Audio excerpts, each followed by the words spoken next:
Okay, Council President Rutherford, the floor is yours. Good evening, West Orange. I'm going to give folks a moment or two to come in. Thank you, Mr. Fagan, for opening the meeting. I want to apologize to everyone. We've been having some technical difficulties and are still working through them. So just give us a second as we allow folks to come in and make sure that we have our technical difficulties worked out.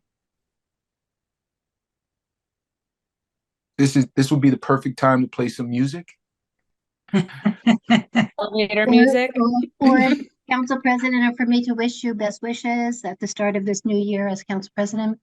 I'm sorry, my video is not working either for some reason. But I do want to wish you the best at the start of this new year. And unfortunately, the state of the town address, rain is supposed to be good luck. This is plenty of rain. Hopefully you have a lot of good luck, and we will have the swearing-in ceremony at our next council meeting. And Joe, I don't need to be a panelist, so if you could move me over, thank you. Thanks, Mayor. You're welcome. I do agree. Rain is, looks like everybody's in. We've got 130 participants. Rain is supposed to be good luck. Weren't on my wedding day. Rained on mine too. Mine so too. We're still together. Hi, I'm here. Yay! On my All right, phone. we've got our clerk. I mean, I Councilman could see you, Scarpa, are you but I'm connected?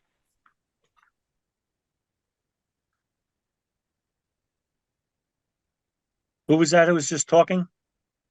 I think that was Karen. I was trying to see if Councilwoman Scarpa is connected.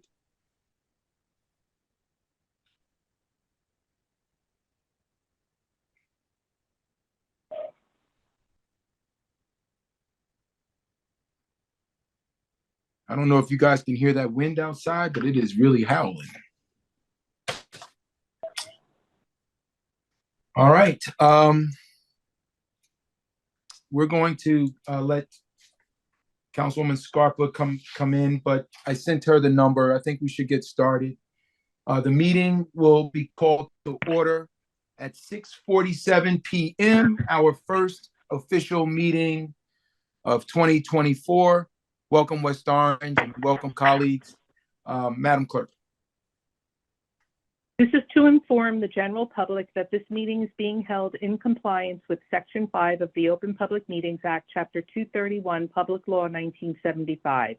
The annual notice was emailed to the Star Ledger and filed in the Township Clerk's office on November 21st, 2023, and published in the West Orange Chronicle on November 30th, 2023. Councilwoman Castellino? Present. Councilwoman Geber Michael? Present. Councilwoman Scarpa?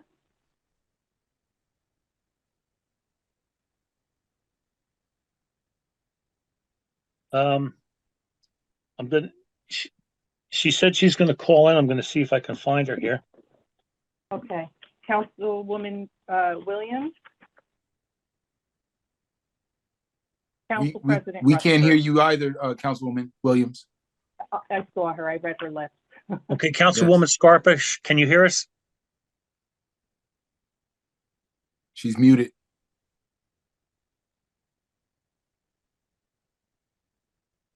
Councilwoman Scarpa, can you hear us?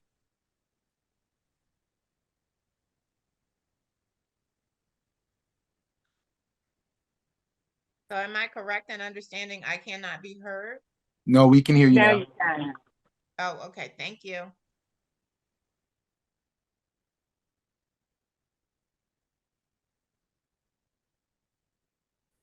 Okay, can you hear me now? Yes. Yeah, great.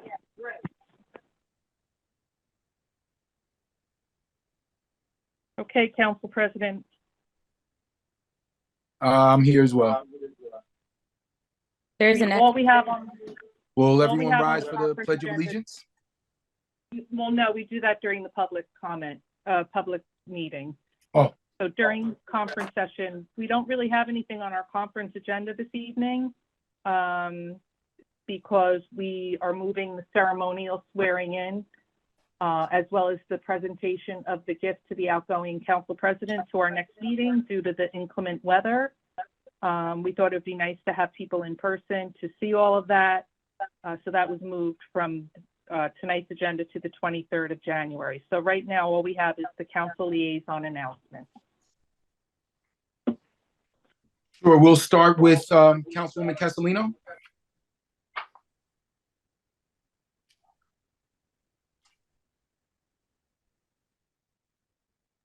You're muted.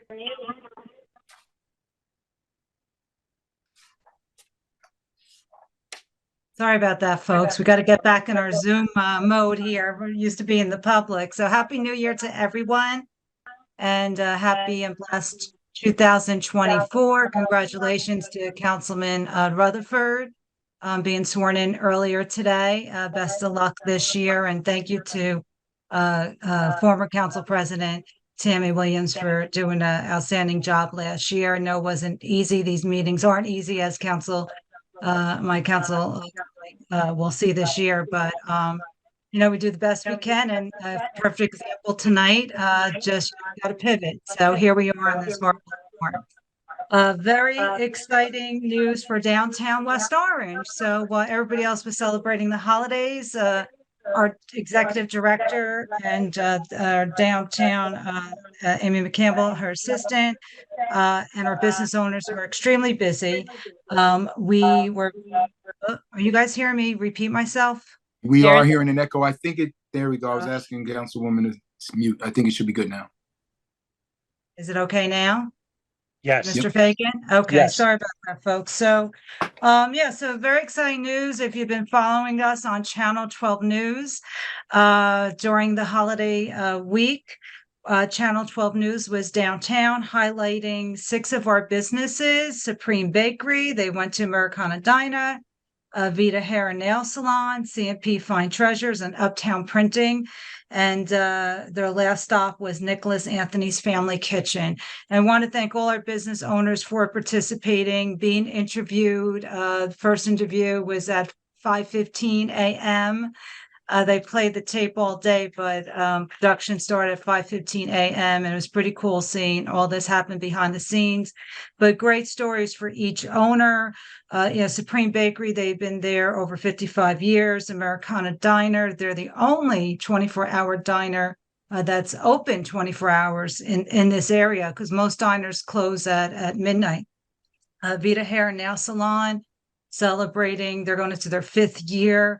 They've just been outstanding, a beautiful shop, which we highlighted. C&P Fine Treasures, great story there. Cheryl works really hard with her. She has an autistic son, and she has a very community service oriented shop where she brings in a 21 and older community, special needs community, to come work for the store, and it just gives back so much, and just a great story there, which was highlighted. Uptown Printing, one of our newer shops, a manufacturing print and border shop here on Harrison Avenue. And Nicholas Anthony Family Kitchen, they finished top 100 in Yelp this year. So great stories for all our business owners, and just highlighting the best of downtown West Orange and many more. With that, this year, Schneider Hardware celebrated 100 years. So they were also highlighted as well on Fox News and Channel 5. And the county executive came in and presented them with a proclamation. So that was really great. And also Oco Fine Cuisine also got named top 25 in this year, Best of Essex. So congratulations to them. They're also located on Main Street, and they have unique fusion Ghanaian and Mexican food of many different kind of flavors and special sauces. So they're doing quite well for starting off. So very excited, very proud of our business owners, looking for much more recognition and exciting 2024. Public Relations Commission will be having a meeting this Thursday night. We're planning a restaurant week, which we're looking to push back to April this year for a couple of reasons. We think it'll work better the week that we're picking. And so we're excited to get that website rebooted up, and it worked out well. So just trying to support our business owners, not just on Main Street, but all across the township. Thank you, Council President, and good luck this year. Oh, I'm done. Sorry.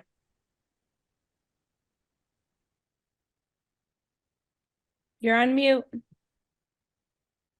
All right. Thank you, Councilwoman Castellino. Councilwoman Geber Michael?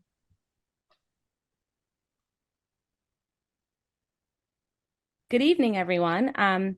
First off, I would like to wish Orthodox Christians within our community a belated Christmas. Our Christmas is January 7th, celebrated this Sunday, and also Happy New Year to everyone. So with council liaison announcements, the Pedestrian Safety Advisory Board hasn't met yet this year. We meet next Wednesday at 7:30 p.m. via Zoom. Open Space Board, we met last Thursday in Town Hall at 7 p.m. Unfortunately, we didn't have quorum, but we still sat and talked for about an hour and worked on an open space tour for the month of June. We planned out the stops, so stay tuned. And the next meeting will be held in person Thursday, February 1st at 7 p.m. in Town Hall. And the John Renna Board, our first meeting this year will be held next Tuesday at 11:30 a.m. And that concludes my liaison announcements. Thank you, Councilwoman. Councilwoman Scarpa?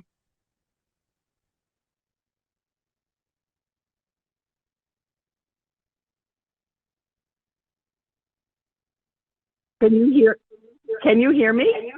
We can. Okay, great.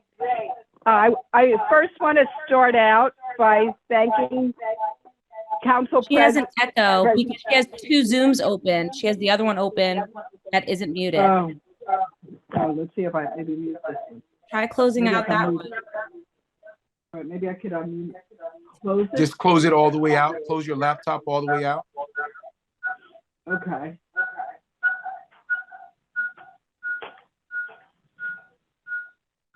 Can you hear me now? You'll need I'll to have to just, log off from your laptop. yeah, I'll just close out of this.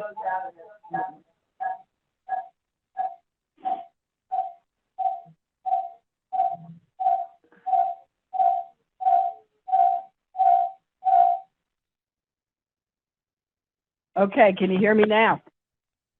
Yes, thank you, Councilwoman. Okay. Okay, great. I just want to congratulate Councilman Rutherford. I think he's going to do a great job as president of our council, and I'm looking forward to really working with him.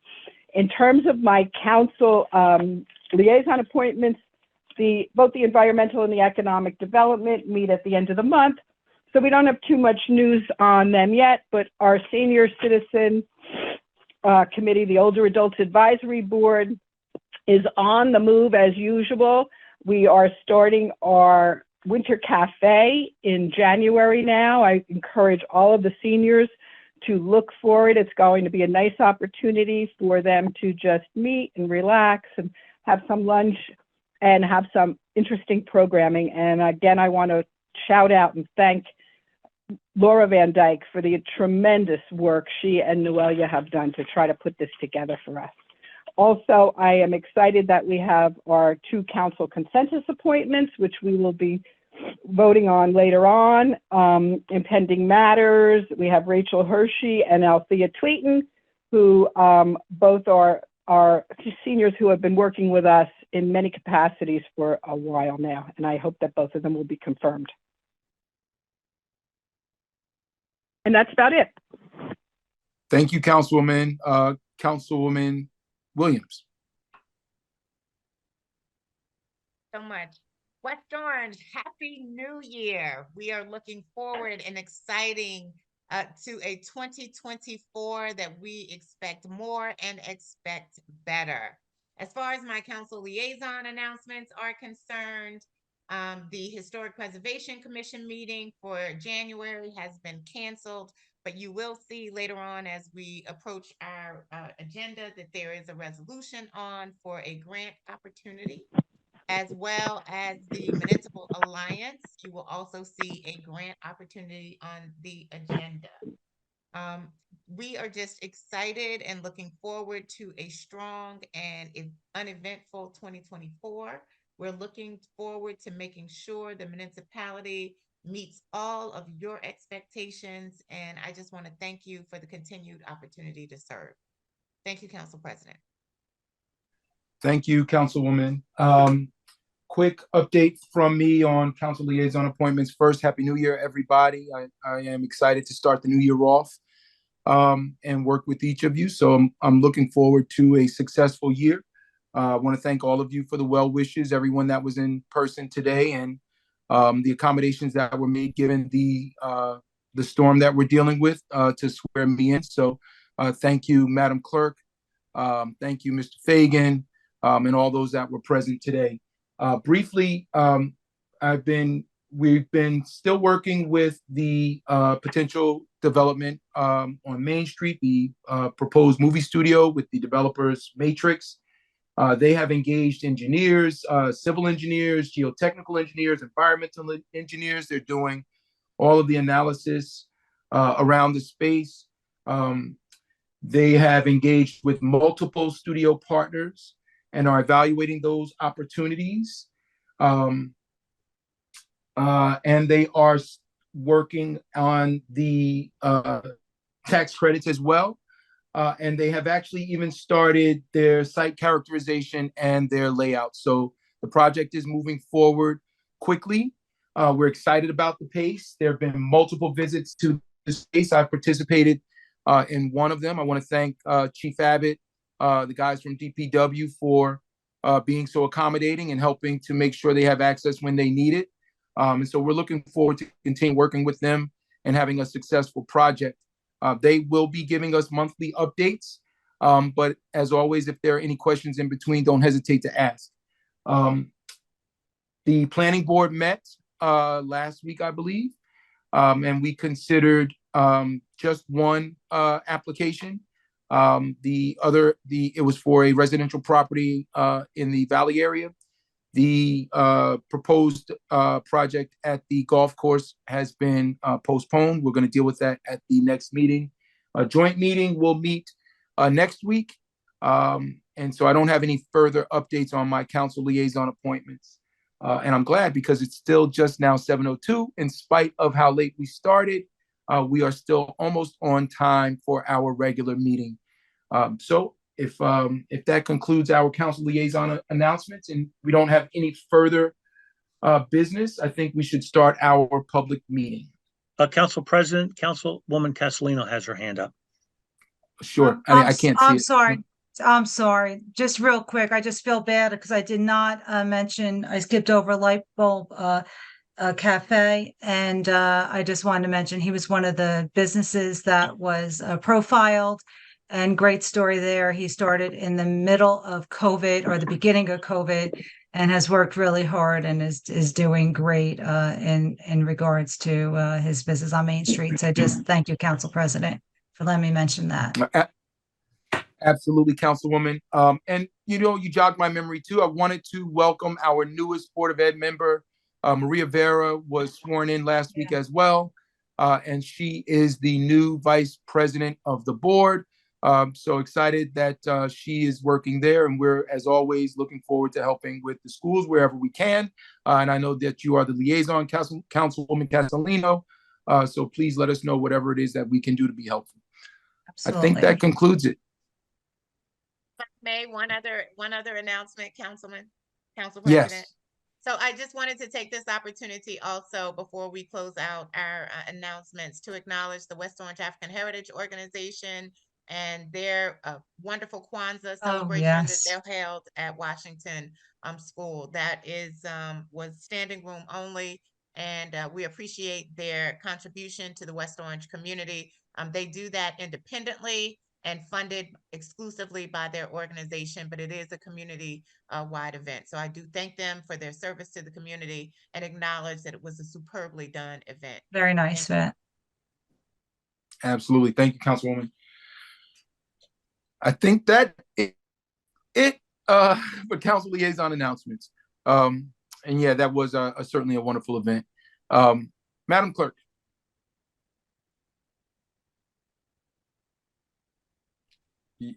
You're on mute, Madam Clerk.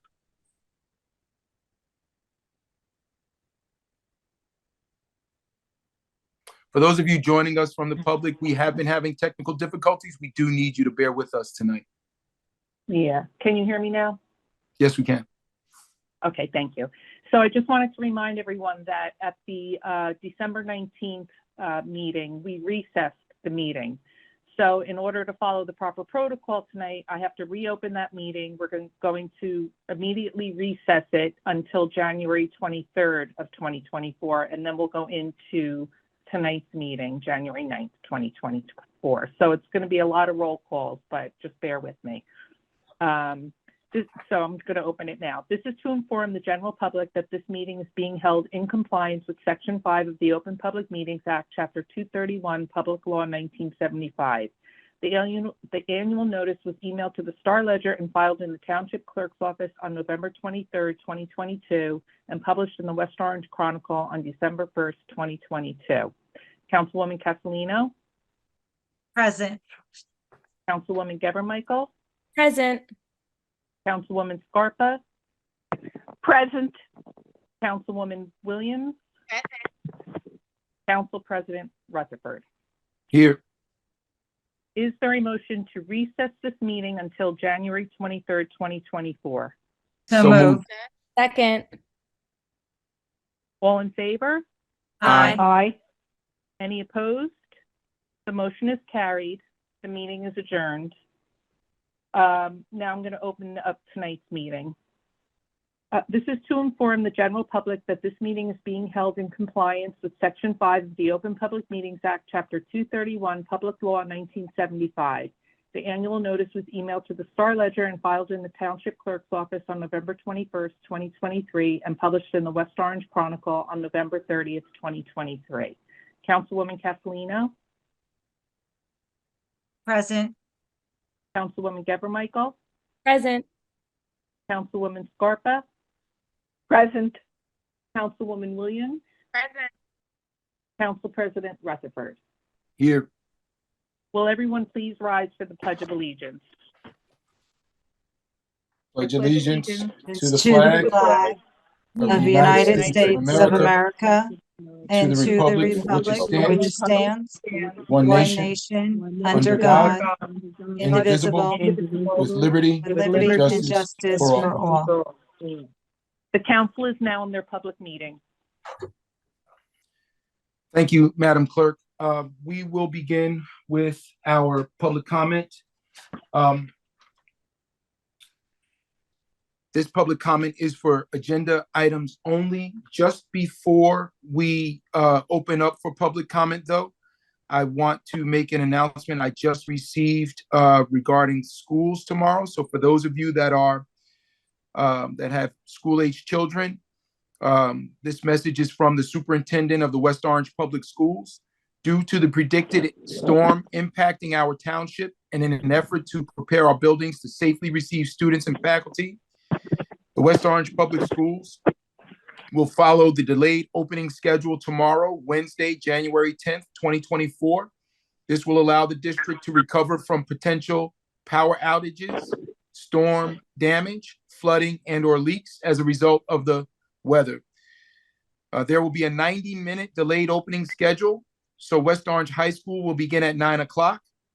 Edison, Liberty, and Roosevelt will begin at 9:40. And all pre-K and elementary schools will begin at 10:15. Thank you for your understanding and for your indulgence with this announcement.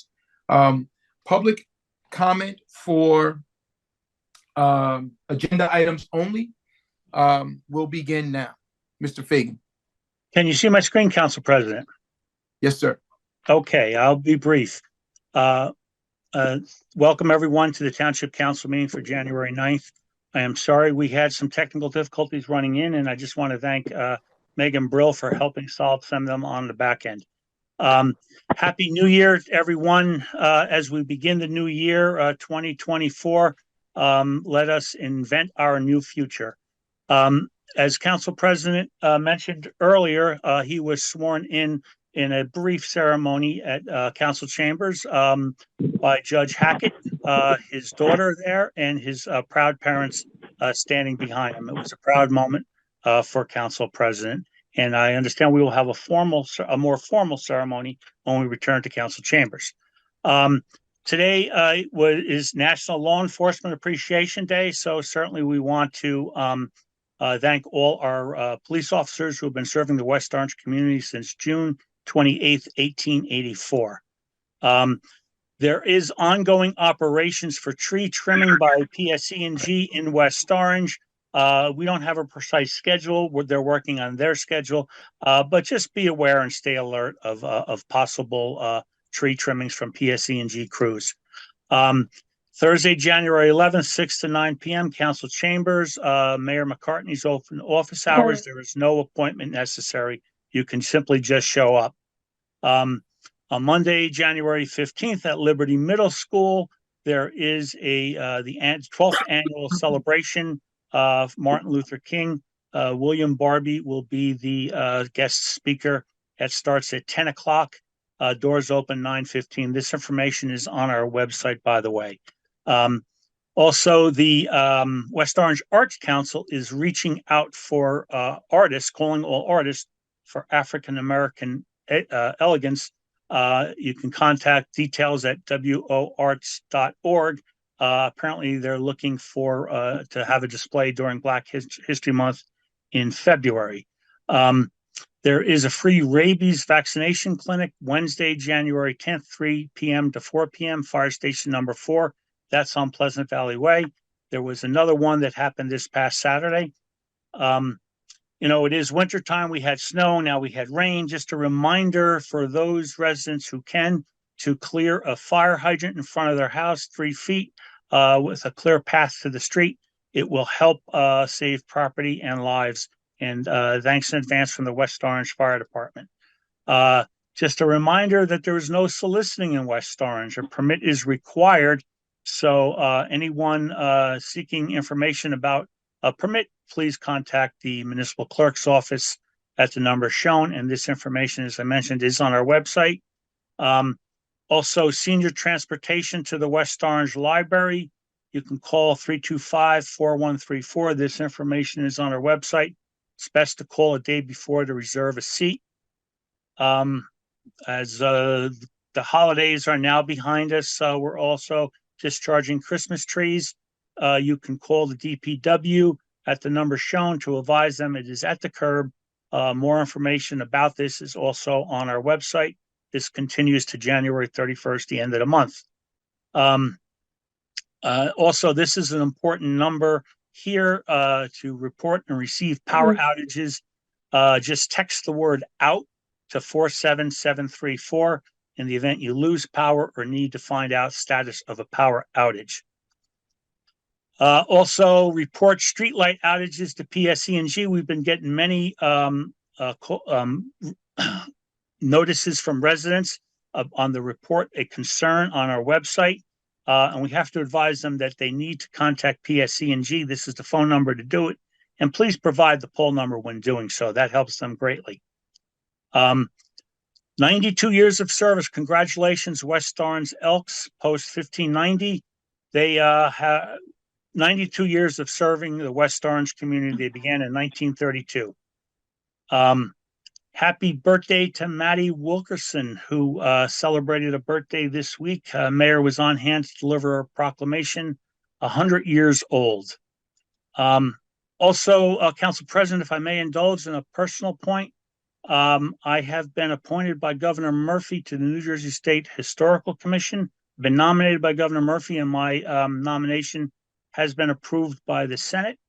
So I will be serving on the New Jersey Historical Commission for this upcoming session. And I believe that's it. Anybody who wants to contact town council, you can do so in an email to all council members, council@westorange.org. I believe that concludes my public comment, Council President. And Anthony Puglisi is on the call, and he has a few announcements to make. I'm going to bring him in now. Anthony, can you hear us? Yes, I can. Please continue. Thank you very much. First of all, congratulations to Councilwoman Williams on her year of service as president, and best of luck to new council president Rutherford. Good luck on the coming year. Just two short announcements. One, last year, West Turtleback Zoo set a new attendance record at 979,056, and that tops the last record that was set in 2017. And then beginning next week, from January 16th to February 27th, on Tuesdays only, we will be conducting our deer management program in South Mountain Reservation. The reservation will close at 12 noon. The arena, zoo, McClune's, the park and ride, and then the roadway Cherry Lane will remain open to the public, but all parking lots and trails inside the reservation will be closed to the public.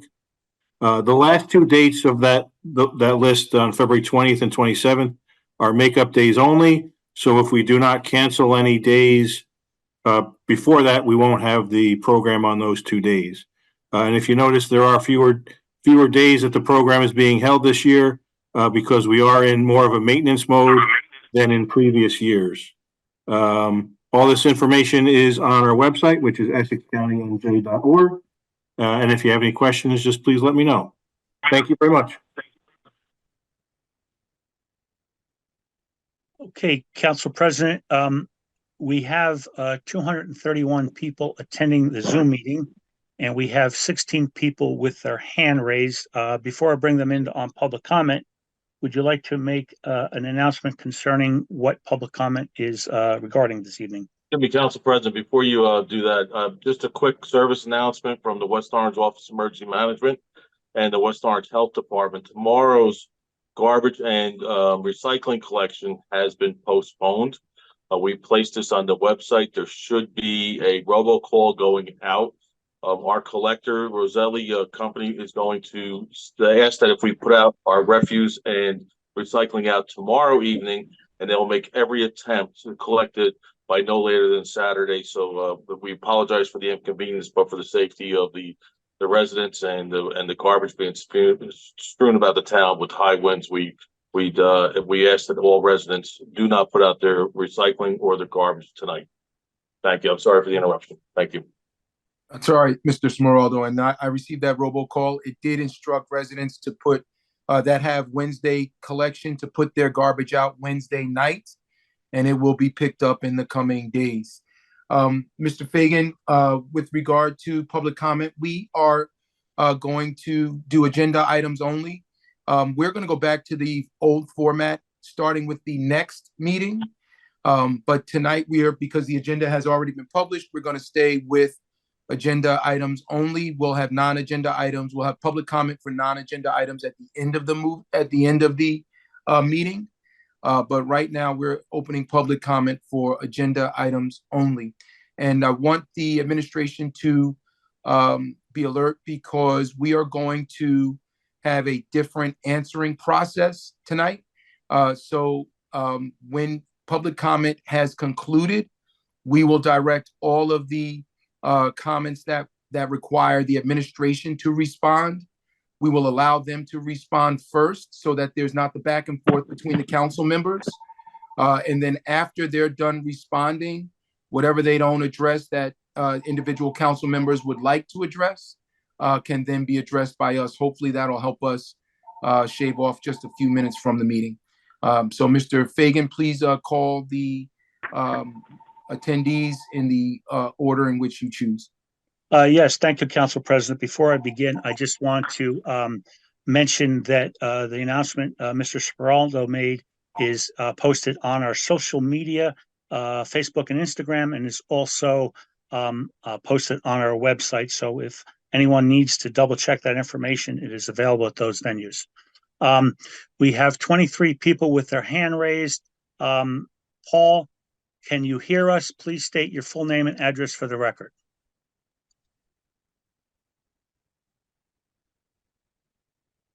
Person who came into the meeting is Paul. Please state Yes, your name and okay. address for the record. Before we start the clock on him, excuse me 1 second, sir. Mr. Fagan, are you able to keep the time, or should we have the clerk keep the time? I would prefer the clerk keep the time. It would be much more convenient in terms of bringing people in and out. Thank you. So, Madam Clerk, if you don't mind, Mr. Paul, thank you. Mr. Paul, please state your name and address for the record, and then give us your public comment. It's Paul Trachtenberg, 96 Sullivan Drive in West Orange. I want to start by quoting one of my favorite New Jerseyans, Yogi Berra, who said it's like deja vu all over again. For a few of you, not many of you, I was a familiar presence at council meetings in the earlier 2000s, over mainly the development of 120 and a half acre parcel, currently back before, not yet formally in the planning board, but developments on the table. But I want to talk more broadly, and I have four agenda items that I want to talk about collectively, if I may. It's items 1224 about Mr. Giggle, item 1324, 2424, and 2524. They all relate to contracts for employing people to carry out important municipal functions. When I was last regularly before the council, there were West Orange employees discharging many of these functions. Len Lepore is the township engineer, Sue Borg is the township planner. Now we have apparently are contracting out those services. And I want to really raise a question about that. I tried to do a little bit of due diligence about the people with whom there are contracts on your agenda. I couldn't find a lot about some, but I found some things about several, which I found a bit alarming, to say the least. And I want to raise the broad question of how can the residents of West Orange be assured that their interests are being adequately protected by those people who are not employed by the township, but contracted for by the township? For example, I thought I heard the council president, Mr. Rutherford, make reference to Matrix as a developer. I don't know whether it's the same Matrix that is an environmental consultant on one of your agenda items, but it strikes me as having somebody, and I did check Matrix New World and found that they appear to represent developers and development projects. I'm a bit concerned about that. Of more importance, though, is the issue of the planning division, which plays a key role in so many areas of protecting our community, preserving it, and advancing it. The contracting party, Mr. Regal, I apologize if I state his name incorrectly, but I found out he works for a firm that lists as recent clients 20 developers, including, I was shocked to learn, Garden Homes, which I believe is the developer involved in the 120-acre development project.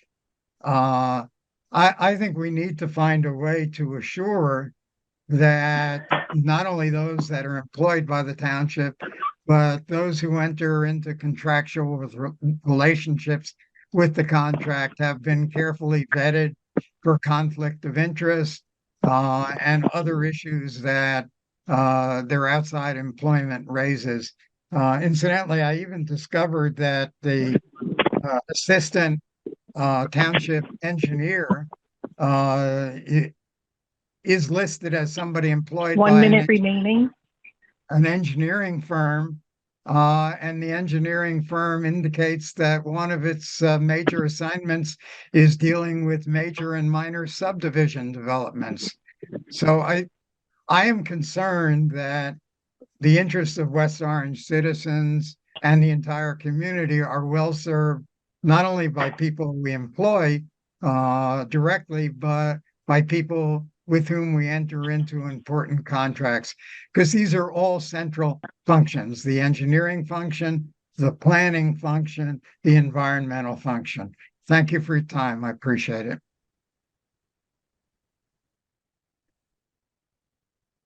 Nor, welcome to the meeting. Please state your full name and address for the record. Hi, can you guys hear me? Yes, please continue. Perfect. My name is Noor Shamim. I live on Cullen Drive in West Orange. I'm speaking in regards to agenda item resolution 39-24. I'm heartbroken by the lack of empathy the administration of West Orange has for the Palestinian, Arab, and Muslim communities. After weeks of indifference to the requests of public recognition and support of these communities as they mourn the murder of over 22,000 civilians, I will start my public comment today by holding a brief moment of silence for those of us in mourning, since Mayor Susan McCartney and her administration have failed to do so.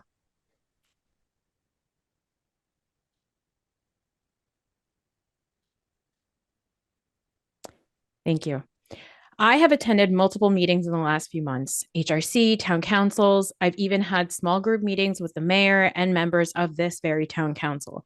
I've sent emails, I've signed petitions, I have repeated the same thing over and over again. I'm not here to debate the internationally recognized language of oppression or 75 years of history or biblical text or religion or dogma. I'm here telling you that as a resident of West Orange, I do not feel safe. I do not feel safe because in the midst of a war that has killed over 23,000 people, more than half of them being children, in a matter of weeks, the current administration has made an active choice to recognize, collaborate with, and champion only those residents in town who support this war, this death, and this destruction. This administration has chosen to support and amplify the voices of the people who have dehumanized those of us who are mourning this devastating loss of life. Did you know that even coming or speaking at these town council meetings for public comment is a safety risk for many of us? Were you aware that after these meetings, there are people in town who will find us on Facebook and harass us, that they call us violent terrorist sympathizers? And what does this administration do? Nothing. Silence. This administration never even uttered the word Palestine until December 29th, when Mayor Susan McCartney canceled a Palestinian flag raising event by feeding into the racist narrative that such an event would put the safety of residents at risk. What about the safety of the Palestinians you claim to have known for decades in this town, Mayor McCartney? The ones you worked with directly to plan this flag raising? What does a statement like that do for their safety besides adding to the fear mongering and dehumanization of people who are being silenced for mourning and opposing the murder of whole generations of families?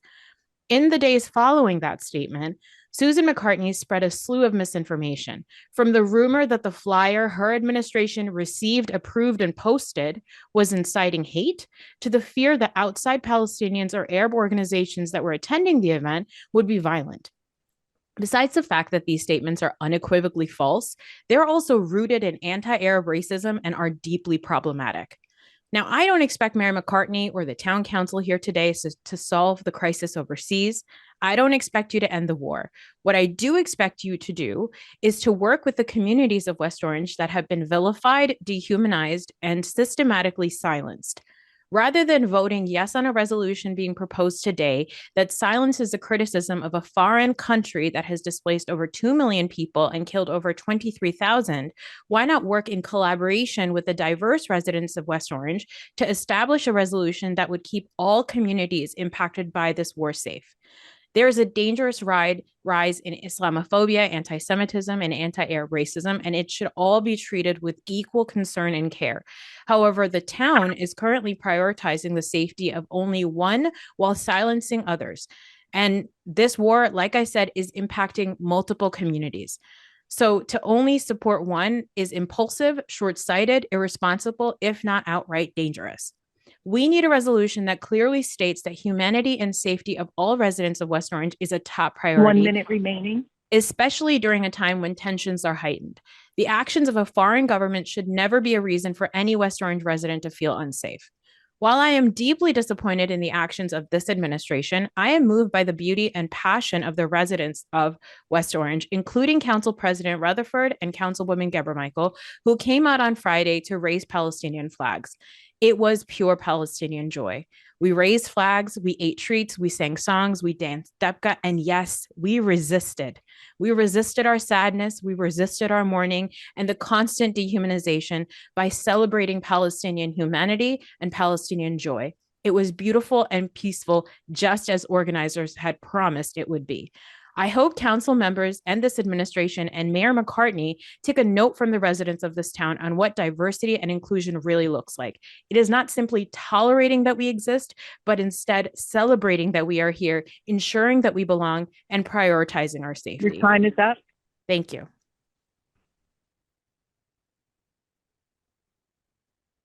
To the person who entered the meeting as Roe, please, I'm sorry, the person who entered the meeting is MQ. Please state your full name and address for the record. My name is Marish Qureshi, and I'm a resident of West Orange. Good evening, West Orange administration, council members, council president, and all virtual attendees tonight. Thank you for your time and efforts for holding this meeting despite this wet weather. I'm deeply concerned about the lack of empathy shown by the administration towards the Palestinian, Arab, and Muslim communities in our town. Today, I address the anti-Semitism resolution with a very heavy heart. In West Orange, we are witnessing a troubling trend where residents openly accuse their neighbors of being anti-Semitic, both online and in person. Even students advocating for a ceasefire are met with hurtful labels.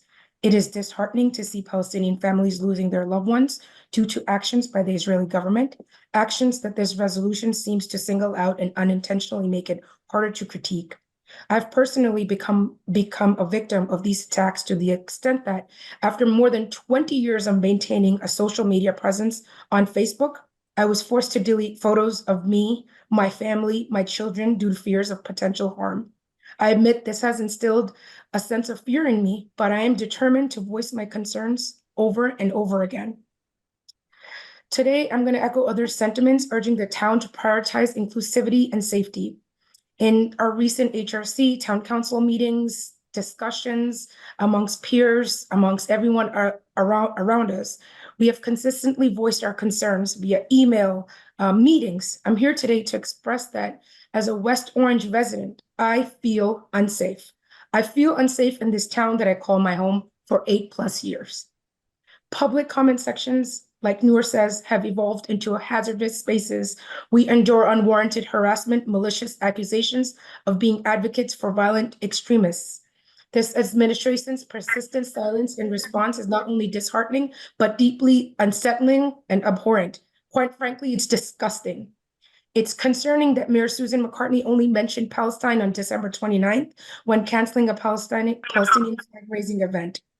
This decision, steeped in a narrative that jeopardizes the safety of residents, exasperates the fear and dehumanization experienced by those mourning and opposing atrocities abroad.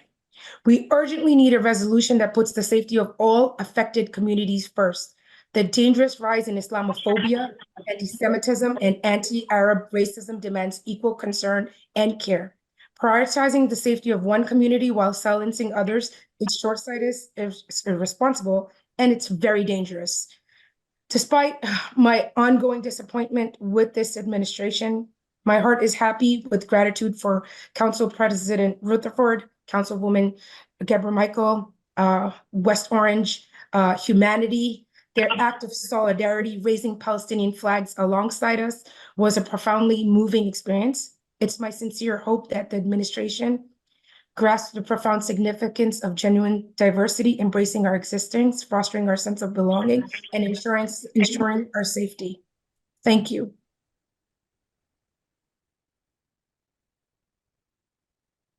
The person who entered the meeting is Roe. Please state your full name and address for the record.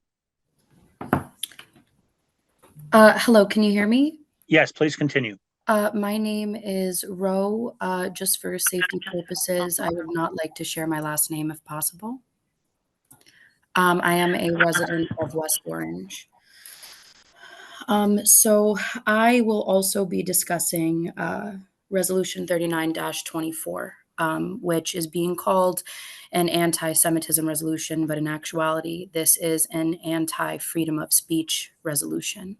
I have looked over this resolution, and let me be very clear. Anti-Semitism is a real thing. Anti-Arab racism, anti-Muslim hate, these are all real things. What is outlined in this resolution barely and inaccurately touches upon these things. I'm a Palestinian Muslim woman. I know what bigotry looks like and feels like. And as a lifelong resident of West Orange, I never believed that that bigotry and that racism would be in my backyard. In fact, I can't believe that that racism and bigotry has followed me on social media. It has tried to follow me home. It has followed my nephew and my sister to their car for the simple fact that my nephew, under the age of 10, was carrying a Palestinian flag on him. What this resolution does is it does not protect people against anti-Semitism. It protects people that want to use anti-Arab sentiments and anti-Muslim sentiments and be blatantly and openly racist against Arabs. That is what this resolution is. This resolution puts me at risk.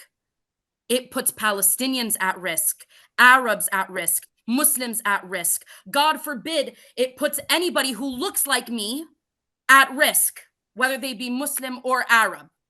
Because sadly, ignorance sometimes can't tell the difference. This resolution is bad news. It is bad news. If people think that there's divide and divisiveness in this town now, I'm telling you, this resolution will bring more. I don't know how many times we have to say we feel unsafe for someone to care. I will say it one more time for the record. I, a Palestinian Muslim woman, feel unsafe in this town at this time. And this resolution is going to put me in more danger. I urge you to look at what some members of this community post online. They are waiting for something tangible. They are waiting for something tangible so that when they end up hurting me or someone who looks like me or someone who believes in the things that I believe, that they'll say, oh, but look, my town backs me up. My town says, oh, look, this is what anti-Semitism is. Speaking out against Israel is not anti-Semitism. That is my right. The way that I, as an American citizen, can talk about the United States of America, I could talk about any other government I want to speak about. That is my right. So this is not an anti-Semitism resolution. This is an anti-freedom of speech resolution. And anybody, 1 minute remaining. I urge you to question them.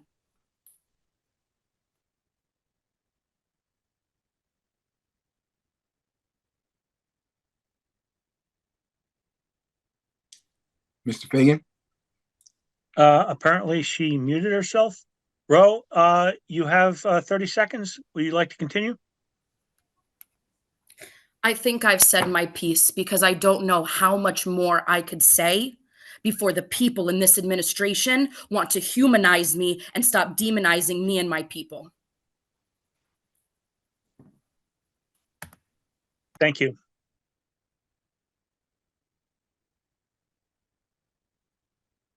Ibrahim, please state your full name and address for the record, and I apologize if I mispronounced your name. Good evening. Can you hear me? Yes, please continue. Good evening. Congratulations, Town Council President. Good evening, Town Council members. It was nice to see the Town Council President and Town Council Woman Asmaret Garber-Michael at the unofficial Palestinian flag raising on January 5th.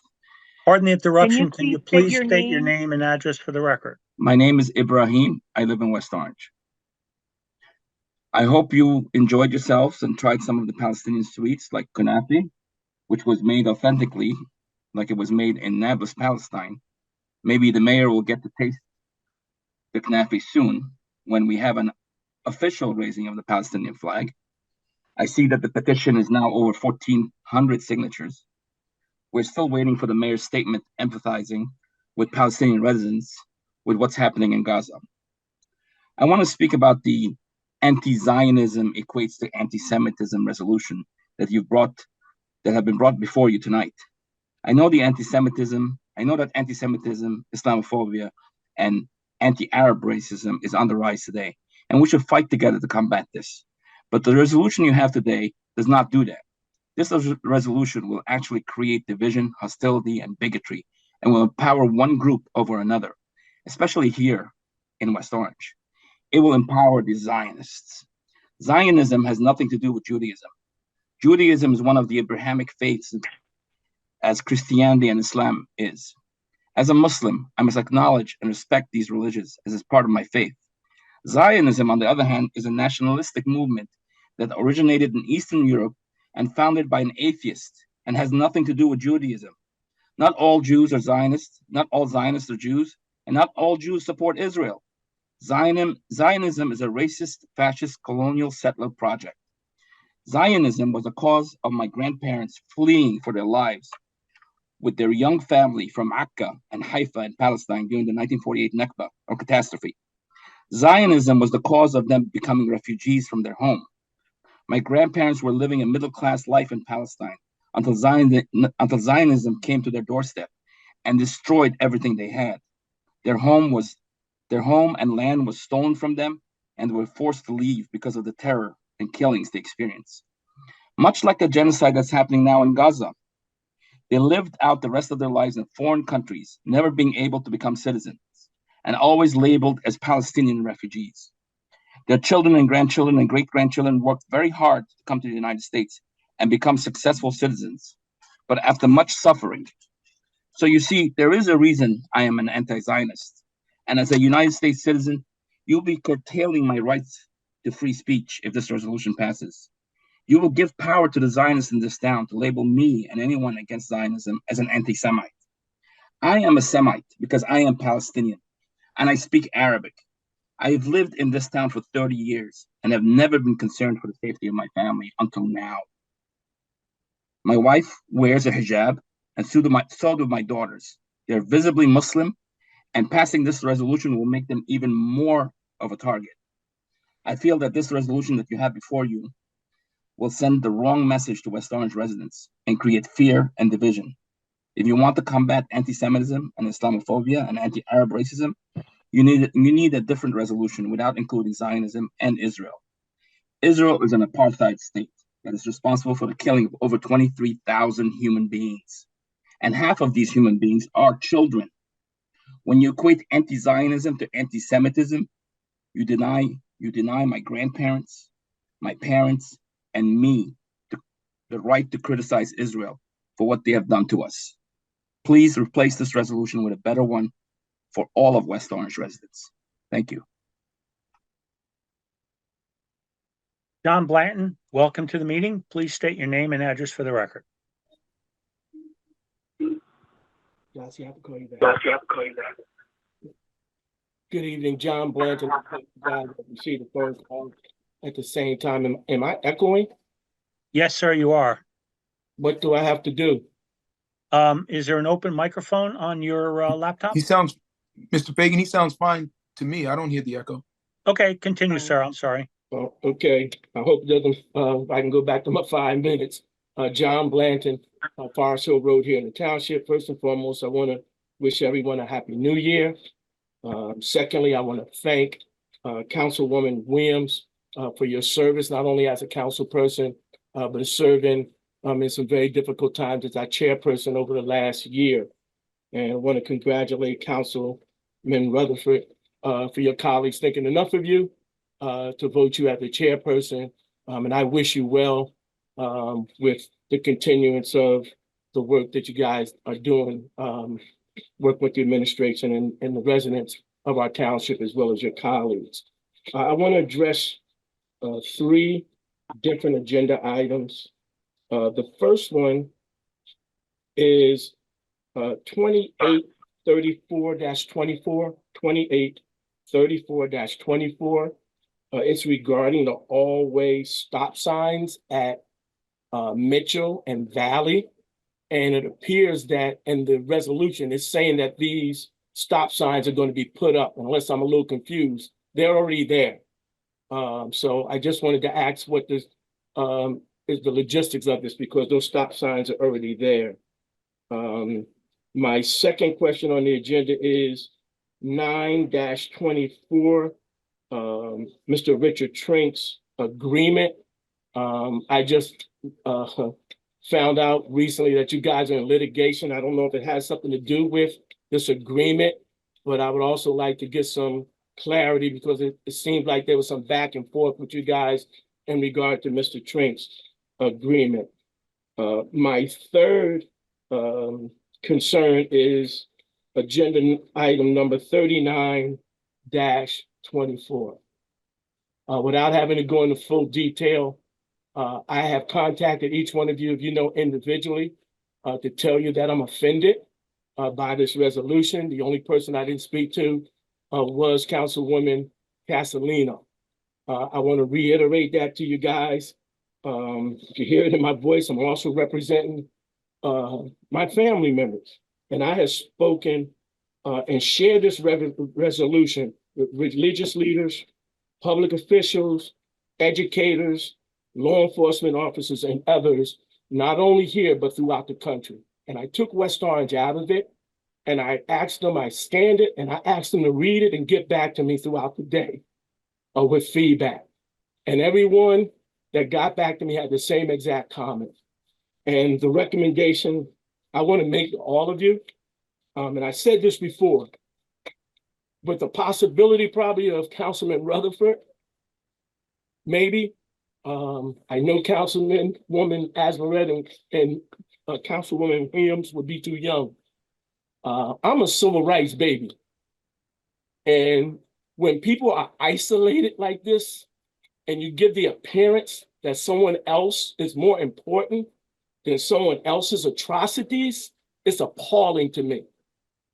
Okay, I know none of you that are on there probably have never had to face walking down the street and move, going to an empty theater and sit in the balcony, go to a water fountain, and you can't drink out of it. And when you do these type of things in a township like that, it repeats it for me. It hurts for me. And so I want to say that personally for me, if we're going to put out a hate statement, we need to put it out for everybody and make everyone inclusive, because no one's atrocities are more than anyone else. And I'm not downplaying anybody else's feelings or what has happened to them, because what has happened to me has happened to me. What happened to my family, 1 minute happened to my remaining. family. And I could talk about it on and on and on and on and on. So my suggestion to this council is do not vote on this resolution tonight. Reconvene, do something else, and then be inclusive of everyone that lives here in this township and represent every cultural group. Thank you so much for your time. Tova, welcome to the meeting. Please state your full name and address for the record. Hi, my name is Tova, and I'm a Jewish West Orange resident who was born in occupied Palestine. Our Jewish identity is not monolithic. This resolution essentially equates anti-Zionism with anti-Semitism. It would mean that we as Jews would be labeled as anti-Semitic in our own hometown because of our opposition to Zionism, the state of Israel's horrific killing of over 23,000 people in Gaza, and its continued occupation of Palestine. It's insulting to the memories of my grandparents who were killed by the Nazis to conflate this definition. Labeling criticism of the state of Israel's actions as anti-Semitic distracts from the very real danger of violent anti-Semitism by right-wing white supremacists. It would have a chilling effect on the speech of my neighbors, including Palestinians, Arabs, and Muslims, as well as anti-Zionist Jews, whose criticisms of the devastating bombings carried out by Israel and paid for by our U.S. tax dollars would officially be labeled as anti-Semitic, possibly preventing us from being able to speak in our own town council meetings, HRC meetings, and town public events on this topic. It would be highly inappropriate and unbalanced to pass a resolution focused solely on anti-Semitism when Palestinians, Muslims, and Arabs in West Orange have documented in a great rise in Islamophobia in the past months, while their concerns and fears have largely gone unheeded. Since October 7th, the legal offices of CARE, Palestine Legal, the Arab American Anti-Discrimination Committee, the ACLU, and the National Lawyers Guild have been flooded by complaints of vicious doxing campaigns against Palestinian, Arab, and Muslim youth students who are speaking out for Gaza. Additionally, 3 students who were shot in Vermont for wearing keffiyehs, and an imam was just killed in Newark, and a child was killed in Chicago for just being Palestinian.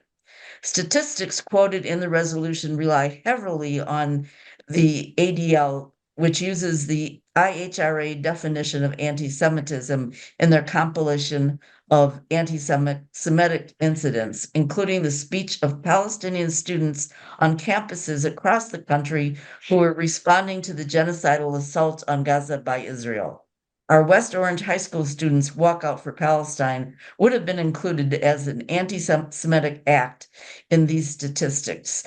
I urge that the council reject this resolution outright, as it makes many of us feel unsafe, or at least table it for further discussion of a balanced resolution which truly addresses all those in our town who have been hurt and affected by Islamophobia, anti-Arab racism, and real anti-Semitism. I thank you. Claire Silvestri, welcome to the meeting. Please state your full name and address for your name and address for the record. Thank you. Good evening. Claire Silvestri, 20 Grandview Avenue. You certainly have a jam-packed agenda tonight, and I wanted to focus on some other proposed legislation on the agenda. Included in the agenda tonight are quite a number of professional services contracts that I hope council members have given a great deal of scrutiny to and consider rejecting some of them, either because fee structures are very high or work the vendor has done in the past for the township did not always turn out to be in the best interest of our residents. But 2 resolutions I want to single out tonight are resolutions 9-24 and 12-24. Resolution 9-24 is to reappoint Richard Trank as township attorney. Mr. Trank has held this position for more than 2 decades. He has frequently advocated on behalf of the mayor's office on transactions that were not in the community's best interest, often saddling taxpayers with hundreds of thousands of dollars in higher costs with much less, if any, benefit. The payment in lieu of property taxes pilots that he has advocated for continue to cost us millions in property taxes over future decades, specifically in the downtown and Executive Drive redevelopment projects. Among Mr. Trank's other lowlights was the time he advised the council to ignore a contract that required a consultant to appear before the council to answer questions on the dubious Essex Green area in need of redevelopment report. He was also cited for questionable professional actions in the 2007 Justice Stein report related to the commercial property at 347 Mount Pleasant Avenue, adjacent to his firm's previous offices. This long history of advocating against the financial and community interests of residents, particularly taxpayers, led council members to recently try to end his role. I strongly urge the council to vote down this resolution and identify a replacement who will finally advocate not only for the mayor, but also for the council and particularly residents. I also urge the council to vote no on resolution 12-24, which seeks to reappoint the firm of part-time town planner Paul Greigel. Many years ago, the town benefited from an outstanding full-time planner who brought both planning and architectural expertise to guide the development of our town in a thoughtful, integrated, far-sighted way. Given the haphazard and costly path since that time, the council should vote down this resolution and hire a full-time planner with economic development experience who can bring a full-time and professional approach not only to planning and zoning board activities, but also to guide and advise the future development of the township. I also had some questions about Resolution 34-24.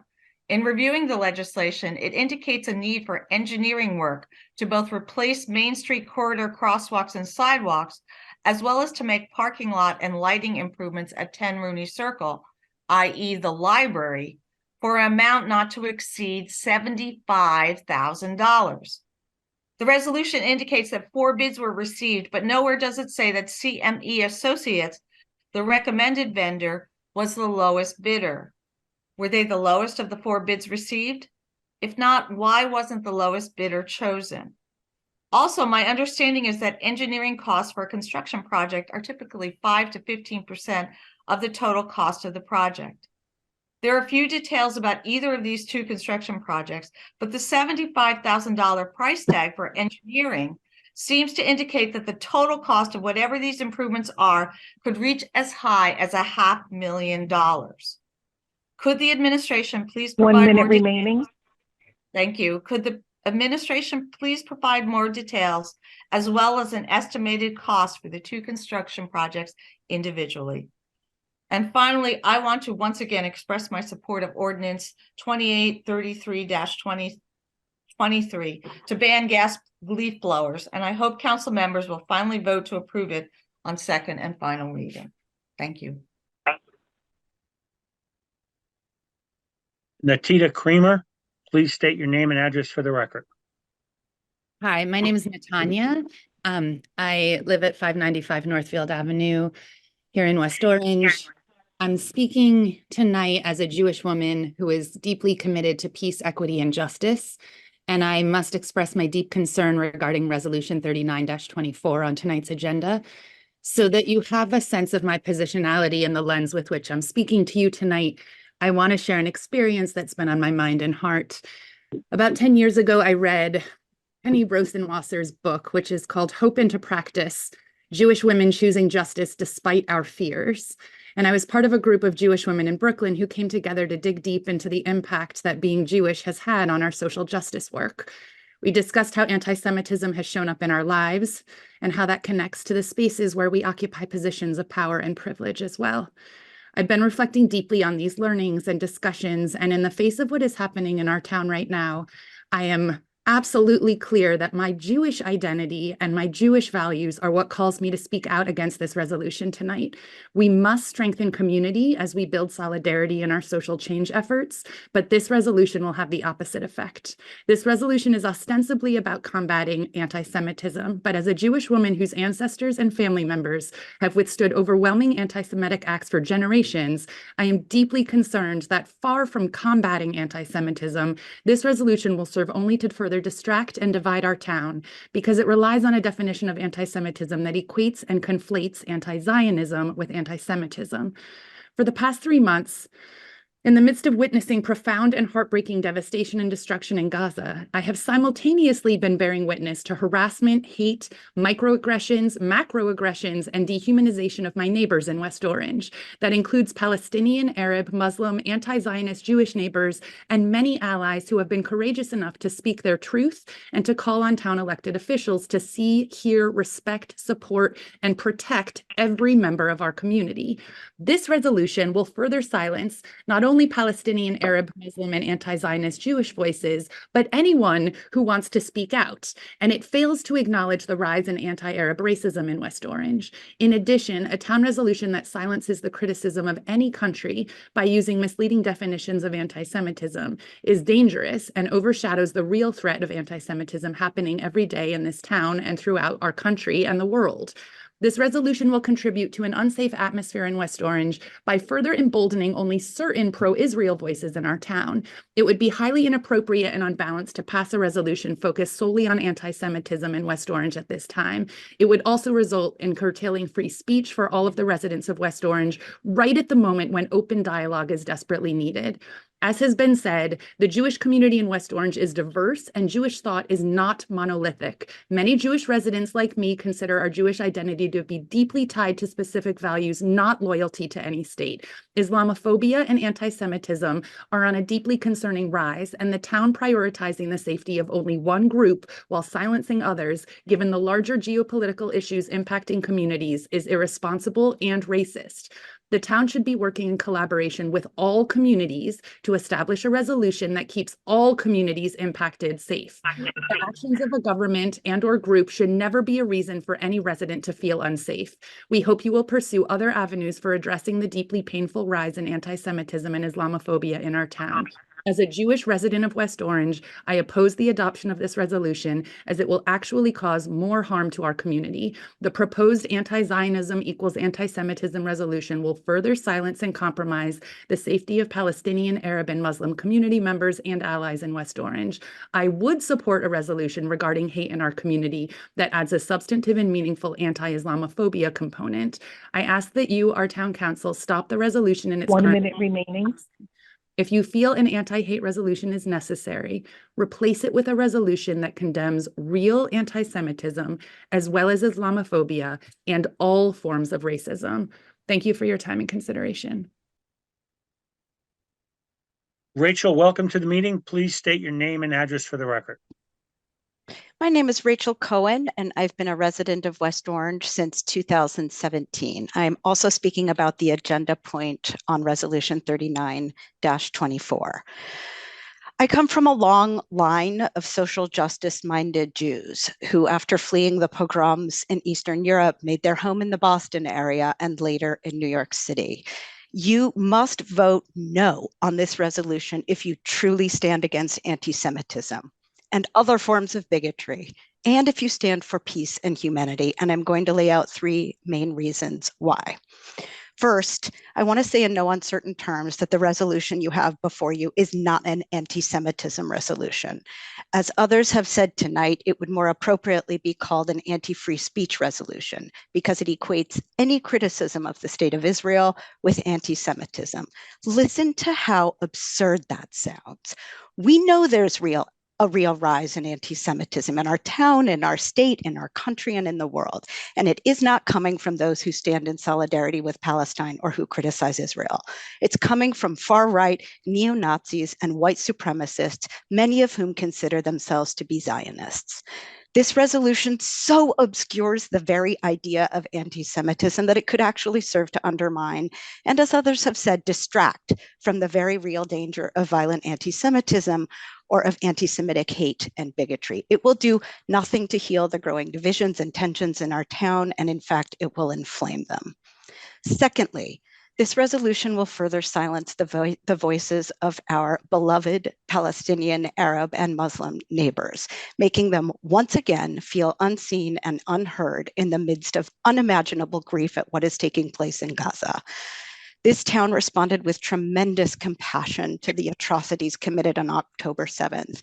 And absolutely no one is saying that that wasn't appropriate.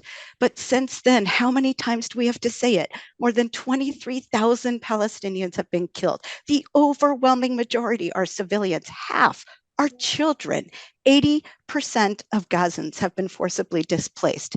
Even the most seasoned humanitarian organizations are describing the situation as apocalyptic, intolerable, and quote, unprecedented in our time. Yet the mayor and her administration have remained silent about Palestinian suffering, even canceled the official Palestinian flag raising event with their preposterous claim that the phrase Palestinian joy is resistance would incite violence. And in so doing, it has made it clear that it embraces only certain members of our community. It shows concern only for Jewish grief, only for Jewish lives. And finally, this resolution would be yet another slap in the face for our Palestinian, Arab, and Muslim neighbors, and all of us who consider ourselves their allies, in that it would contribute to a more unsafe atmosphere. It would further embolden only certain voices in our town that are already quite loud. And as you have heard tonight, there has been a deeply troubling rise in Islamophobia and anti-Arab racism in recent weeks and months in our town. Let me tell you a very short story from last Saturday. Last Saturday, after the beautiful Palestinian flag and cultural celebration in our town on Friday night, my son, who's 10, wanted to have a hot cocoa stand before the rain and the snow. He wanted, because he had seen the beautiful event and heard so much about it, he wanted to raise money for a new group in town of justice-minded residents called West Orange for Humanity. So I posted on West Orange 411. I had many wonderful comments. People came by and we raised $180. But what I found to my horror when I returned to my phone at the end of the day were hateful posts about my son, about 1 minute myself, remaining, and about my about the organization, including likening our organization to Hamas and other terrorists. In the thread, people had been asking where the hot cocoa stand was. Our address was posted, so I had to remove that. This is to give you the tiniest flavor of what our Palestinian, Arab, and Muslim neighbors and community members are withstanding every single day.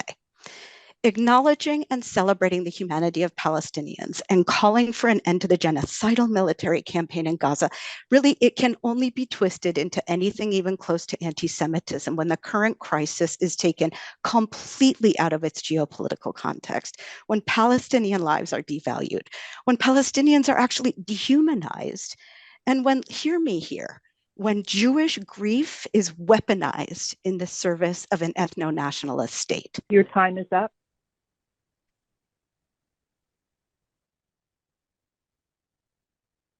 Julie Greenberg, welcome to the meeting. Please state your name and address for the record. Good evening, everyone. My name is Julia. I live in the Torrey Corner neighborhood here in West Orange with my husband and daughter. I'm speaking to you today as a Jew who calls for the end of the occupation and a permanent ceasefire in Gaza as the deepest expression of the Jewish imperative to help repair the world, of tikkun olam. Please do not pass this misguided anti-free speech resolution. Anti-Semitism, actual anti-Semitism, is terrifyingly on the rise among right-wing anti-democratic forces all around this country, including here in New Jersey. As a Jew, this scares and troubles me deeply. This resolution's attempt to conflate anti-Zionism and criticism of Israel distracts from the actual anti-Semitism and is an insult to my ancestors who suffered at the hands of the Nazis and who fled pogroms in Europe. This resolution follows a deeply troubling pattern of silencing Palestinian and Arab Muslim voices here in West Orange, exemplified by the cancellation of the Palestinian flag-raising cultural event. And it silences Jewish voices as well. It silences my voice. This resolution, if passed, makes me feel less safe as a Jew in West Orange, not more safe. It is unfathomable to me that I should be made to feel scared or worried to speak freely about the war or about Israel, that I, as a Jew, would be labeled anti-Semitic for that. During this time of extreme sadness, worry, and tension among the Jewish and Muslim communities, we should be working in collaboration with all communities to keep everybody safe. Please consider other avenues for addressing the deeply painful rise in anti-Semitism and Islamophobia in our town. I'm sure many residents, including myself, would be more than happy to be part of such an effort. Thank you.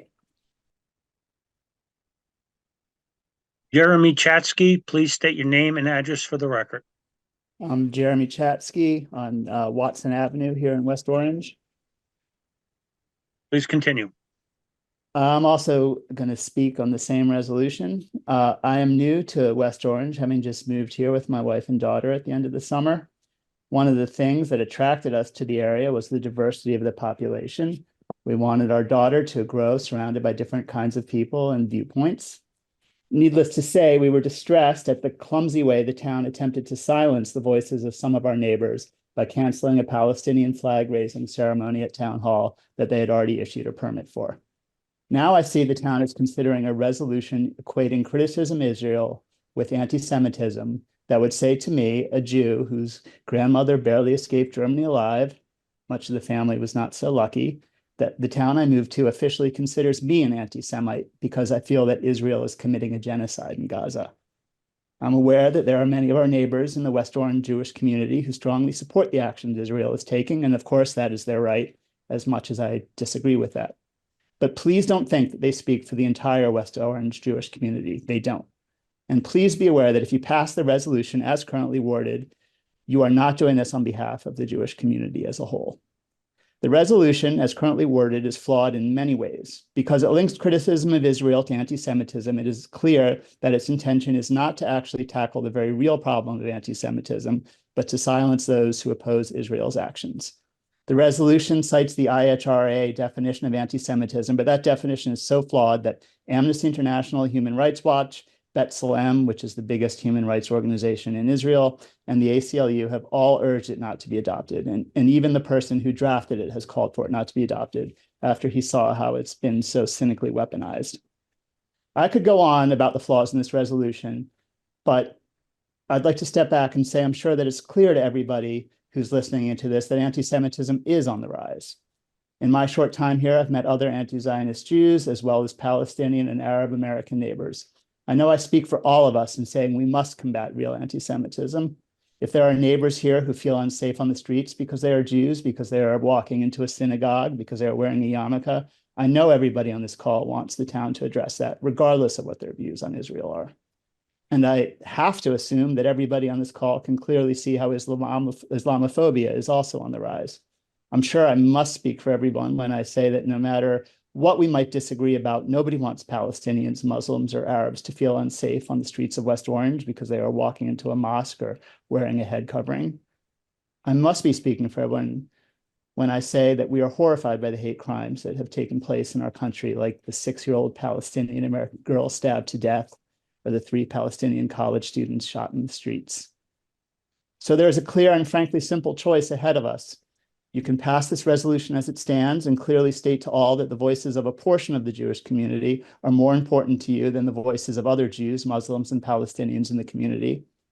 But you also have the opportunity to table this resolution and instead pass a resolution that condemns real anti-Semitism as well as Islamophobia. By doing this, you would be saying that despite the many deep, deep disagreements we have in this community, we are at least unified in the belief that all people in West Orange deserve to have their voices heard, and that we at least can all agree that all in West Orange deserve to feel safe on our streets. Thanks for your time. Matt Dragon, welcome to the meeting. Please state your name and address for the record. Matt Dragon, 13 Sheridan Avenue.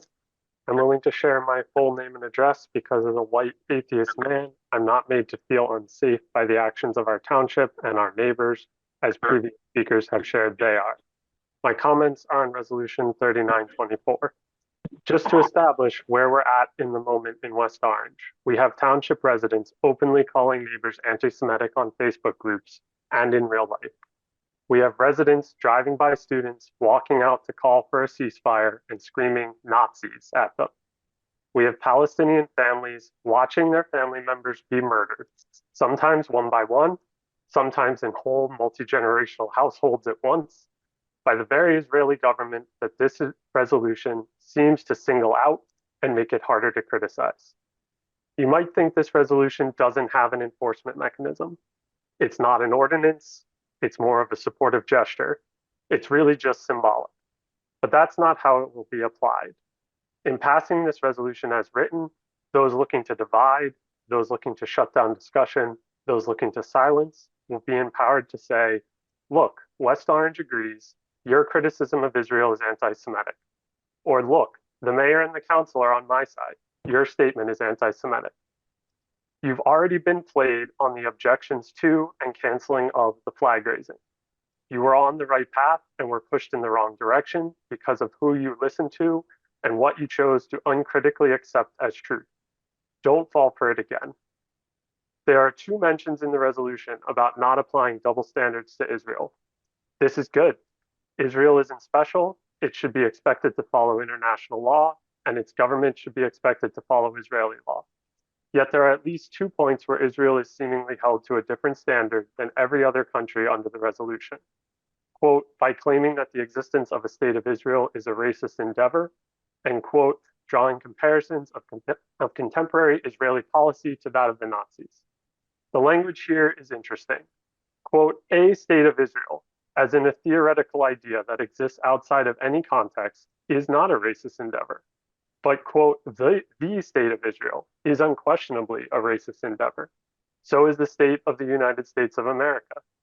Both were founded on the inarguably racist concept that white people could go into a place where, quote, no civilized people live and take it for their own. Just as our own founding documents enshrined that Black people were inferior to whites, Israel from its founding discriminated against Muslims and Arabs, including the Arab Jews already living in Palestine. Even if we were talking about a state of Israel, the government of that state is unquestionably racist. Marriage laws don't recognize marriages between Jews and Muslims. Jews from across the world are given legal access to return to Israel, even if their family has never lived there. But Muslims and Arabs forced from their homes 75 years ago, or as recently as today, are forbidden from that same return.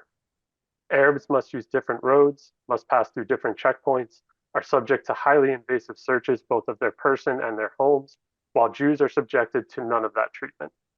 Passing this resolution means that the Township of West Orange and you individually support those racist laws, that racist treatment of non-Jews and non-white residents of both Israel and Palestine. What's next? An ordinance that sets out what Black or Muslim West Orange residents are allowed to do or not do? Will certain residents be invasively searched before they're allowed to attend your council meetings? Because that's what you'd be supporting if any critique of this behavior is deemed anti-Semitic by passing this resolution. Today, the Israeli government is making a fascist push with Prime Minister Netanyahu and key cabinet members looking to consolidate power, just as the Nazis did before World War II. If you pass this resolution, making this statement would be considered anti-Semitic in West Orange. But it's simply a recitation of facts, facts that have nothing to do with the religion of Israeli elected officials. We are also seeing a fascist push here in the US, and the white nationalism that is behind that push is far more dangerous to all of us, Jewish or not, than any imagined anti-Semitic implications of criticism holding a government to the same standards as every other government. But by muddying the waters, providing those who wish to do harm to Jews and want to be able to say things that encourage others to do the same, a place to hide in a wave of accusations of anti-Semitism, passing this resolution would benefit the white nationalists and fascists in our own country and state. This resolution undermines the very principles it claims to uphold. It will make Jews less safe. It will make Palestinians less safe. It makes Arabs less safe. It divides our township while purporting to unify it. It allows our township government to be weaponized to shut down conversation and debate. Please vote no. Thank you. Council President, before I bring in the next resident, I just want to make a brief announcement that some areas of West Orange are reporting a minor power outage. We obviously are not affected, and I will keep you updated on any information I receive. Thank you, Todd Mr. DeBovie. Todd DeBovie, welcome to the meeting. Please state your name and address for the record. Todd DeBovie, Burnett Terrace. I'm going to talk about some of the other items on the agenda. I agree with the sentiments on the anti-Semitism resolution. It shouldn't even be on the agenda. One of the matters that concerns me is our elected officials are fiduciaries. And the responsibility of a fiduciary is to not only avoid conflicts of interest, but to avoid the impression of a conflict of interest. Several of the resolutions for professional service agreements involve companies that have contributed funds to the campaigns of members sitting on this council. While this may not be illegal to engage someone who has contributed to the campaigns of sitting council members, it absolutely fails the sniff test for fiduciaries avoiding conflicts of interest. And contributing to a candidate's campaign absolutely creates not just an impression of a conflict of interest, but an actual conflict of interest. So I think members of the council need to consider these issues when considering what companies to approve and not approve. I've also got specific questions about some of these.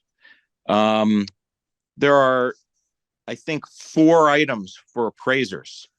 One is for commercial tax appeals, one is for appeals generally, and then the other 2 are just for appraisal services.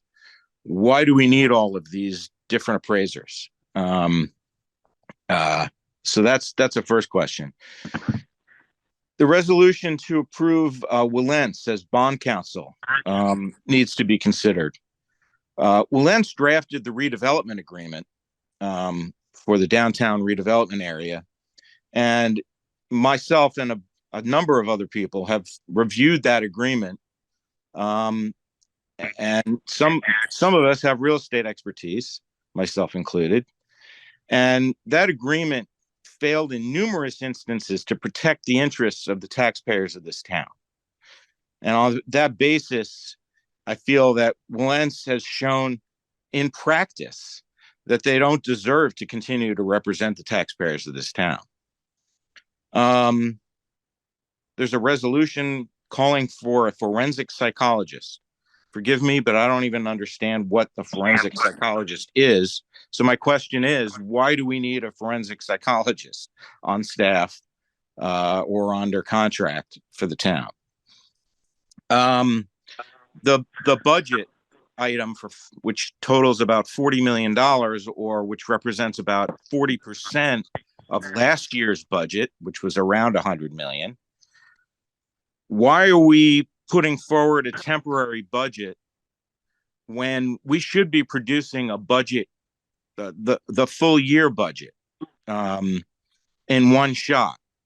What I find this administration likes to do is do things in piecemeal, which distracts from the bigger picture.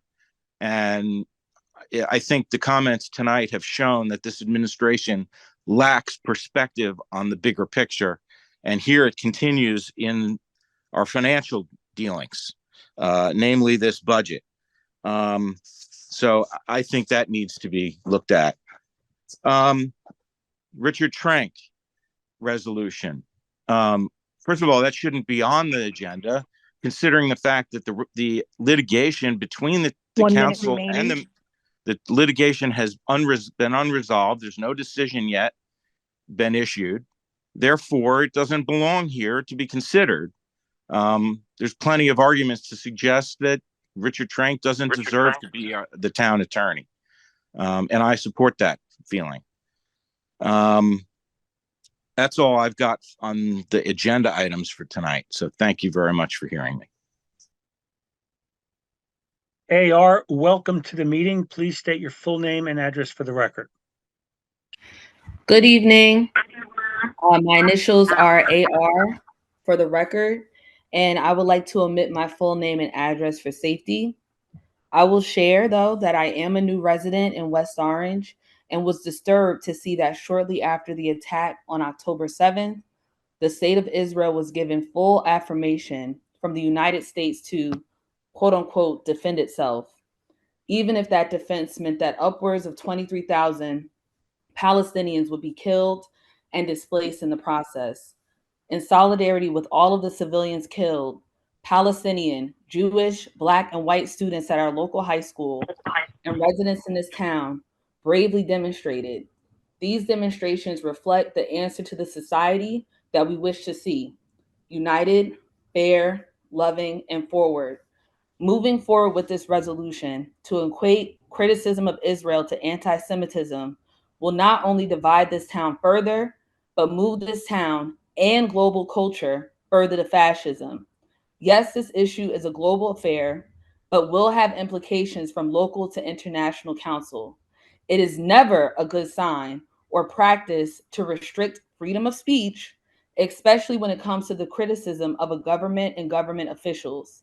A government that is blatantly, ultranationalist, authoritarian, making moves for economic self-sufficiency amidst slaughter of another group of people, and using anti-Arab racism to win people to nationalism, patriotism, and extreme militarism without question, all qualities that indicate fascism. Again, I understand that this is a local body, but I warn you, council, and everyone listening, that this resolution will be a further violation of our human rights and elicit the silencing of honest, working people that are rightfully speaking up for human life loss and showing us the best world possible. Please tonight reject Resolution 39.24 as is and take a stand against fascism. No further comment. Sally Malanga, welcome to the meeting. Please state your name and address for the record. Sally Malanga, West Orange. Our Green West Orange members wish the new council president great success this year, and the same to the new council member liaisons. We look forward to some wonderful innovation and collaboration with the residents once again. And congratulations to you, Joe, on your appointment to the New Jersey State Historic Commission. You deserve it. You've worked hard. You're dedicated to the history of West Orange, and your fascination and your joy and delight in it is much appreciated. And I enjoy listening to your podcast too. Thank you. This is my personal viewpoint after listening to some of the earlier speakers. To the Arab members of our community, you're expressing the exact fear that Jewish residents are feeling about their own safety. I would like to mention that the so-called cultural event held last Friday at Town Hall was publicly advertised on a worldwide terrorist website. What are people to think of your intentions and strategies? Zionism's purpose is not anti-Arab, it is pro-Jewish homeland.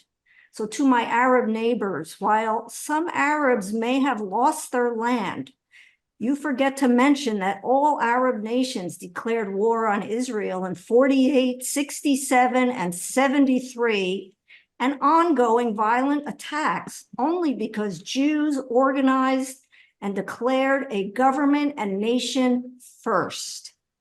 Yet still, 2 million Arabs live in Israel and are represented in the Knesset. That is not apartheid. What did Palestinians expect to happen when Hamas attacked a peace rally on October 7th?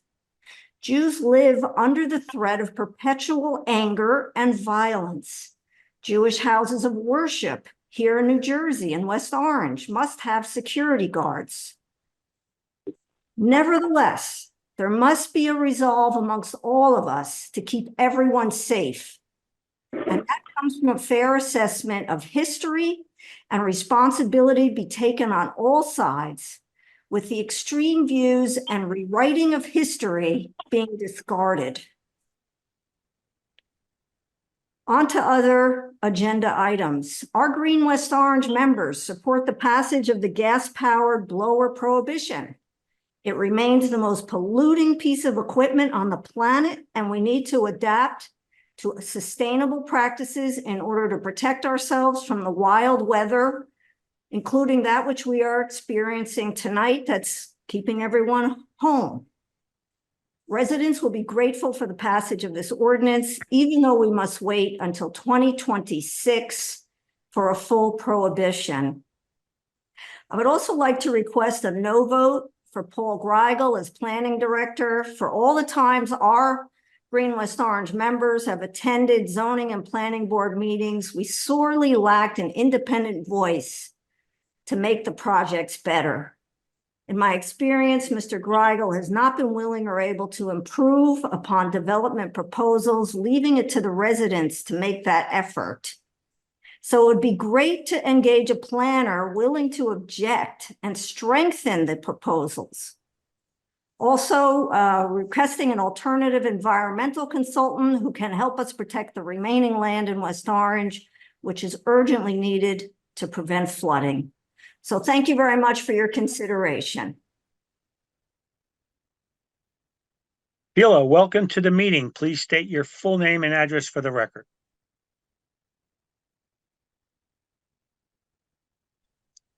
Sheila, can you hear us?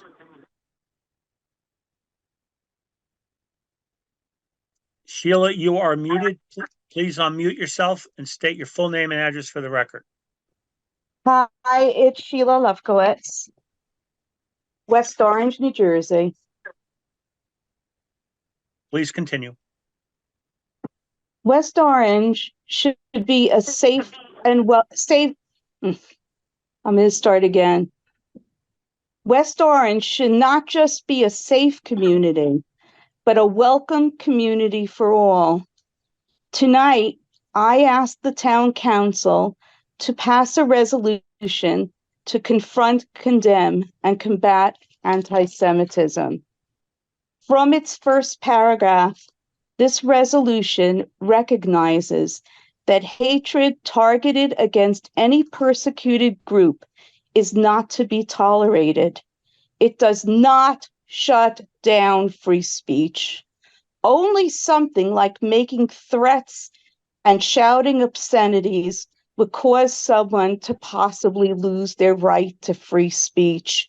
This resolution does not punish anyone who speaks out nonviolently to exercise their right for free speech.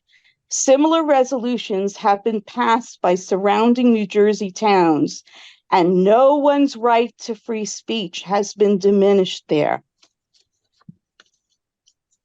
With the rise of anti-Semitism throughout the world, West Orange residents need reassurance that our local government and residents understand and define anti-Semitism so we can condemn anti-Semitism when we see it in our community. We are a nonpartisan government for a reason. Our purpose is not to engage in a geopolitical debate. What do your Jewish neighbors need to feel safe and welcome? We need to focus on the businesses in our community and ensuring that all residents feel safe and welcome. Jewish people in town do not want to see swastikas or slurs painted on properties. Jewish people in town already have to be on their guard when walking to synagogues, as many of us have been the targets of pedestrians and persons in vehicles shouting out anti-Semitic slurs. When we arrive at our synagogues, we need to be protected by armed guards, as there have been so many threats and violent attacks at synagogues here and in neighboring towns in the past few years. I have been asked by other people in town to explain the actions of the Israeli governments and the army just because I'm Jewish. That is not right. By approving this resolution against anti-Semitism tonight, our council can ensure that even though the world is in a terrible turmoil and there is hatred and violence against Jews, in our community of West Orange, we will be safe in our community. We will not have to tolerate hateful and intrusive speech that makes us feel intimidated. Wherever anti-Semitism flourishes, hatreds of all kinds thrive. Here in West Orange, let us demonstrate that we are a safe and welcoming community to all. And anyone who wants to make define their groups, what they feel they are being discriminated against. Let them define what that is. Let them make a separate resolution and let's adopt it. Thank you very much. Peace. Michael Giovine, welcome to the meeting. Please state your name and address for the record. Good evening. My name is Michael Giovini. I'm at 68 Manga Road in West Orange. I'm here to speak upon the leaf blower ordinance that you will be voting on to pass this evening. And I am speaking here to implore you to reconsider and not jump into and pass this ordinance.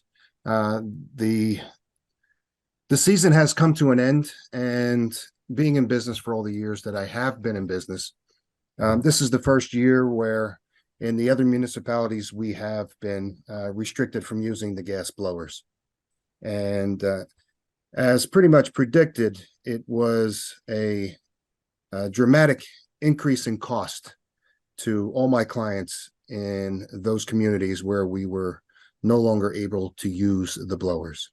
On the majority, the cost doubled, and for a chosen few, it was triple and then some. The reason being is because the blowers are ineffective in comparison to a commercial grade gas leaf blower.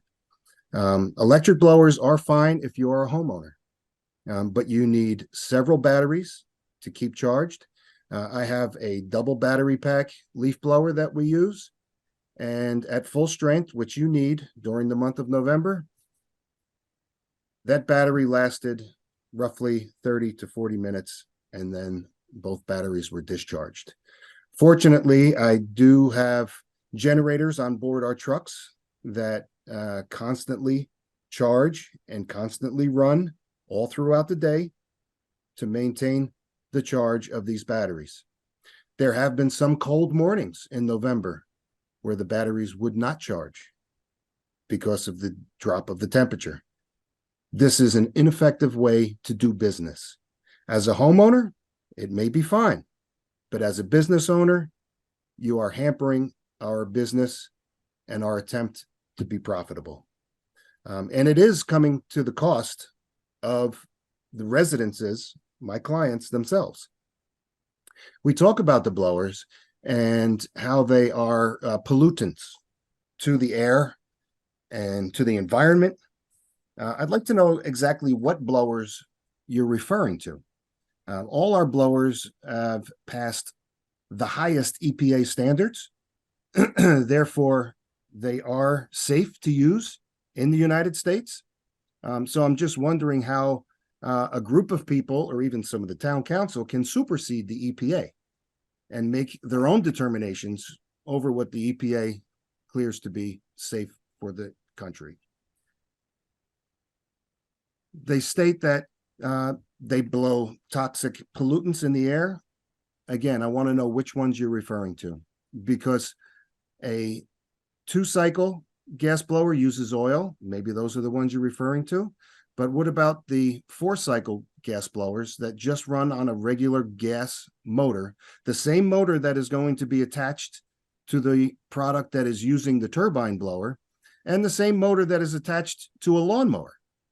So I fail to find what the problem is with that piece of equipment. The blowers that are used as a wheel blower, I don't find them to be much different than the turbine blower. So how is the turbine blower safer for the environment when it does the same thing as every other blower does, which is blow particulate?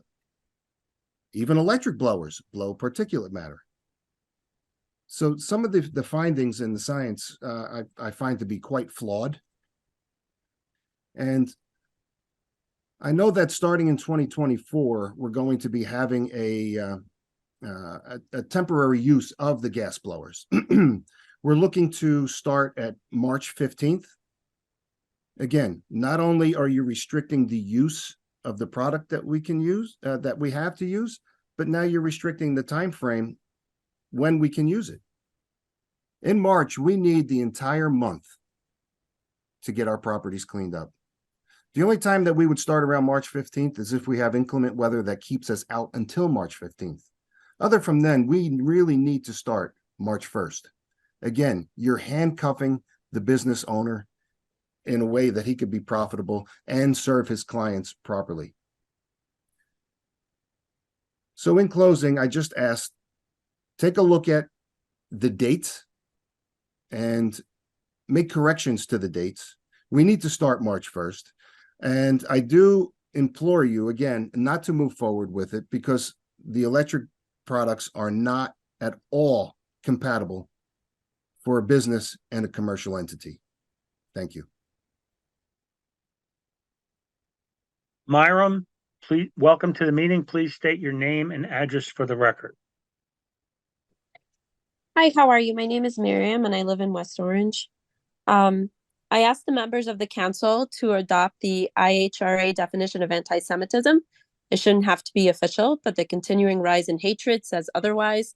Choosing to acknowledge the hatred against the people who have been historically oppressed and persecuted and has seen an over 300% increase in hate acts since October alone is not silencing or avoiding hatred of any other people. Having trained and educated at the Museum of Jewish Heritage, a living memorial to the Holocaust, some of the language, accusations, and acts against Jews happening today horrifically mimic the lead up to some of the darkest days in Jewish history.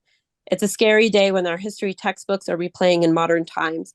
I watched a few BOE meetings ago as a local rabbi was heckled when he shared of losing loved ones, kept my child home when a bomb threat was called into her school, and saw half-torn posters of kidnapped children from Israel here and elsewhere throughout New Jersey.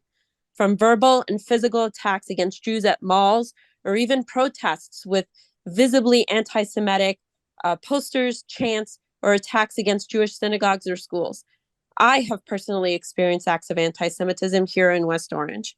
Even the old anti-Semitic tropes that Jewish communities have favoritism, influence, and commit government interference live on very loud and clear.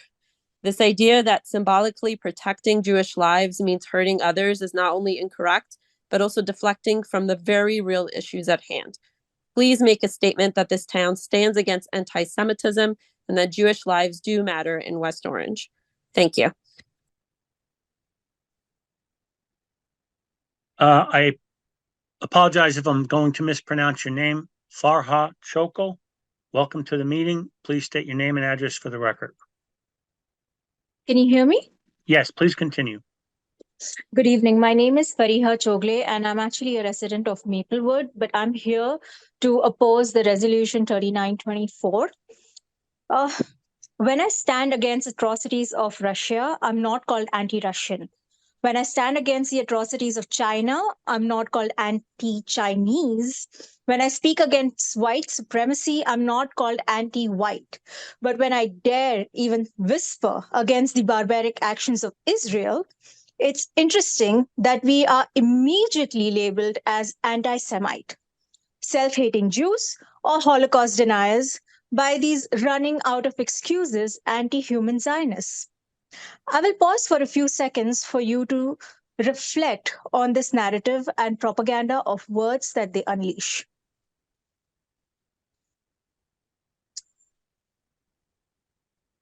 In this moment, it is essential that we address the ongoing tragedies in the Gaza Strip.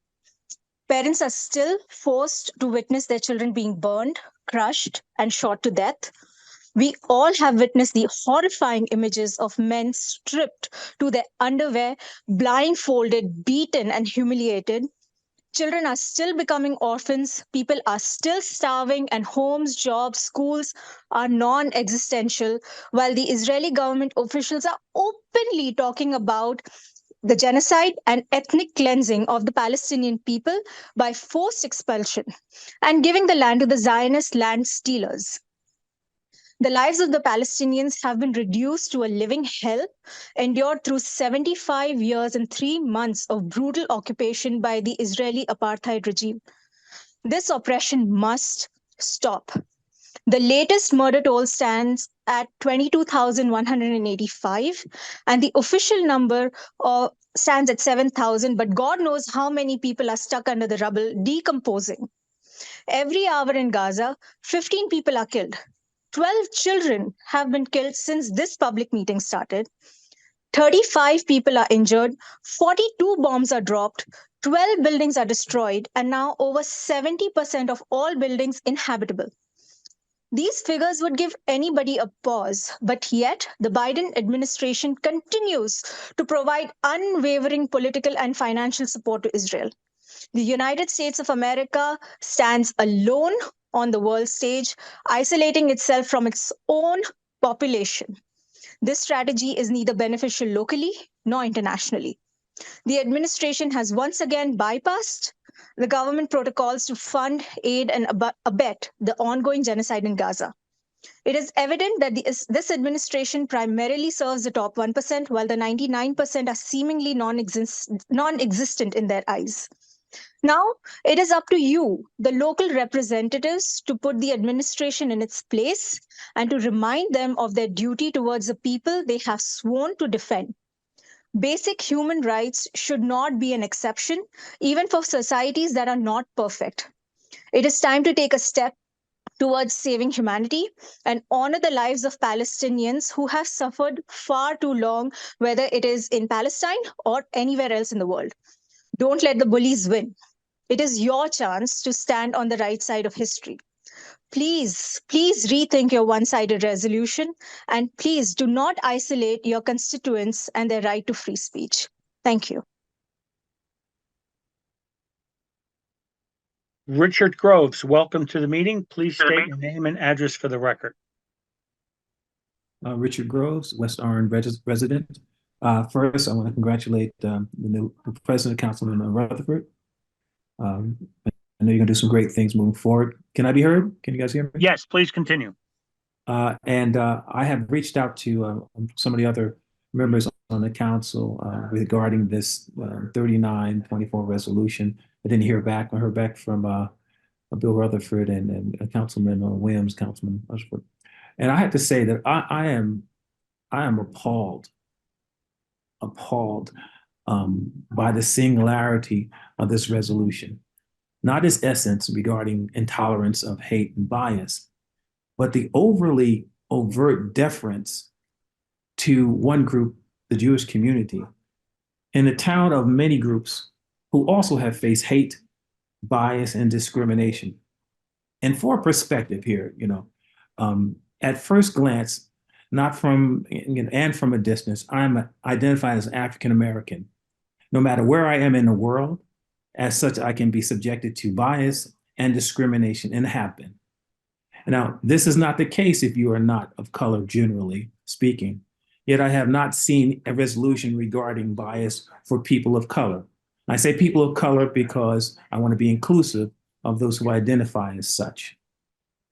So I did a little research just to put this in perspective. Since the 1800s, we're talking about travesties. Since the 1800s, in 1866, there was a massacre of African Americans. 1875, another massacre of Americans, 50 to 60. In Kovacs massacre in 1872, over 150 Blacks killed.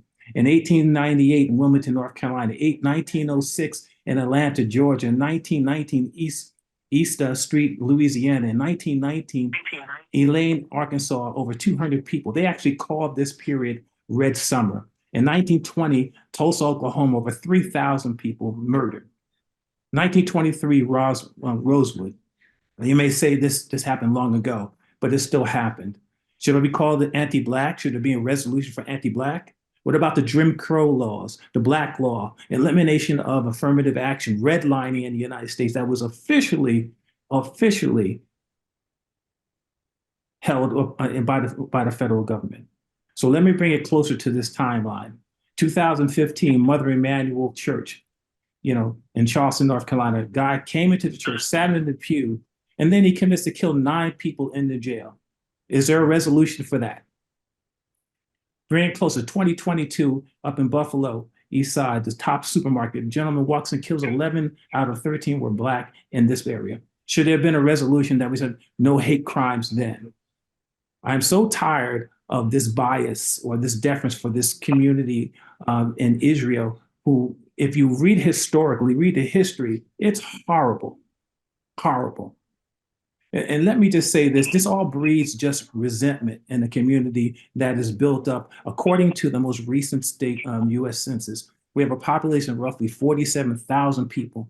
47% identified as being white, 27 are African American, 19.7% Hispanic, 6% Asians, 8.6% two or more races, which encompasses 61.3% of our population in this town. And yet this administration insults the larger population, which includes Palestinians, Muslims, and Arabs, right? By not taking them into consideration and the history of bias that my community has always still suffers from it. Yet there are no resolutions for that. So shame on this administration. But I believe you have some courage. You won't pass this resolution. But I believe we can do better if you have courage to do so. That's all I have to say. Council President.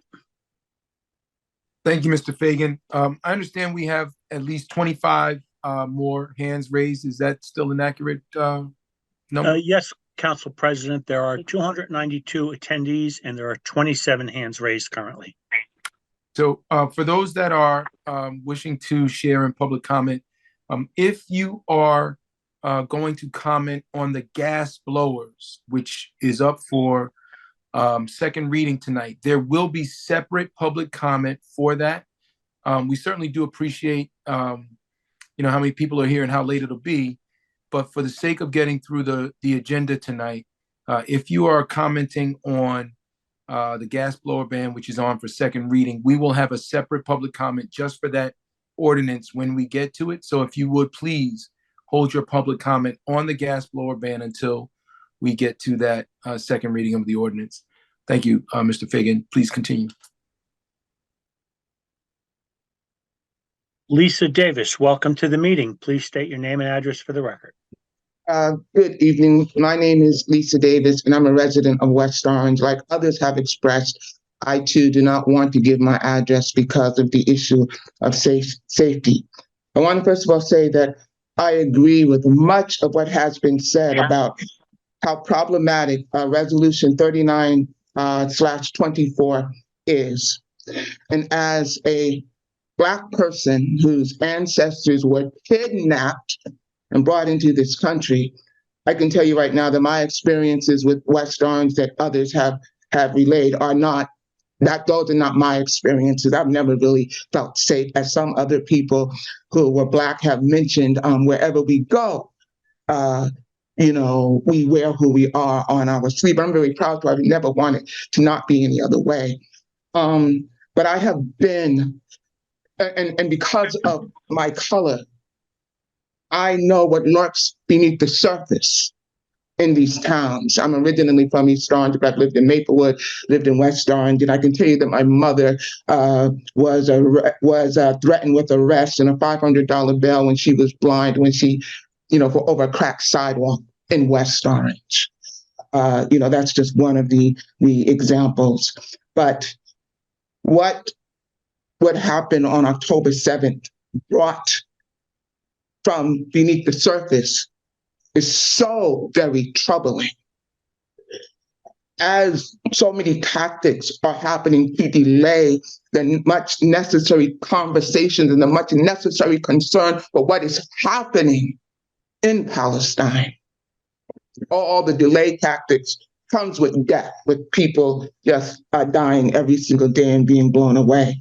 I have heard about the statement that was made by a board member of a West Orange calling Palestinians, speaking of them in a horrible way, calling them killers and rapists and all of that kind of stuff. I have seen the town put out a statement showing nothing but concern for Israel. Well, in the meantime, labeling people, young kids who no longer want this atmosphere of violence and constant war and want to speak out and show compassion for what's going on in Palestine. I have seen them labeled as violent. There was somebody who took out a petition saying that they were calling for the extermination of Jewish people. That is not right at all. I have come to this council meeting about a couple of weeks ago, and where the council had at least the chance to show that they were going to be impartial and try to be fair. That's not what happened at all. And you can't undo that. You can't undo that.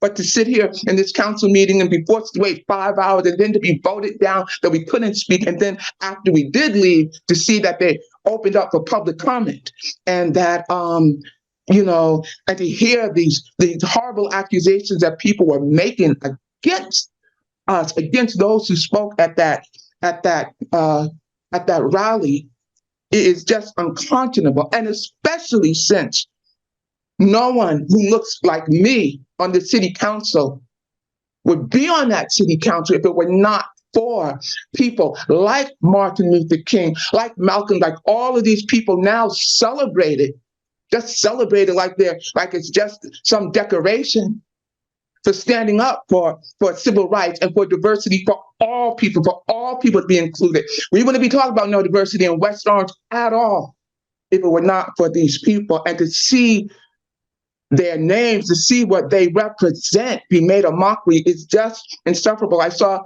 a Black Lives Matter sign out on the 1 minute from the remaining. West Orange Town Council. But you can't talk about Black Lives Matter and then turn around and act like Palestinians' lives don't mean anything. We can't have that.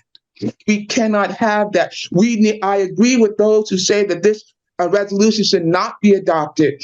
And we should, and if it is going to be adopted, it has to be some serious discussion and holistic conversation about what is going on, and not just something that focuses on one group of people. And then lastly, no one should have the right to control the narrative of anybody fighting for freedom. Freedom, that word means everything to Black people, and to have people now try to vilify that and to try to control the narrative, that's not right, because Martin was called a terrorist. He was killed by the United States. Malcolm, all of these people that we look at as freedom fighters, they were all called terrorists. We cannot have that. Lastly, I will say the town should have taken the position. Oh, it's up. Okay. Well, the town has to do better. Thank you. Joyce Rudin, welcome to the meeting. Please state your name and address for the record. Hi, Joyce Rudin, West Orange. I did want to speak about the gas blower, but in the interest of time and out of respect to Bill, I will hold off those comments. So I will address my second and third comment, which is that our township desperately needs a full-time planner, a planner like we had in Susan Borg, who was both a planner and an architect. We need one to avoid this patchwork development and endless squabbles over all of our variances. We need a beautifying vision that can only be provided by a professional with these credentials. Hiring Mr. Greigel as a second planning director, along with Ms. Gary Adams, does not provide this. Mr. Greigel's firm represents dozens of developers. We need somebody who only represents West Orange. Please do not move forward with this, but instead hire a full-time planner. Secondly, I have to object to retaining Mr. Wayne DeFeo as the environmental consultant. Many of us heard his presentation on the West Essex Highlands at the Wilshire Grand and were shocked to hear him publicly state that he would have no problem destroying half of that forest. His vision of environmental guardianship includes fencing out wildlife in lieu of replacing trees. I'd like to encourage our council to move forward in a responsible direction for the environment and the quality of life. Let's work together to hire a town planner and reject environmental consultants who favor dissemination over preservation. Thank you so much. Michaela Bennett, welcome to the meeting. Please state your name and address for the record. Good evening. Michaela Bennett, Old Indian Road. I almost hung up because when I heard 27, I said, oof, I raised my hand very late. Happy New Year, everybody. I hope you all stay safe, warm, with electricity. I'm only here to speak about, I think it's resolution 9-24, the resolution regarding Trank's contract. I urge this council to not retain Mr. Trank or his firm for any future legal work. And I will give you my reasons why, or at least one additional reason why, something I've learned quite recently. On Tuesday, November 14th, I sent an Oprah request to the township. The subject of the Oprah request was AOC, Administrative Office of the Courts communication regarding a resolution to enable the township attorney to prosecute in municipal court matters. I'm going to read it to you. Pursuant to the Oprah and common law, please provide a copy of the request from the AOC regarding what Mr. Moon, from Mr. Trank's office, calls a, quote, reaffirming resolution, permitting Mr. Trank and members of his firm to prosecute in West Orange Municipal Court. When Mr. Moon presented this, quote, reaffirming resolution to this council, at the time, Councilman Rutherford asked a very specific question. This was on October 11th, 2022. 2 hours, 51 minutes, and 58 seconds into that meeting. I'll give you the timestamp again. 2 hours, 51 minutes, and 58 seconds into the October 11, 2022 meeting. At the time, Councilman Rutherford asks Mr. Moon a specific question, and Mr. Moon answers the question. Those answers were foundational to this Oprah request. What I've learned from the Oprah request, after being told by the clerk that an extension of time was going to be needed to locate the information that I was seeking, to review it and redact it, and that I would receive it Monday, December 11th. What I received on December 5th was a resolution. It's entitled a reaffirming resolution, enabling Mr. Trank the right to prosecute in our township. A reaffirming resolution. As I understand what that means, a reaffirming resolution, it means affirming again. Essentially, that he had the right to prosecute, and he was receiving a new right to prosecute. And as you all know, the prosecutors in town are approved and appointed to prosecute annually. You do this every year. For them, for the judges as well. It took a bunch of back and forth with Miss Carnival to actually get the email from the Administrative Office of the Courts. And I'm going to read you a little bit of information. Miss Yvonne Bowers, our court administrator. 1 minute remaining. Had attended a meeting with Steve Samoji, the assistant director at the AOC. There was a big uproar, she said, at the meeting, because she was saying that the township attorney was prosecuting. And according to Mr. Samoji, he couldn't prosecute without a resolution approved by the council permitting him to do so. Here's his email. Hi, Yvonne. The authority is laid out in statute, which provides that a township attorney can also be appointed as a municipal prosecutor to prosecute local violations. Importantly, though, the person must be appointed by the municipality to serve in both positions. Being able to prosecute in municipal court is not an authority that automatically comes with the position of municipal attorney. Council, do not approve this contract. Investigate whether Trank ever had the Your time authority is up. to prosecute in our municipal court. Please do not let Mr. Trank continue to act as he chooses and bill our township. Thank you.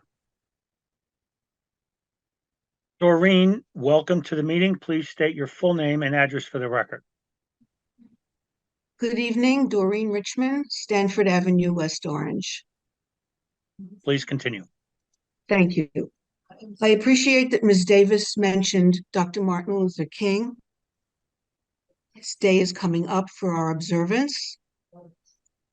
I would like to remind everyone that Dr. King dearly loved Israel and the Jewish people, not only, but also because the Jewish people were foremost and on the lines of the civil rights movement. Anyone who knows history knows that we were in Selma, we marched, and in some instances also died for civil rights. So it was a good idea to bring up Dr. King, and I appreciate that she did so. I'm not going to discuss anything national or international. This is a town meeting. And I hope that the town does adopt the resolution on anti-Semitism, which our neighboring towns have done without any loss of free speech to the residents therein. However, it has helped in the fact that anti-Semitism in the United States has increased by 337% since October 7th, and 60% of all religious-based hate crimes target the Jewish people. I regret if our Muslim neighbors feel frightened. That is not appropriate, but 60% of religious-based hate crimes target Jewish people, which is why we need the anti-Semitic resolution. And one of the myths that it's okay to say from the river to the sea, which was said at the West Orange High School walkout, is not okay. That chant calls for the annihilation of Israel as a state and the destruction of every Jewish person on the planet. That is not okay. That is not peaceful. That is not productive. Neither was it productive that some of the people at that walkout felt it necessary to make a hand gesture, and I will defer not being more specific, from their group towards the Jewish group, which was peacefully singing. I think you know which hand gesture I'm referring to. So I think that we cannot say that there is safety for the Jewish residents in this town or peace towards the Jewish residents in this town. Intifada is not a legitimate form of resistance. It celebrates terrorism. Our town does not celebrate terrorism. Our town celebrates diversity. And in that regard, I ask our town to support its Jewish residents by affirming this resolution on anti-Semitism, which many of our neighboring towns have done with no problem whatsoever. It's an internationally accepted definition. We won't talk about some institutions that don't accept it because they're anti-Semitic institutions to begin with. So of course they don't accept it. But other people throughout the world do accept it. And therefore, I think it's not an issue. It's not controversial. It's not rocket science for West Orange to do what its neighbors have done and accept this definition of anti-Semitism. Thank you, and Happy New Year. Zoom user, please state your full name and address for the record. Welcome to the meeting.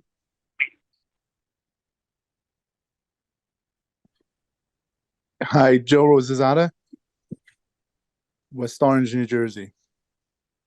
Please continue. Okay.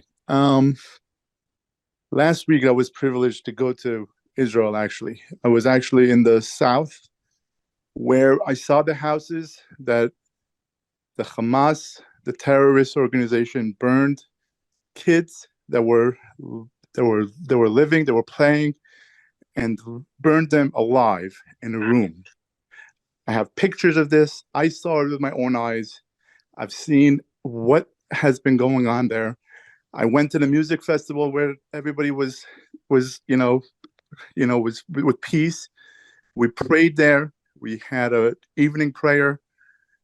And I saw the pictures. They had pictures of every single person that died. 247 people that were just there, just for peace, and were shot down. They were raped. They were go on and on and on. I was there personally with my own eyes. I saw this, and I saw where the Hamas came in through the borders.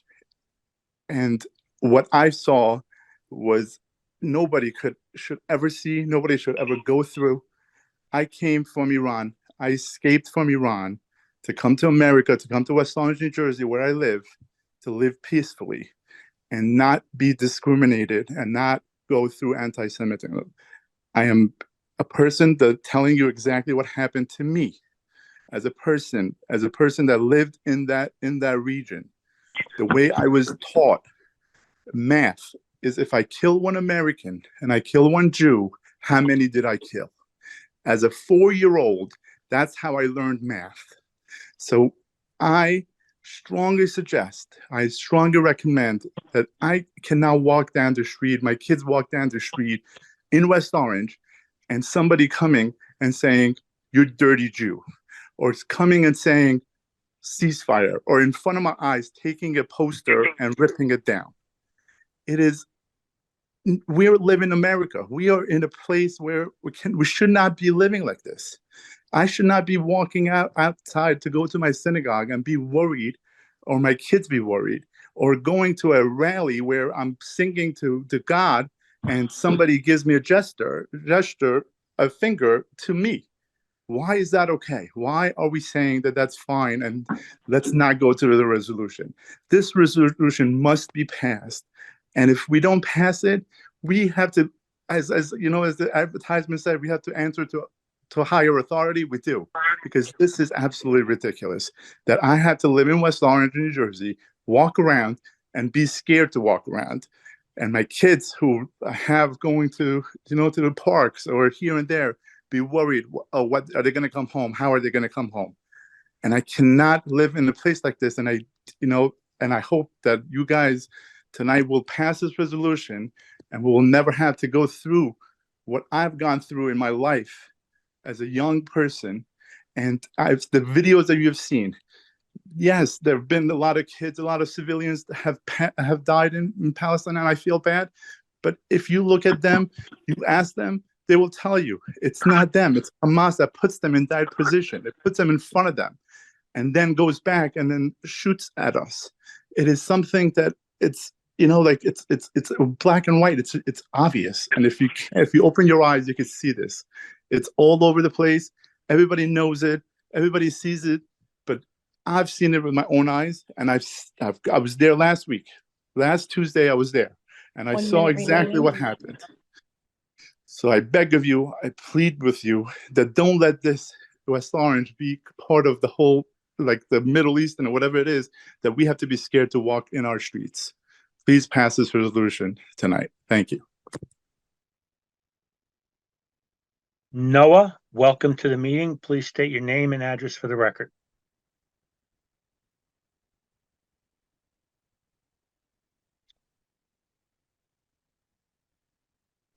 Noah, Hello? can you hear us? Yes. Yes. Please state your Hi. name and address for the record. Hi, my name is Noha, and I'm a West Orange resident, and I am addressing the agenda item 39-24. I stood in the town hall addressing the town council about my concern about the rising Islamophobia and racism in town in November. 2 months later, I can confidently say that things have gotten worse. It is ironic that the anti-Semitism resolution is being pushed by our local Zionist community while they're conducting a witch hunt on a vocal Muslim and Arab voice in town, me. According to them, they quote unquote see me, and they quote unquote see me for what I am, and that I have quote unquote an insidious agenda.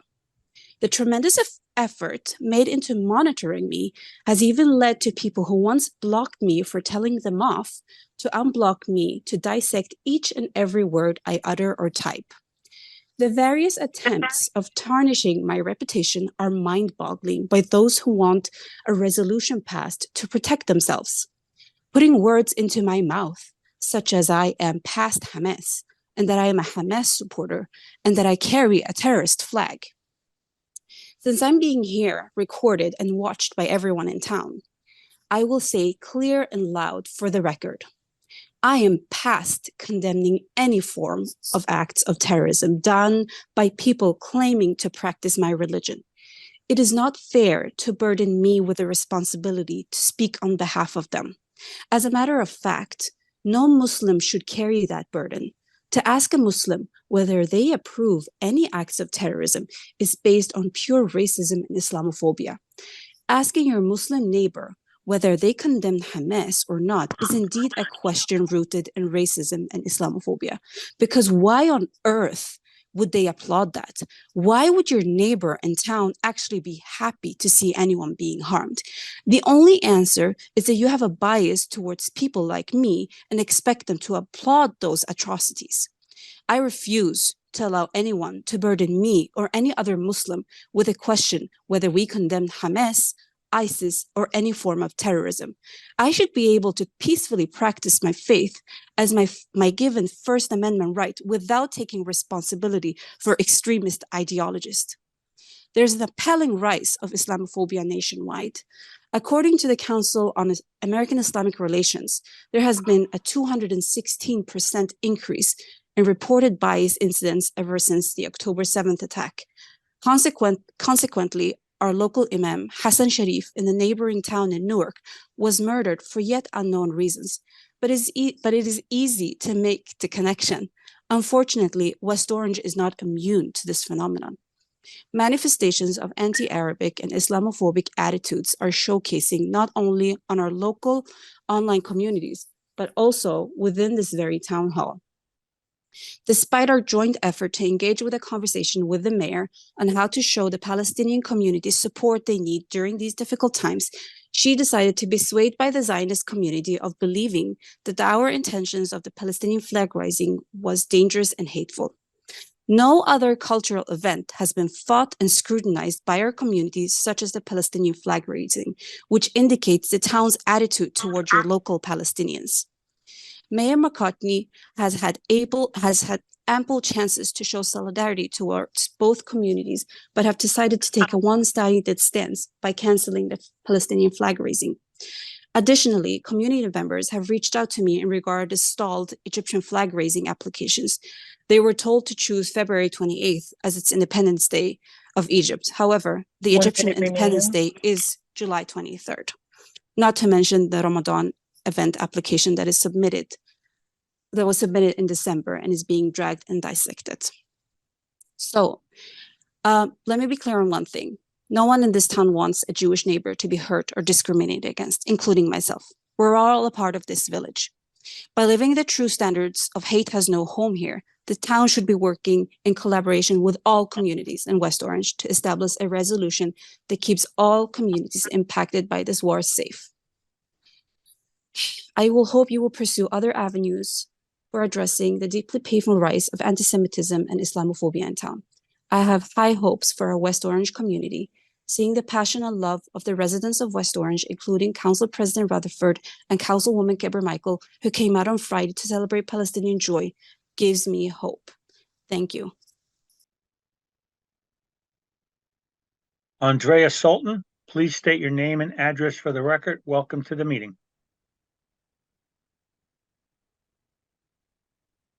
Andrea Sultan, can you hear us?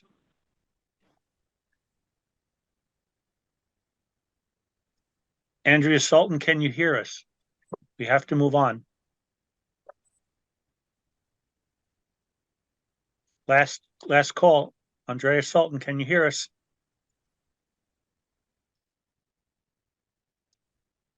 Renee Glick, please state your name and address for the record. Welcome to the meeting. Hi, Renee Glick, West Orange. Can you hear me? Yes, please continue.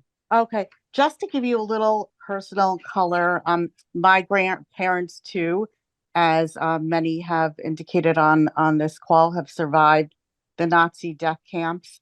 And both my parents were born in displaced persons camps and came to America when they were 2 years old. As some have said, since the October 7th brutal attack, unprecedented attack on Israel, anti-Semitic incidents have surged in the US and around the world.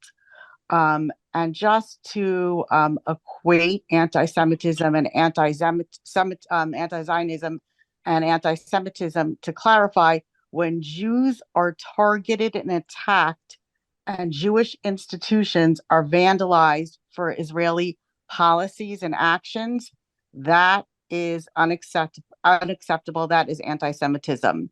I believe earlier in the call, Doreen had mentioned this statistic. This is actually from the FBI Director, Christopher Wray, that 60%, a whopping 60% of all religious-based hate crimes in the U.S. since October 7th have targeted Jewish people. The Jewish people are the largest target of hate crimes now in this country. I think someone else had mentioned that since October 7th, that the percentage increase over the past 2 months is 337%. There is an organization named the American Jewish Committee, and they actually came out with 4 very specific reasons for this anti-Semitism, and a lot of it are due to false myths. Some of this were actually cited in this council meeting. One of them is that Israel is committing genocide.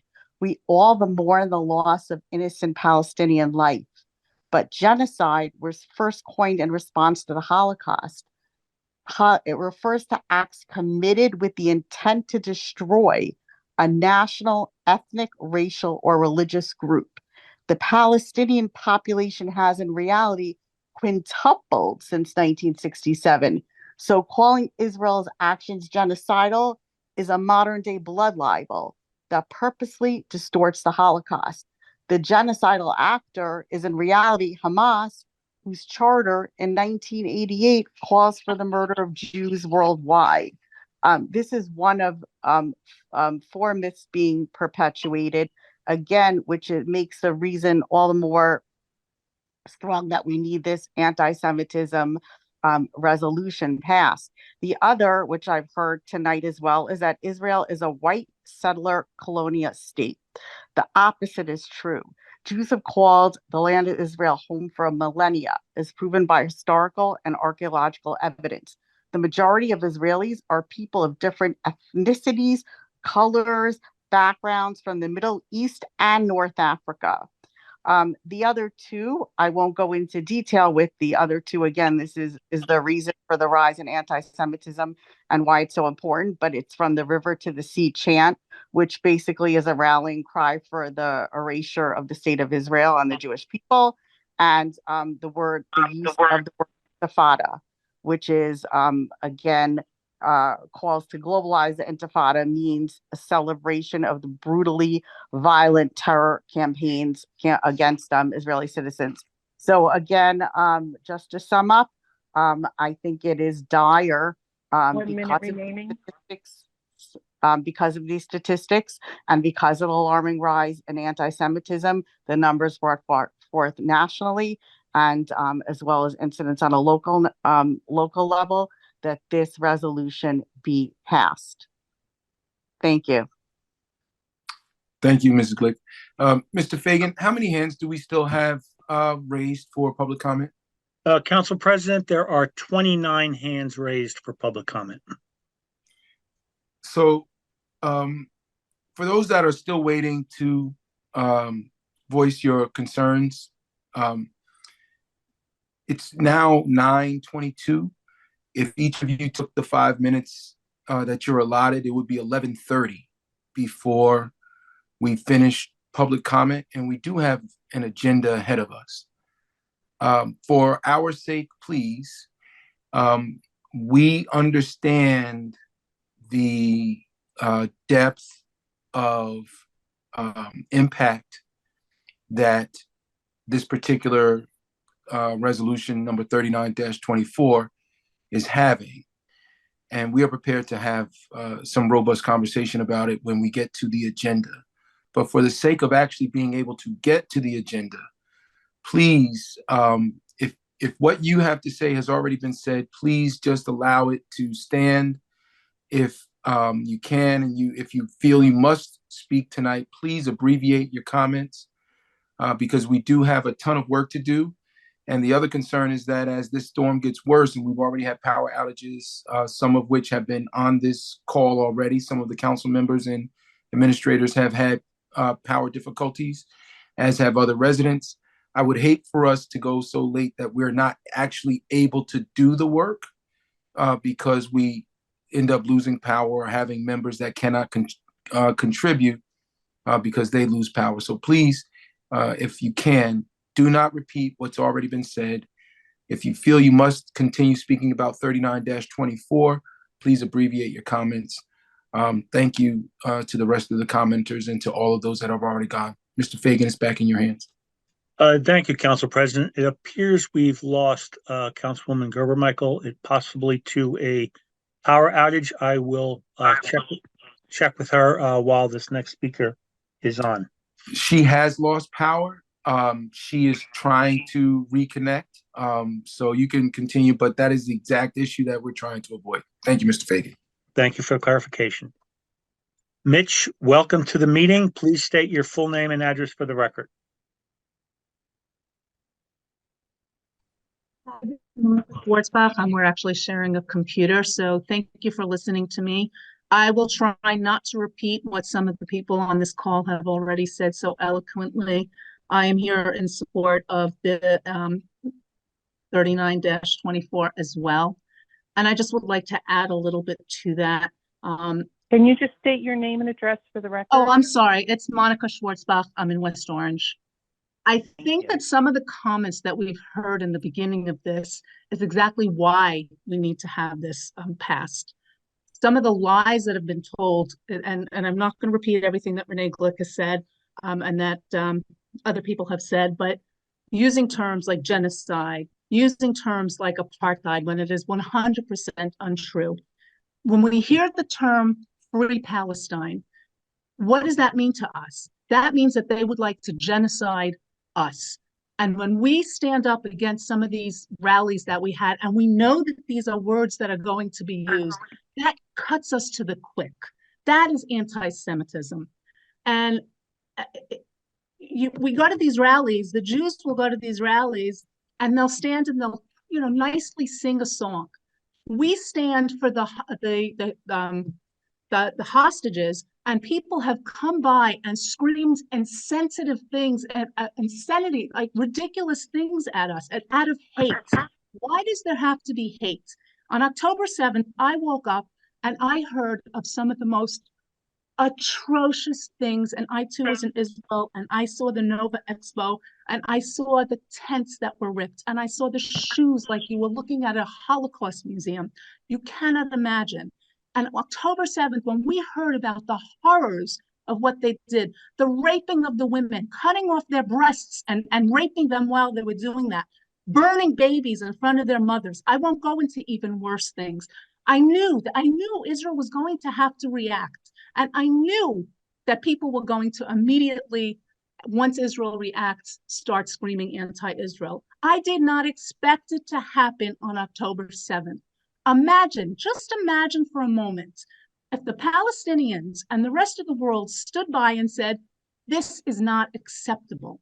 This is not the way that we want to move forward. We do not agree with the atrocities that they've done. The people in those towns were the most left-wing people who would take children from Palestine, from Gaza, and bring them to doctors. These were the people that were killed. And for people to stand by Hamas and tell us, do not destroy Hamas, because that's what the goal is, and to take the hostages out. There are still 150 hostages that are in Israel right now. One of them, Kfir Bibas, 1 year old. He turned 1 year old in Gaza. There are no Jews in Gaza, except now for the hostages and Israelis. Free Palestine from home. From home. In the West Bank, it's the PA that's in charge. In Gaza, since 2006, there hasn't been a Jew. They were given Gaza and given businesses, and they destroyed them. And when we hear you saying these words, Free Palestine, that is anti-Semitism. To us, Zionism is Semitism, right? Anti-Semitism was created for the Jews. It was, and I heard people saying, I'm a Semite too. No, this was a word that was created specifically for the Jews. And you don't get to decide what anti-Semitism is. We do. And respectfully, Mr. Rutherford and Ms. Michael, if I told you what I should call you as a person of color, you would say, no, you don't get to choose that. People do not get to choose what our terms are. These are our terms. And when you say things that are hateful, that is anti-Semitism. And so I implore you, please, to adopt the 1 AHRA minute remaining. definition of, I will be finished. Please adopt it, because the hate that comes at us without people even realizing the hatred that is coming out of their mouths, that is the reason that we need to adopt this. Thank you. Moish Glick, please state your name and address for the record. It's Moshe Glick, West Orange, New Jersey. Are you able to hear me? Yes, please continue. Great, thank you. Appreciate everyone's time. So what I think people are mixing up here tremendously is not the geopolitics of what happened in the horrific attack by Hamas, brutal murder, rape, and any democracy, with Israel being the only democracy in the world, has to defend itself. Hamas has told Israel that they're going to do this again and again and again. So forget all of that, right? If you want to argue that somehow Israel's not justified, that's not what we're discussing tonight. We are not, and Bill, as we've discussed, and I've had these discussions with everybody, we're not going to solve the crisis, the attacks that's happened in Israel, and Israel's moral obligation to defend its citizens. What was interesting to me, the people that discussed against this resolution, not one of them said, and I feel horrible for these women, beautiful 18, 19-year-old women that are held hostage in Israel. They are brutalized. Not one has said a word about that. So I want to start off by saying I feel horrendous for any loss of life, whether that's Jew or Ghazian. But the blame for that Ghazian death does not fall on Israel's shoulders. That falls on the corrupt terrorist organization of Hamas. So, but I want to put all of that aside, because that's really not what the IRH resolution is about. It really is words matter. All right. And am I allowed to go into a crowded movie theater and yell fire? Am I allowed to go over to somebody and threaten their life? Right. So words actually matter. And when people use the words intifada, that's another word for armed attacks on Jews. And this is not some theoretical. Eliza Flatow, a resident, a teenager in West Orange, New Jersey, living her life, was on a bus in Gaza, not bothering anybody, and an intifada, a Hamas terrorist, blew up and murdered her. From West Orange, New Jersey. These are not these crazy ideas. When people mention the word genocide, right? To have even there's a Jewish word called havamina, to even have a thought that the Jewish people are committing genocide, it's nonsense. But it's a delegitimization of Jewish people, and the fact that the U.S. State Department has adopted the IHRC, Highland Park, New Jersey, Livingston, Borough of Woodcliff Lake, Clinton, New Jersey, Westfield, the Scotch Plains, Fanwood. I can go on and on and on. There's tons without any even questions about it. So the question is, the Jew, and I think we can all agree on this. I heard an African-American gentleman earlier talk about, he had listed out a number of attacks on African-Americans through history. The Jews have been attacked for millennium. They have been attacked for millennia, and the Jew has always been the canary in the coal mine of the world, right? So when Black Lives Matter movement came out, we marched with our Black Lives brothers and sisters because they were under attack. And therefore, there was every town, every city, every community had made a resolution in support of Black Lives Matter, and we support that. Now is the time for the town to recognize, as the lovely Renee Glick had mentioned earlier, the number of attacks that are on Jew, it's astronomical. It's not even close to any other minority. So when the Black lives were under attack, we came together and said, you're under attack. We support you, our brothers and sisters. And the argument that some of the previous callers had made to say that somehow we're regressing the rights of our Palestinian, our Ghazian, our Palestinian neighbors, we support support, if somebody would put out words, kill all Muslims, I would be against that as well. But there are code words, and where people are saying those words, kill all Jews, from the river to the sea. 1 minute That's what. remaining. Thank you. When you hear the words from the river to the sea, Bill, you and I have talked about this. There's no other way to interpret that. It's the Jordan River to the Mediterranean Sea. There are 7 million Jews between those borders. And when people call for that. So I implore the council, this is the time to stand to the most targeted group. We have always been the canary in the coal mine. You look at, first it comes the words, first comes the hate speech. You look at Nazi Germany. For years, the violence didn't come against the Jews. First it was all the hate speech. And if we don't stand up as a township and say that we have to pass this resolution, so there's, and what the previous caller said, we know what anti-Semitism, just like an African-American dictates how they want to be respected and how they want to be called, same way the Jewish person has that same right. So I implore you, it's not about the fight in Israel. It's a fact that there is a targeted minority called the Jewish people with a large presence in this town that feels unsafe. And it is not stopping the Muslims or anybody else. I'm against all hate. And I did read the resolution. The resolution calls for hate against all people. So I implore you to please pass this resolution. Thank you for your time. Irv Schwarzenbaum, welcome to the meeting. Please state your name and address for the record. Irv Schwartzbaum, West Orange. As a longtime resident of West Orange, I implore you to vote in favor of the resolution 39-24 regarding anti-Semitism. The resolution denounces all hate. Most importantly, the resolution clearly defines anti-Semitism, which would impact what the township of West Orange would consider hate speech. We are a diverse and welcoming community, but must draw the line and not tolerate anti-Semitism. Thank you. Nicole Bell, welcome to the meeting. Please state your name and address for the record.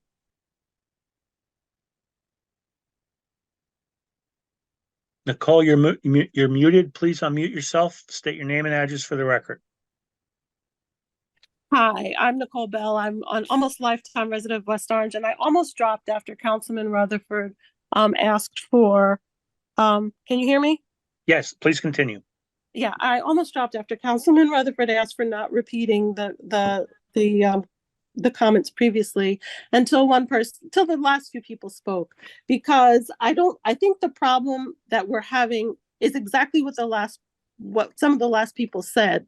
One person talked about how we just want to take out Hamas, and no one is feeling for the Jewish people who have been hostages. And the beginning of my speech was all about that, about how exactly we feel for the people who have been taken hostage and how it's an atrocity that has happened. That is absolutely how all of us feel. And if anyone does not, then clearly there is a problem. The problem that I am having with this particular resolution is exactly that it is limited to certain words that a certain group of people has defined as hate speech against them, and that's wonderful and whatever, but it limits speech, period. I have lived in this town since I was a child, and when I grew up here, it was not the wonderful melting pot that we see now. Throughout my life, my people have been harassed. My father, who's a police officer, was harassed often and in many different ways, overtly and covertly here in this town. As a child, I was verbally assaulted often by ignorant elementary school children who freely use racial slurs to address me. I have not seen a resolution censoring any of those words. I definitely, by full stop, support every one of my Jewish neighbors here, across the world. Everyone deserves to feel safe. We are in a democracy, and censoring hate speech is one thing, but censoring speech that can be manipulated and misconstrued and abused as hate and left for interpretation is the problem. That is the problem.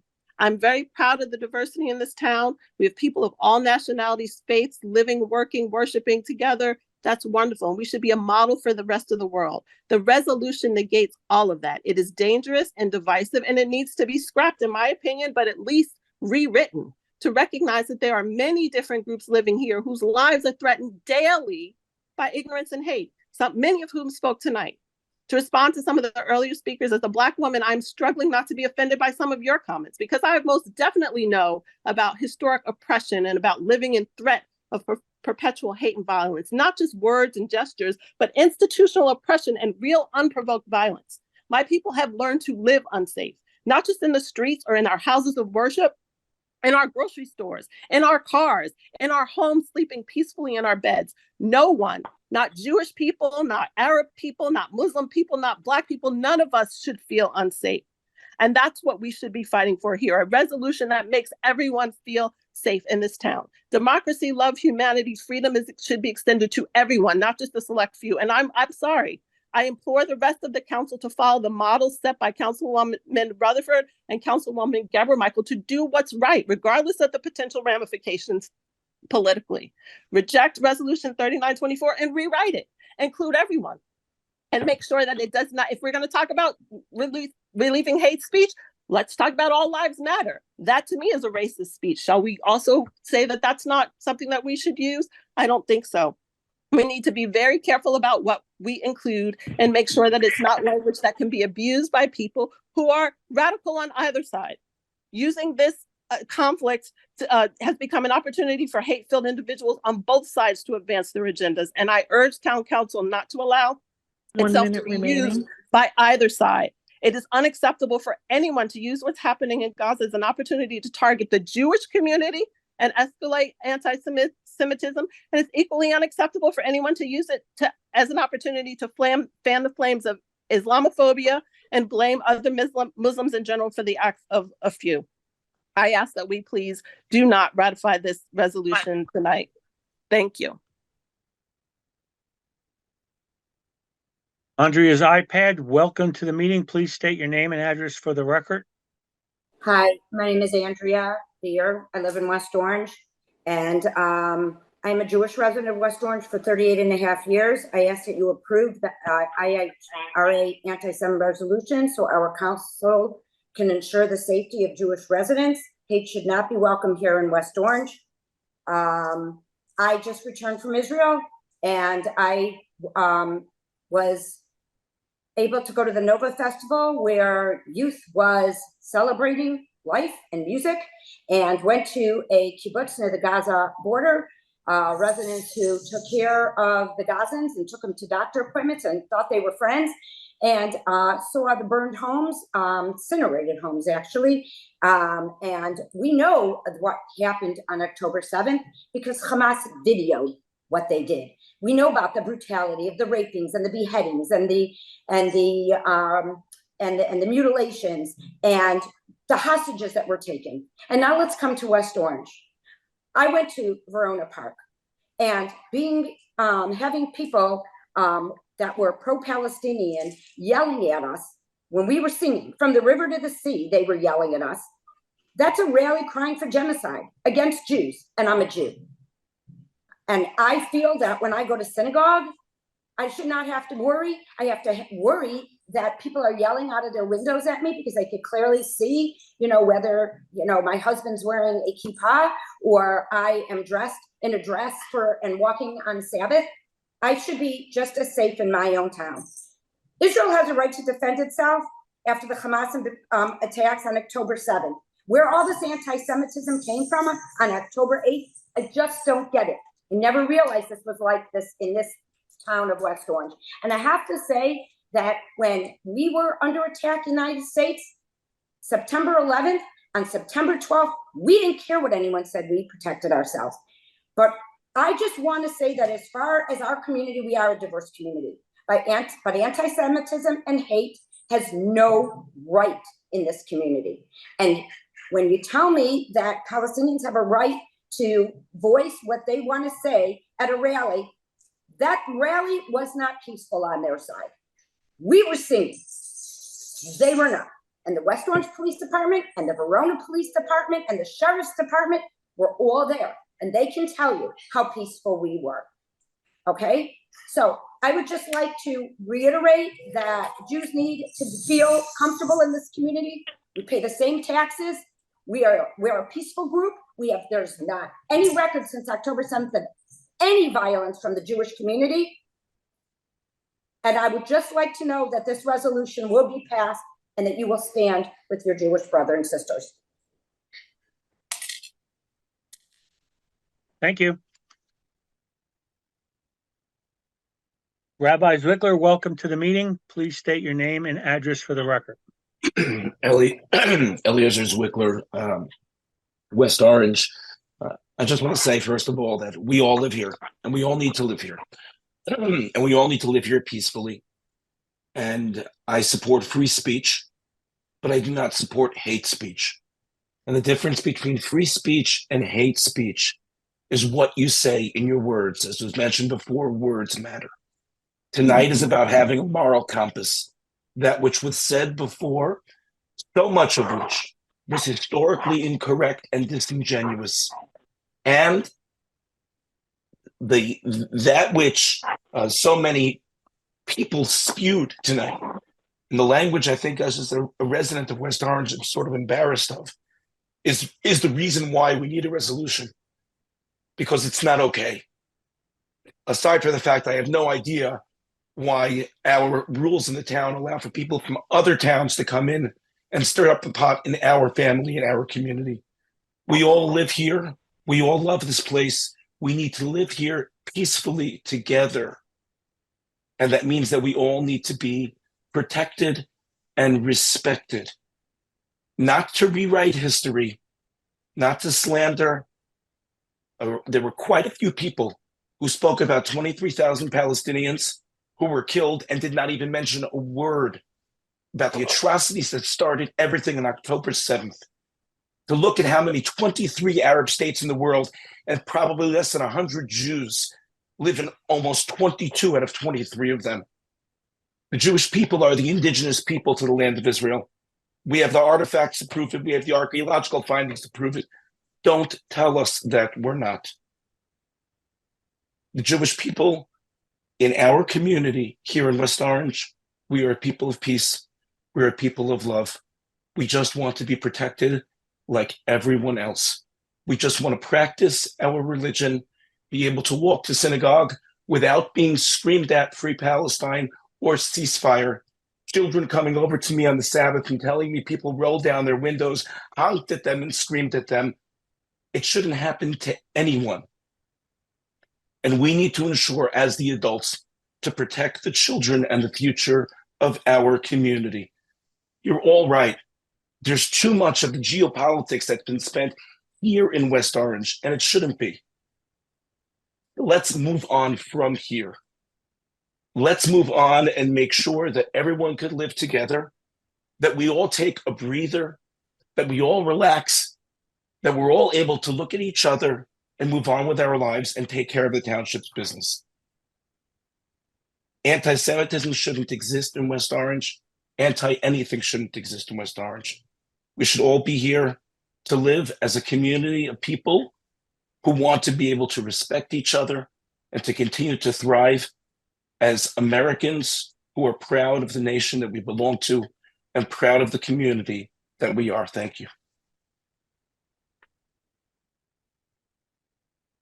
Gabby Guzman, welcome to the meeting. Please state your name and address for the record. Hi, my name is Gabby Guzman, and I'm from West Orange. Please continue. I'm here to ask the West Orange Council to vote no on the anti-Semitism resolution 3924. Many of the people on this call that have called to support this resolution have said that only Jews can define what anti-Semitism is because it's an experience and term that is created by Jews. I want to ask, does this logic extend to Palestinians? Can they be the authority and experts on words, phrases used and coined by them, such as Antifada, Free Palestine, and From the River to the Sea? Zionists on the call are asking us to accept their interpretation of these terms, but are not considering what these terms mean and how they have been used to the Palestinians that have coined and used these terms.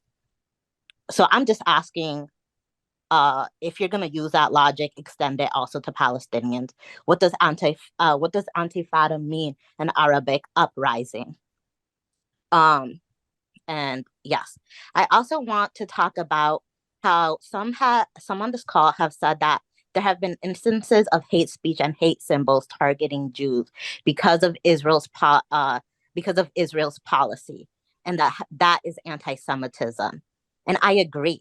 I agree that that is anti-Semitism, right? I agree that Jews Jews around the diaspora, even Israeli Jews, should not be targeted because of Israel's policy, and that this is anti-Semitism, because we shouldn't equate Jews with Israel's policies. However, in this resolution, it equates Jews with Israel's policies. That's what it does, right? Which is anti-Semitism. And this is why I am against this resolution. I'm asking this council to vote against this resolution, because equating Jews with Israel is anti-Semitism, as many of the people in this call have said.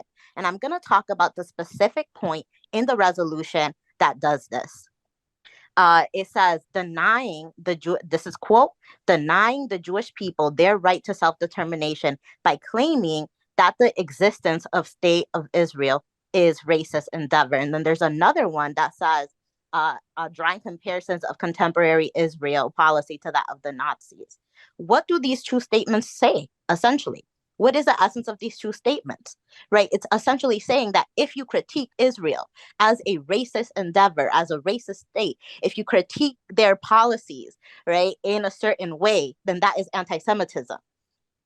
Tell me, how does that make sense if someone just said on this call and explained, a Jewish person saying that equating Israeli policies with all of Jews is anti-Semitism, and this is what this resolution does, right? So at the very least, you need to take away those two points, or else you're actually promoting anti-Semitism.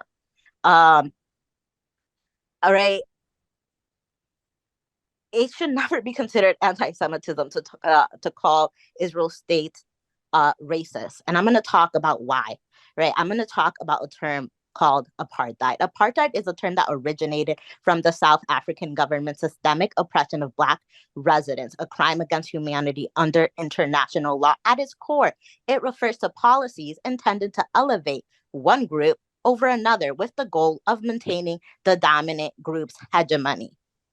Elevate one racial group over another. What does that sound like? That sounds like racism, right? In 2021, the Human Rights Watch put a report reporting that the Israeli government system is systematic oppression of Palestinians and inhumane acts. In 2022, Amnesty International came to a similar, right, conclusion, right? And Michael Link, the UN Special Rapporteur of Human Rights in occupied Palestinian territory, stated Israeli government use a deeply discriminatory dual legal and political system which privileges Israeli Jewish settlers while disadvantaging Palestinian residents in these areas. Also, Israeli themselves have said this as well. Former Attorney General of Israel, it is with great sadness I must also conclude that my country has sunk to such political and moral depths that it is now an apartheid regime. Thank you. Rachel Klein, welcome to the meeting. Please state your name and address for the record. Rachel Klein, Howell Drive. Please continue. So I'd like to first talk about a renewal of Mr. DeFeo's contract. I think many hours ago, it was mentioned by Joyce Rudin, and I kind of second her sentiments. Especially we've dealt with him a little bit in trying to save the 120-acre forest. Specifically, he seems to have a bit of an interest in this development going through. The example I'll give is he showed pictures at a meeting at the Wilshire Grand of garbage strewn about by teenagers from Verona and West Orange, claiming that that's a reason that we should knock down a lot of the woods because the woods is filled with trash. But interestingly, he neglected to show the piles and piles of construction debris left behind by this same developer who wants to continue developing the land. That and the fact that he's also working for the developer and neglected to state that when he gave the presentation at the Wilshire Grand, we felt to be a bit it's inappropriate. He should have been able to give the speech, but he should have told us exactly who he was prior to going ahead with it. So I would like the town to consider looking elsewhere instead of just automatically renewing Mr. DeFeo and associates.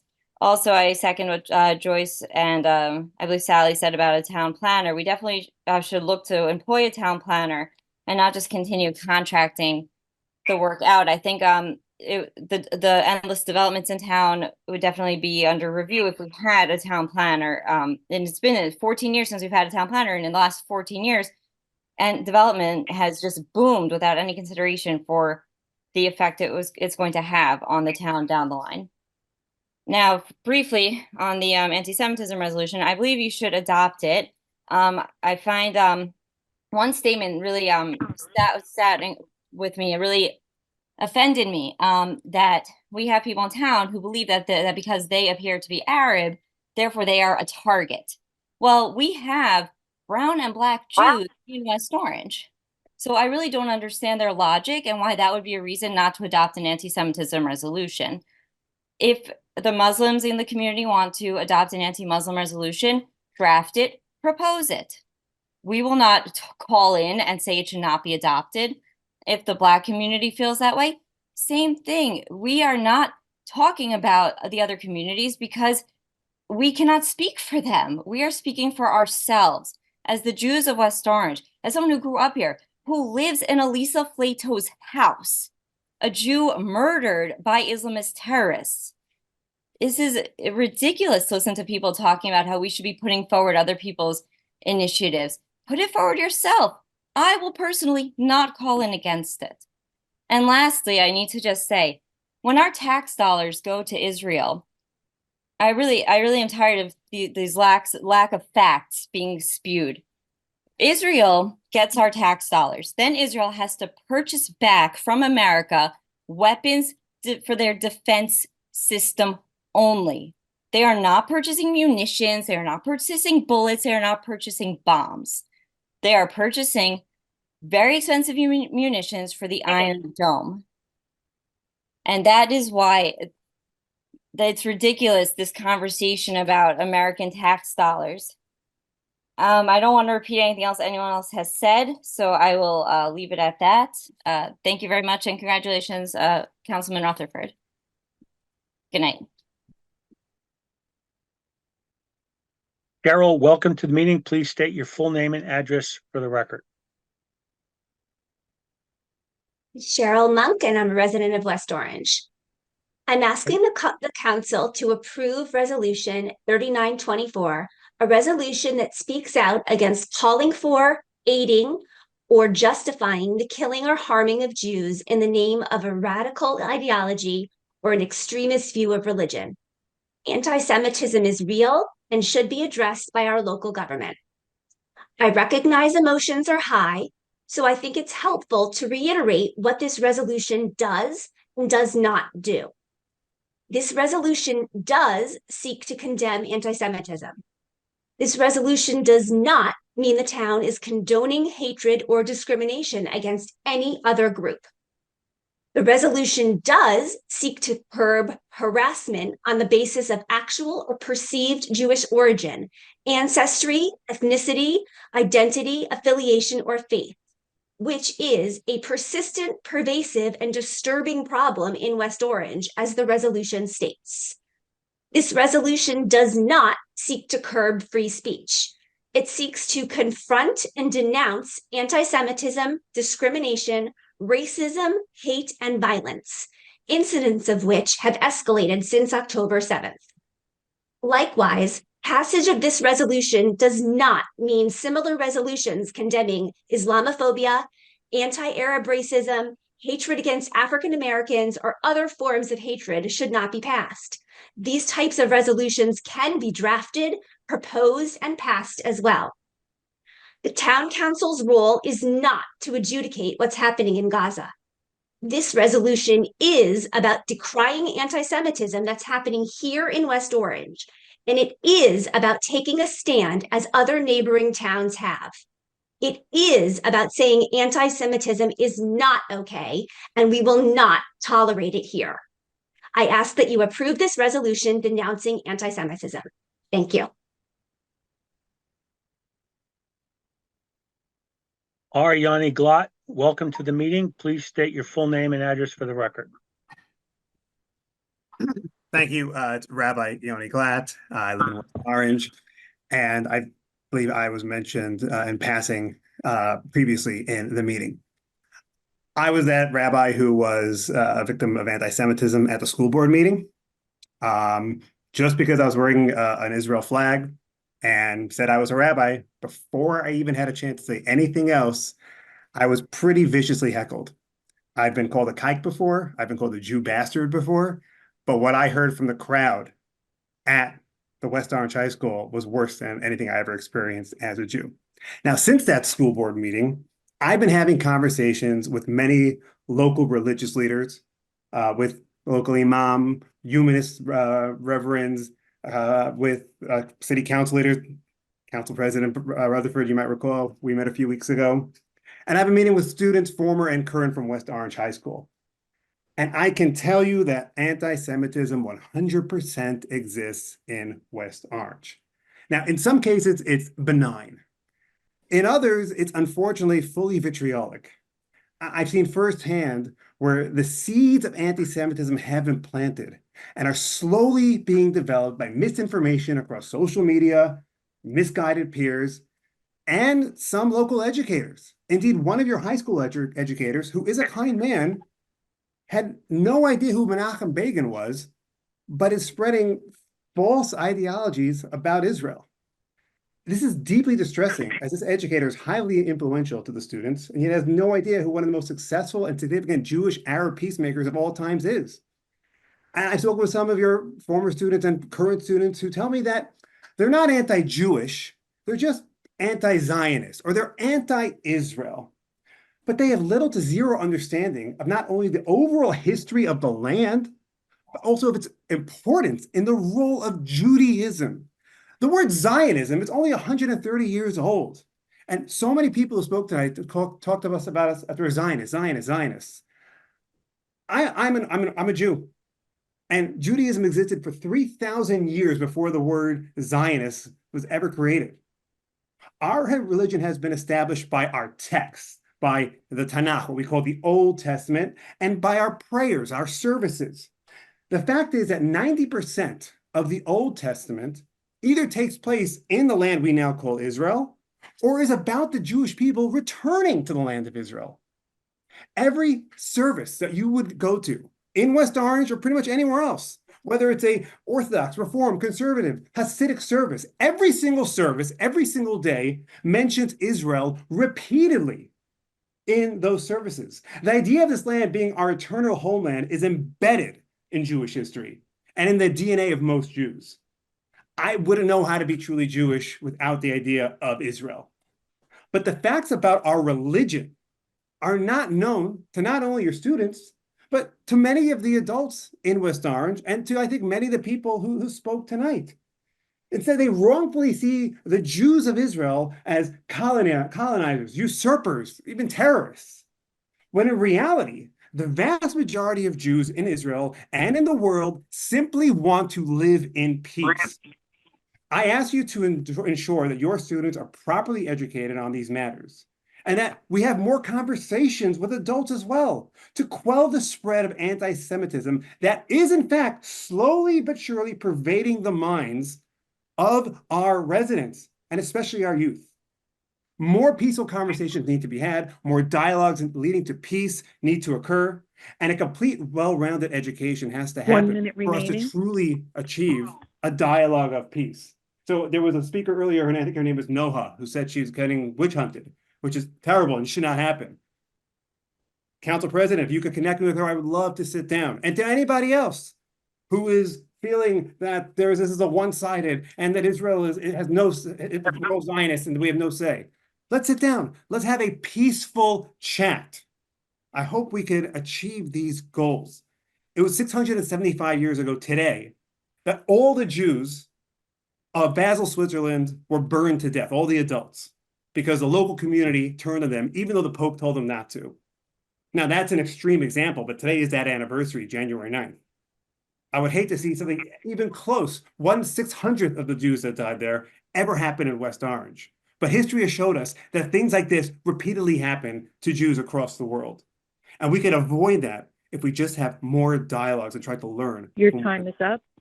Thank you. Mr. Fagan. So I want to thank Rabbi Yoni. I think the spirit of his comments are helpful and needed. It is obvious that this resolution has stirred up significant and intense reactions in West Orange.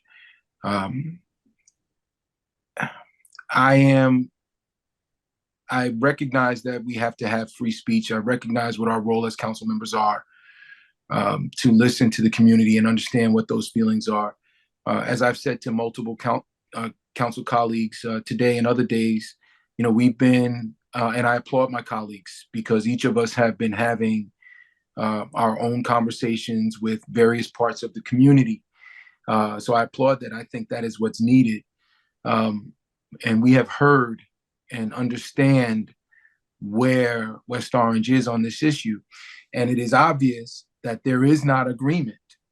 And I think that makes it very difficult for us to do our jobs. It makes it difficult for us to even get through public comment.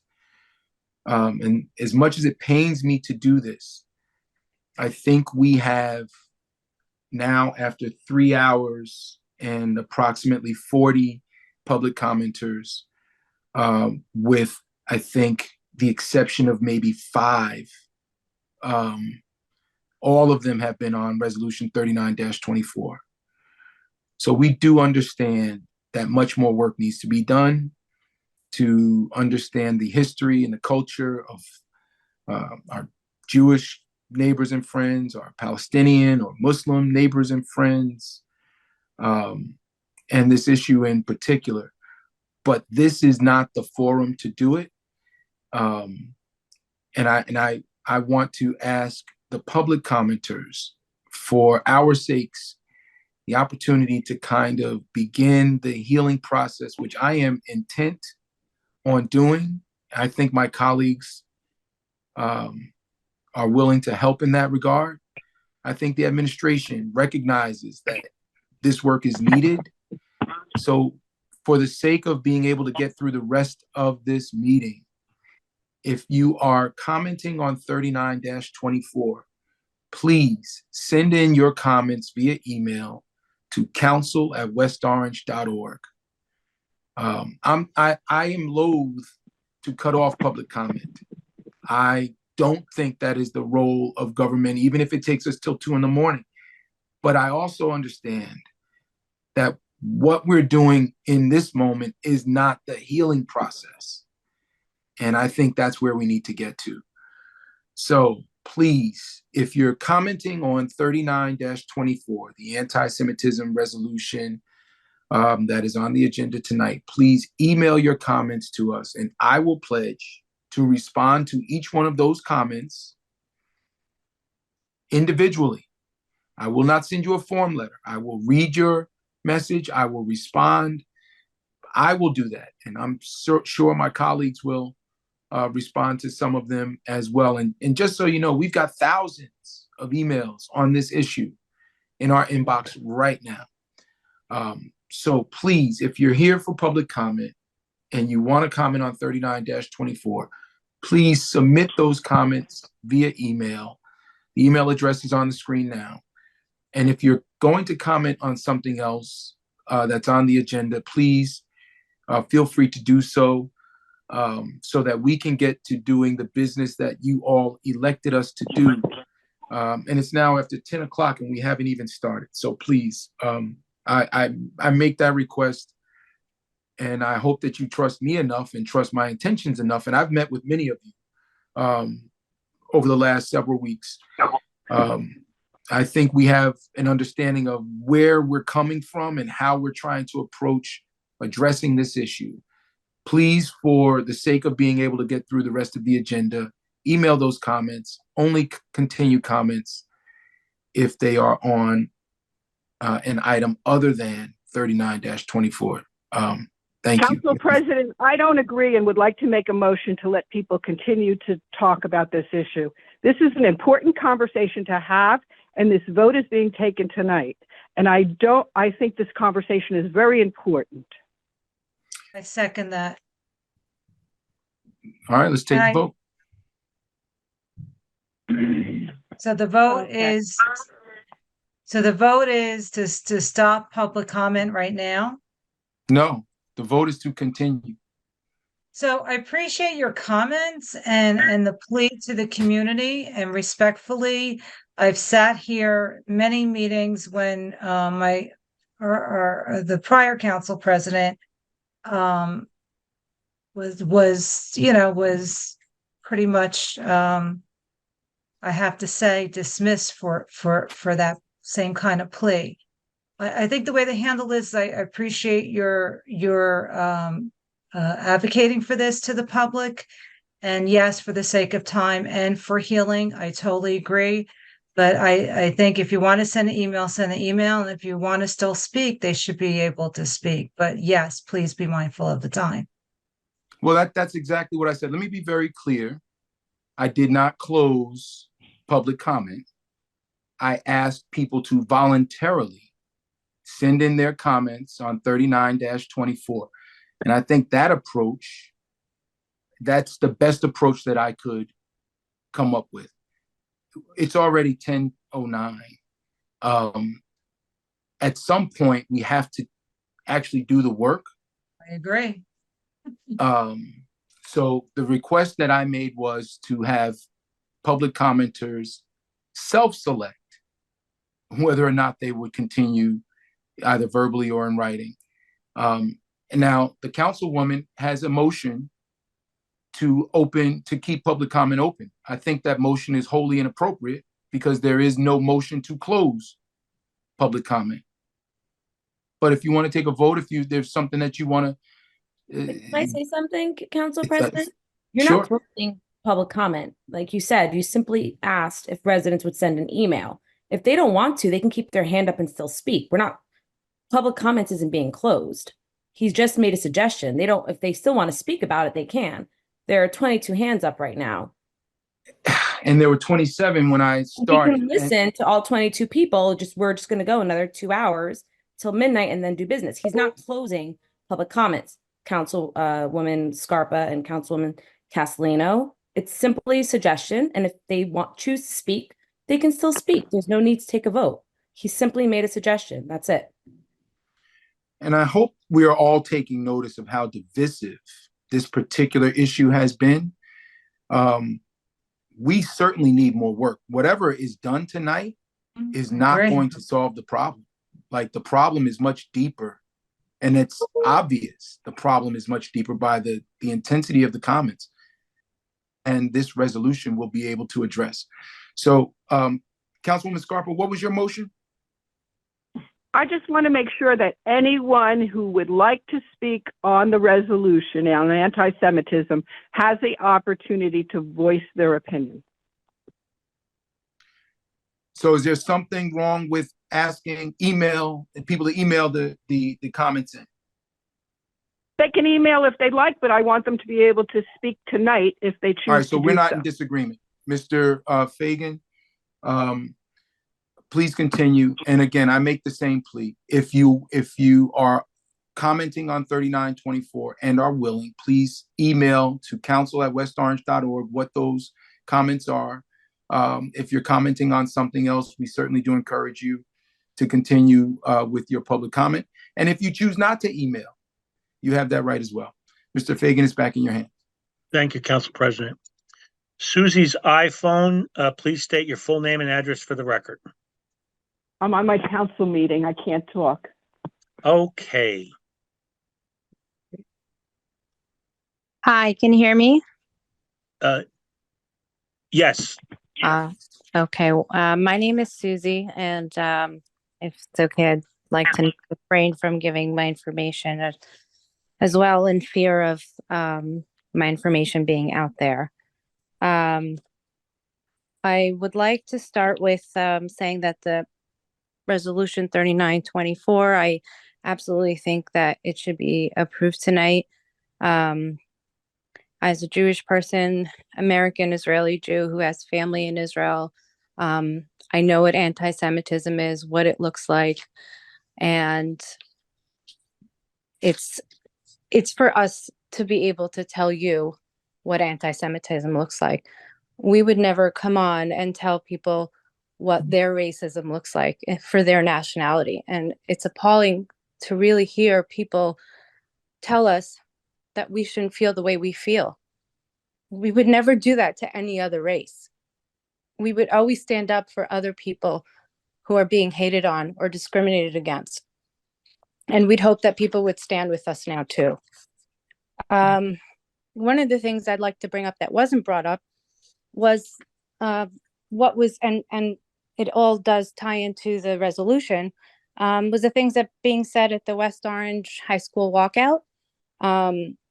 Quotes of, "They fear you, keep doing what you're doing. We will not let them, we will let them know exactly who lives in this town, in this region." They're trying to intimidate us here. We know what type of region this is. Did it stop you? What are they implying? What type of region is this? This is discrimination.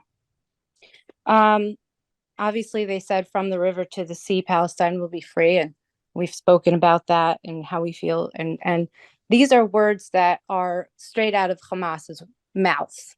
While they're murdering Jews, they're yelling intifada. From the river to the sea is their slogans. So yes, when people are going to say that to us, that's what we hear, is we want to murder you. Because that's what the terrorists are saying, whether it's Hamas, whether it's Hezbollah, the Islamic Jihad. We have a lot of people who want to murder us. So we will tell you. And the last quote, which to me is terrorism. In order for us to end the occupation in Palestine, we must end the occupation in America. These are things that are being said to high school students, and everybody cheered on. So that put a lot of fear into me, and until this day. This resolution allows for criticism of Israel. I mean, Jews of all, we all have our opinions on Israel, and that's what a democracy looks like. And absolutely, anybody can have an opinion in Israel, but we have to distinguish between criticism and attacks on Israel that are, in actuality, anti-Semitism in disguise. That's what we're trying to do here, because we're seeing time and time and again the words, and we heard it here tonight from people speaking. One of the things that I've heard tonight was Zionism has nothing to do with Judaism. Zionism has everything to do with Judaism. That's our religion. We is Judaism. It's Judea. We're from Israel. We're from Judea. And so I don't know, how they could say something like that and basically erase our history. It's in our Bible, it's in archaeology, it's in our DNA. You're erasing our history. Okay, and saying that Zionism was originated by European atheists, that's racist, that's discriminatory, that is absolutely not true. And to say that all Jews are from Europe and we're all white is not true. I am a Middle Eastern Jew. My parents and my grandparents had to flee the Arab lands of Lebanon and Morocco because of anti-Semitism. They were persecuted. They were discriminated against. I understand Arabic. I can hear and I can understand what they're saying. And I feel like again, saying that all Jews are white is wrong. We have people of color living in Israel right now, people of color that have died in the IDF. And we also have Muslims fighting in the IDF, Muslims living in Israel. This is not a war against Muslims. Muslims living in Israel, many of which are very happy living there and are fighting with us against these terrorists, because the terrorists would kill them too, and they did kill them on October 7th. Your time is up. Thank you. Thank you.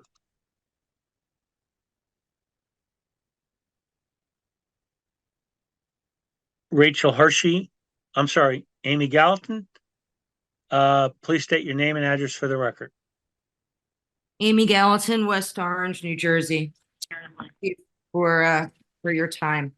This resolution, or at least my participation in wanting to see this through, was supposed to unify, not divide. It's still supposed to unify, not divide. This is not a statement on the Israel-Palestine conflict, which is not even an Israel-Palestine conflict. It is an Israel-Hamas conflict, an Israel terror conflict, and cannot be said any more times that the issues are not, it's not even a Jews Muslim. It is specifically terrorism. The reason that I feel so strongly that this resolution be adopted in an even stronger form than it's actually presented, meaning this formal adoption, is on June 3rd of 2021, a statement was issued by West Orange where at the time, current council president Bill Rutherford and Councilwoman Michelle Castellino, current mayor Susan McCartney was councilwoman at the time, and Councilwoman Tammy Williams was all on it, and you all signed it with Mayor Parisi and Councilwoman at the time Cindy Matute Brown. The saddest part is that I don't even remember what anti-Semitic incident it was that triggered such a statement, because there have been so many. It had to have been pretty big to finally get such a statement. And it was a fabulous statement, but it was a statement, and it was only on Facebook. Promise of a proclamation. What this resolution is supposed to be is a codification of what anti-Semitism is, because you can't call out that which you are not willing to define. And we are the ones who are defining it for you, because we are the ones who have that right. The foremost, and I can, you condemn anti-Semitism in all its forms without exception. You even use the statement, okay, that started to define anti-Semitism as any words and actions which blame Jews as a people or a group for being generally responsible for real or perceived ills in society or the world. This is you use this U.S. State Department's definition, which is the IHRA definition, because it was adopted in 2016. It had been used even earlier than that. The only thing that it didn't do is go into the examples that further indicate what they are. And the issue at hand now, unfortunately, this should have been brought up long ago. But now that it's being done after 10/7, well, why? There's a dramatic rise in anti-Semitism here in West Orange alone, here in Essex County alone, and New Jersey, and where my daughter goes to college on Columbia University campus, which is a freaking nightmare, and in New York, and everywhere all over the world where Jews are now fleeing Europe, because it is simply unsafe to be a Jew. Where do they go? The only safe haven in the world, outside of perhaps the United States, but that's increasingly scary now, and that is Israel, because that is the Jewish homeland. That is what Zionism is. It is simply the right of the Jewish people to self-determination and nationhood as a means for liberation, and it is a safe haven for Jewish people after thousands upon thousands of years of persecution, oppression, actual genocide, and actual ethnic cleansing. Israel is a part of our identity, as the rabbis have said. I do not want to speak on their behalf. I'm trying to turn off my phone, sorry. Okay, they've already said what they have to say, but anti-Semitism is denying the right of Jews to exist collectively as Jews with the same rights as everyone else. It takes different forms. It is a cancer. It mutates. Back in the Middle Ages, it was because we were different. Our religion, we prayed differently. In the early 19th and 20th century, get this, it was because of what? Our race. And now here we are today, it is hate for the existence of Israel. It mutates. And while somebody wanted to mention the notion of, oh, it's only on the right. 30 seconds left. Did I just have the 1 minute warning? No, 30 seconds. 30 seconds only on the right, is that this horseshoe theory of where the far right and the far left meet Okay, and where do they meet? In their fight of anti-Semitism. And in their belief in anti-Semitism. And what the thing is that people just don't want to be called anti-Semitic. You know what? The fact is, if you don't want to be, we're telling you how not to be. It starts with the Jews. It never ends there. And if it stays hidden, Your time is up. Thank you. Rachel Hershey, sorry for any confusion. It's your turn to talk.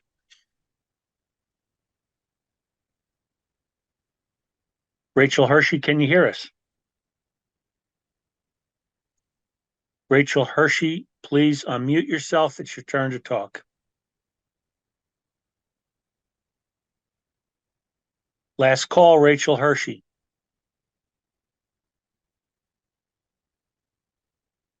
Moving on. Oren, welcome to the meeting. Please state your name and address for the record. Hi, thank you. My name is Oren Mendelo, Sunnyside Road. I'll keep it brief. It's also about Resolution 3924. I grew up in West Orange. I don't think really there's anything that could be done, especially in a resolution that would have to do with actual effect on anti-Semitism. I think any Jew knows like that's just something you deal with as a person. I think as far as the resolution itself, the same people that wanted to raise the Palestinian flag are the same people who wanted to pull down the Israeli flag, and to say that it has nothing to do with anti-Semitism when you want to critique Israel is a little bit hypocritical when you want to take down a flag of the Jews in the town, but raise a flag of a place whose government is literally a terrorist organization. So I just wanted to highlight that because I don't think anybody said that. And I also wanted to call out that there's a councilwoman here who's nodding along to everyone who said that Israel is a white colonialist, oppression, apartheid state. And I would just encourage her to educate herself on the history. And thank you, and have a good night. Rachel Hershey, I see your hand is raised. If you can hear us, please state your name and address for the record.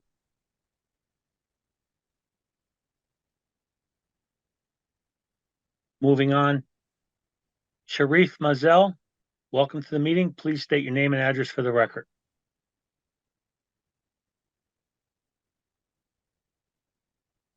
Sharif, you're muted. Unmute yourself.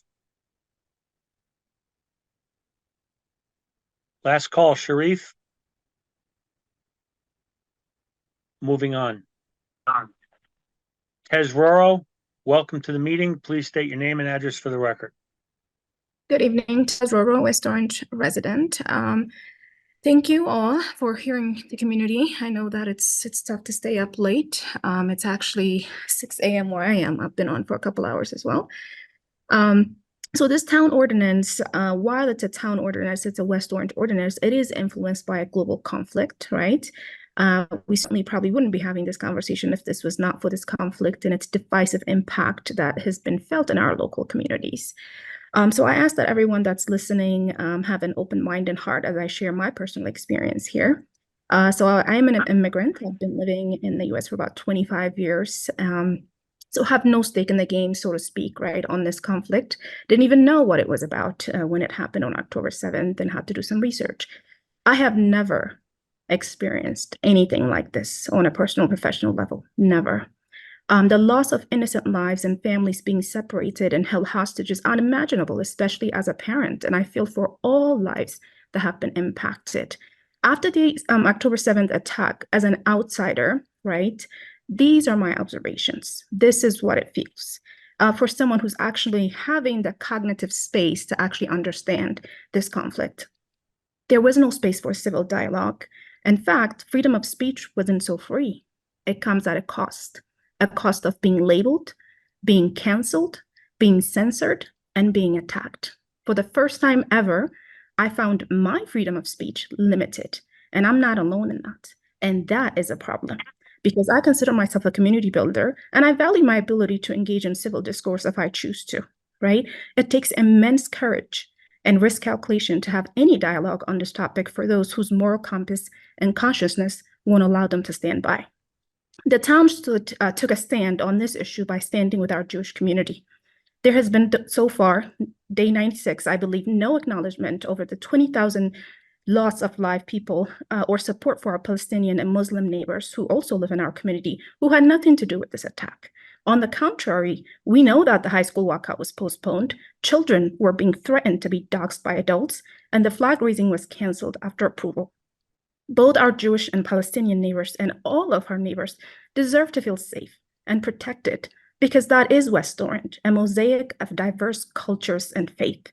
With that as a backdrop, I have read the proposed resolution, and while it briefly mentions different traditionally persecuted groups, this resolution as it stands does not protect all parties who are impacted by this conflict and makes having those much needed dialogue to bridge our gap as a community and bring us closer even more difficult. In addition, citizens have the right to educate themselves and arrive at their own informed opinions, which this resolution limits. The question isn't whether our Jewish neighbors should be protected. They absolutely should be protected. However, we should also be putting the same effort to protect our Palestinian neighbors and all of us and do it in a way that doesn't limit free speech.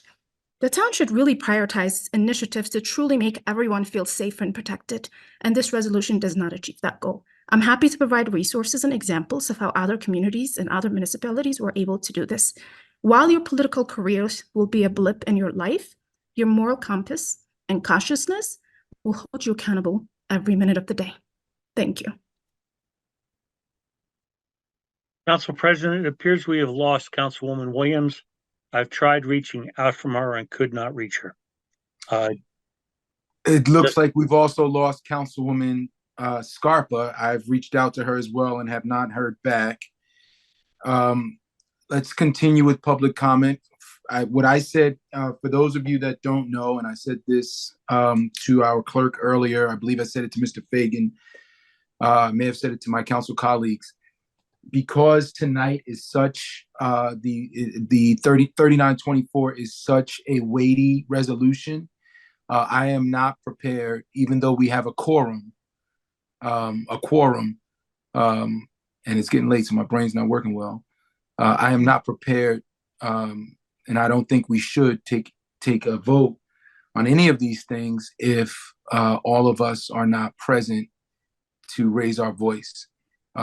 As it is now, based on my understanding of where my colleagues are that are present, we would not have enough votes to pass almost any of the things, and not just 3924, but almost any of the things that are under dispute tonight. And there are 4 or 5 resolutions that require some debate. So I am happy to continue trying to get Councilwoman Williams and Councilwoman Scarpa back on the line. But if we are not successful, I think we should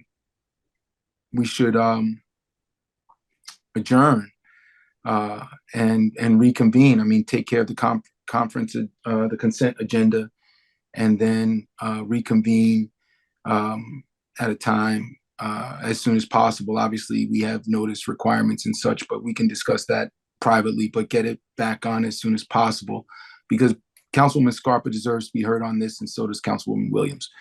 So that's my position. Please continue, Mr. Fagan, and if we can't get them in the next 10 or 15 minutes, then we will make another decision. Okay, Council President, for clarification, do you want to continue with public comment, or do you want to take a short break to see if we can get council members back on? No, please continue with public comment, and we're going to continue trying to get them back on while public comment is continuing. Very good, Council President. Thanks for the clarification. Thank you, Anusha, Mr. Fagan. welcome to the meeting. Please state your name and address for the record. Hi, I would like to withhold my name and address just for privacy concerns. I am just wanting to speak. I wasn't actually intending to speak, but I want to just make a quick brief comment about Resolution 3924. I'm hoping that you don't vote in favor of this resolution. I take some issue with the IHRA a definition, specifically the statement of any rejecting kind of criticism towards Israel, specifically the line by claiming the existence of a state of Israel is a racist endeavor. Throughout this meeting, I've been looking and gathering resources that we've been seeing for the past couple of years, past couple of months. I am of the belief that anti-Semitism does not equal anti-Zionism. There are a number of organizations, Jewish Voices for Peace and If Not Now, as well as a number of town members who have raised their voice as Jewish members of the community, saying they also do not favor this resolution. Just to kind of talk towards that specific point of the state of Israel is a racist endeavor and not being able to speak on that. Here are a number of organizations that have called Israel an apartheid state, number of which, actually all of which are reputable human rights organizations. Amnesty International, Human Rights Watch, the UN Human Rights Office of the High Commissioner, the UN Human Rights Council, 47 UN experts, 450 civil society groups, and 2 Israeli human rights NGOs. In addition, 800 plus legal scholars say that Israel are perpetuating crimes of genocide in Gaza, and a case for genocide is currently being brought to the ICJ by South Africa. It is just my intent to say that we want to absolutely have safety for our Jewish community members. We also would like to acknowledge that of our Arab and Muslim and Palestinian community members as well. And having a resolution of this, I would say, is a bit one-sided and conflates 2 different things. One which has demonstrably showed that they are committing apartheid and genocide. I will conclude there. Thank you.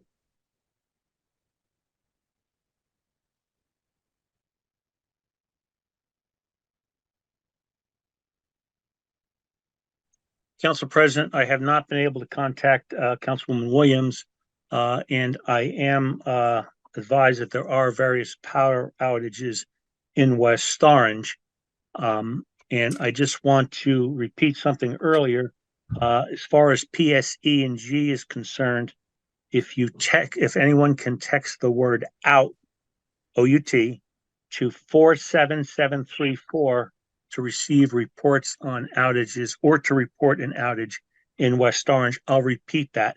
It's the word out, and it can be text to 47734.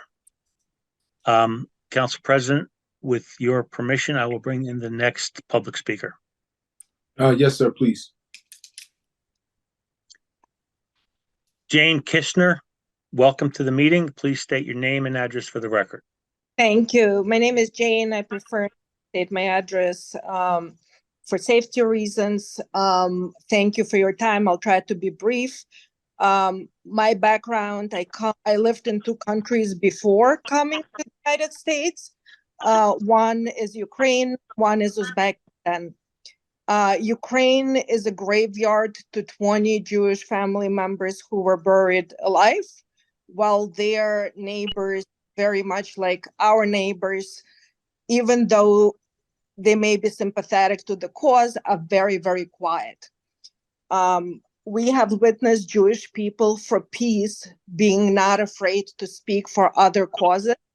I have not heard our neighbors of different races and different religions vote their request to pass the resolution just yet. I only hear Jewish voices of people who are being afraid and concerned on this call.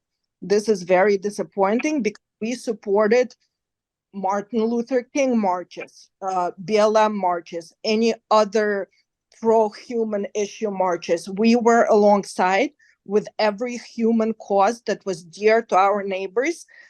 I urge all of our neighbors to support us as well. My second place of residence was Uzbekistan, a very highly dense Muslim country, which had at once a very robust Jewish community. What happened to the Jewish community there is the same thing that happened. Yes. Is the same thing that happened to the Jewish community. Okay, we're not seeing your box anywhere. Mr. Fagan, you need to mute. Okay. Mr. Fagan, please mute. Madam Clerk, okay, please continue, Ms. Sure. Jane. So what happened to the Jewish community in Uzbekistan is the same thing that happened to the Jewish communities in countries like Qatar, Syria, Sudan, Iran, Morocco, Algeria, Saudi Arabia, many others. Neighbors that were not able to protect their Jews lost all their Jews. And all of that was done under the watch of the United States, Amnesty International, legal scholars, and all those people who were referred by previous comment.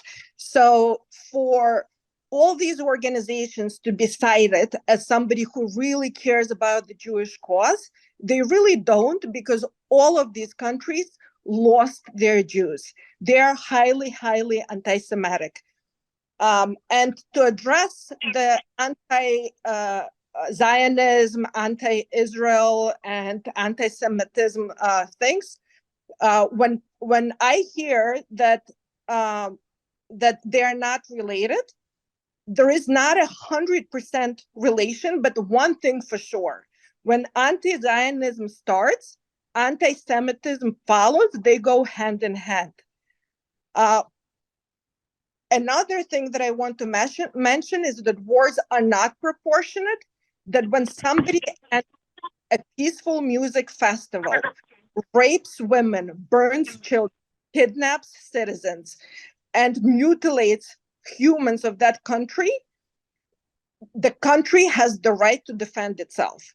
And anyone that wants to call that country names, or anyone who wants to call for ceasefire, has no right to do that, because the citizens, innocent civilians, were attacked, and they have a right, like any other country, to defend itself. But currently, there are 129 peaceful citizens, many of which are women who are now being 1 minute remaining, are still missing.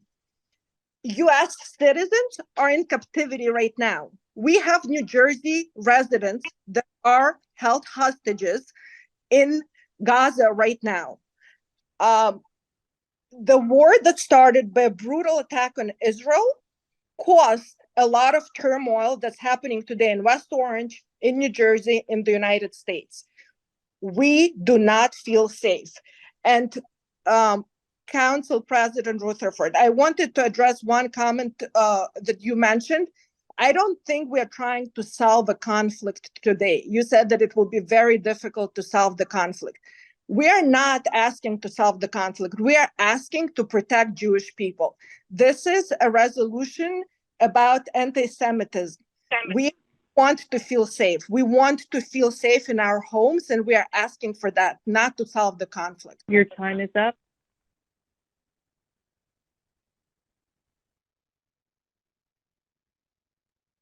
Council President, I apologize for not muting myself. That was Councilwoman Scarpa. She had called me. She said she could hear everything, but she's not in the meeting. She's not listed here as a panelist, so she's going to try calling back in. I could not get Councilwoman Williams, and I just got a report that there are 2 outages on the PSE and G map in West Orange, so it's possible that they could be affected by that. Thank you, Mr. Fagan. Do you want me to allow the next public commenter into the meeting? Yes, please. Sean Gaynor, welcome to the meeting. Please state your name and address for the record. My name is Sean Gaynor. Address still the same, 74 Reynolds. Sorry I have to do this, council. I thought this would be done with, but apparently it's not. I wasted a lot of time on these meetings, wasted your time, wasted a bunch of my time. The only time that hasn't been wasted, Mr. Trink's been getting paid. So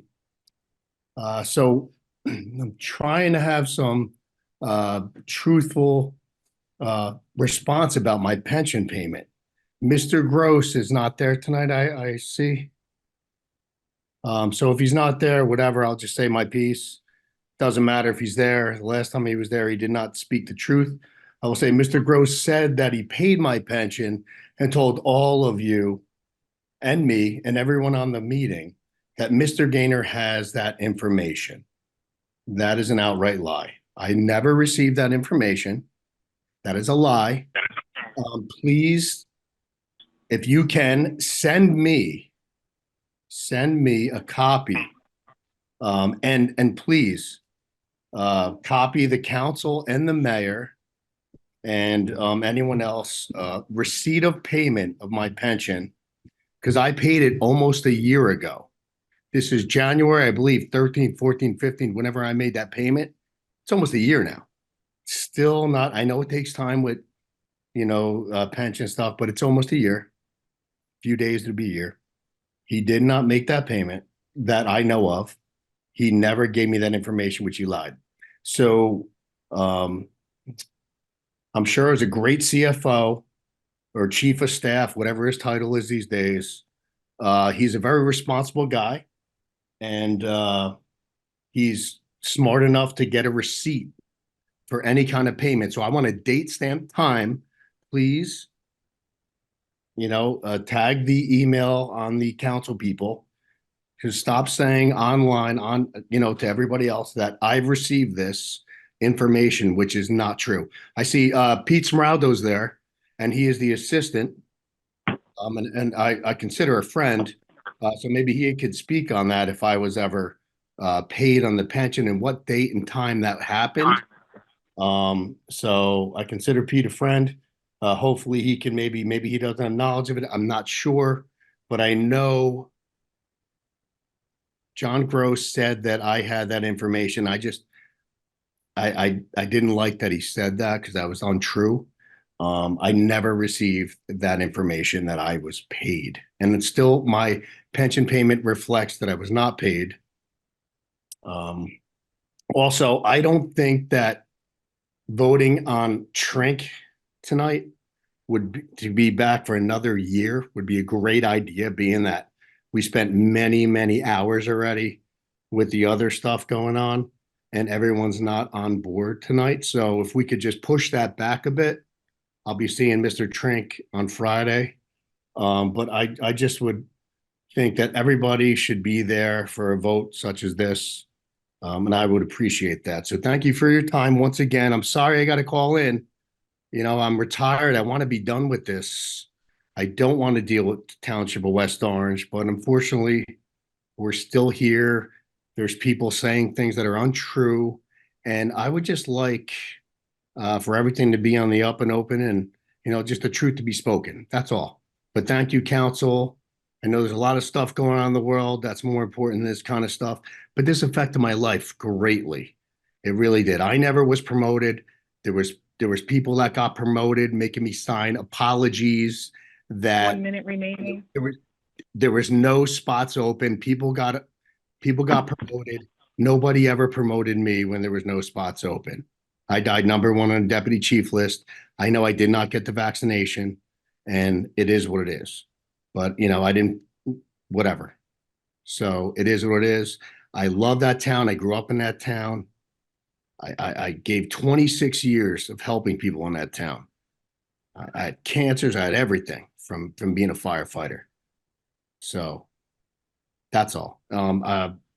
Thank you for your time once again. P, consider your friend. If you don't know the answer to that, it is what it is. But, all right. That's all. I got nothing else for you.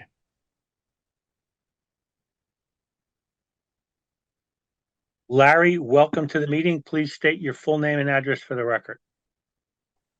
Larry Ryan. I live at 8 Cummings Circle in West Orange. Please continue. Thanks so much. I know that we have a lot to talk about tonight, and I know we've heard a lot already, but I really have to spend a few minutes just sharing my thoughts. I actually, as well, just came back from Israel, spending time to see what actually happened in Israel. And I know that we really need to bifurcate the conversation. That is, what happened in Israel, when Hamas started on October 7th. I went there specifically to go to Israel to bear witness of what took place at that Nova concert, and I saw the poor parents standing next to the picture of their child, crying and lighting candles and saying prayers because their child was killed just because they were Jewish.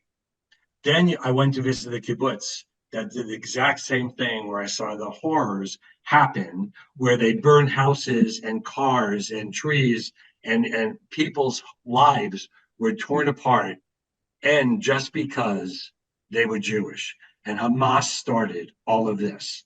I also unfortunately had the opportunity to watch the Hamas video that they took, just like they did in Nazi Germany. They took of the 47 minutes of atrocity that people should see, to see what they had done to all the people, these poor people that they raped and basically tore apart, killed, and did all these atrocities to it. You cannot unsee that. If you see this video, which I had the opportunity to see, you cannot unsee this. So I know we need to bifurcate what happened in there, but again, it's about how do we really work with being a Jewish community. Other communities have actually looked at creating this proposal, this resolution, to be able to be on their docket, and other places have already done it. But I sat here tonight and I thought of something. Everybody tonight who's talking against the resolution of anti-Semitism made me really believe we need it more than ever. Because what it really says is the anti-Semitism resolution talks specifically how we are supporting the Jewish community, how we are supporting. Yes, tomorrow you can write other resolutions for other parts of our community. And who's stopping that? Nobody's stopping from going in and basically saying, let's do other resolutions for other parts of our community. I always say this, and you've heard me say this 100 times. I love living in West Orange. I love living in West Orange because of the diversity of the people. I'm worried when I hear people say they're afraid and they're scared. Why is everybody afraid and scared? We all are respectful of each other, and we all said that tonight. So I think tonight is most critical that we actually go ahead and approve this resolution. And again, I sit here tonight feeling that when I heard tonight from people saying they don't believe in the resolution, makes me even feel stronger that the Jewish community needs to be supported with this anti-Semitic resolution. It is about this. Again, please tomorrow do another resolution for other parts of our community. Go ahead and do that. But tonight is our opportunity to make a statement. And tonight is our opportunity to move forward. Also, we've talked about this as well. I think Amy Glad talked about this. I have volunteered this over and over and over again. I want to meet with people in our community to talk about how we feel good about each other. We talk about we love this community. I want to sit across the table and have a conversation with anybody that wants to have a conversation about making our community stronger between the Jewish community and all the different factions of the pro-Palestinian and Muslim, whatever the community are. But it's important that we do that. 1 minute remaining. I really believe we need to have those meetings. We need to, and more important than anything is, before we get off this call tonight, we must vote on this resolution, because this is going to make a statement for ourselves. And again, tomorrow we can make other resolutions for other parts of our community. But we can't leave tonight's call without actually saying, yes, we have an anti-Semitic resolution approved, moved on, and we're able to and start a new life. And again, please take me up on this. I want to meet people to talk about how to make this the community that we always love and cherish. And let's make that happen right now.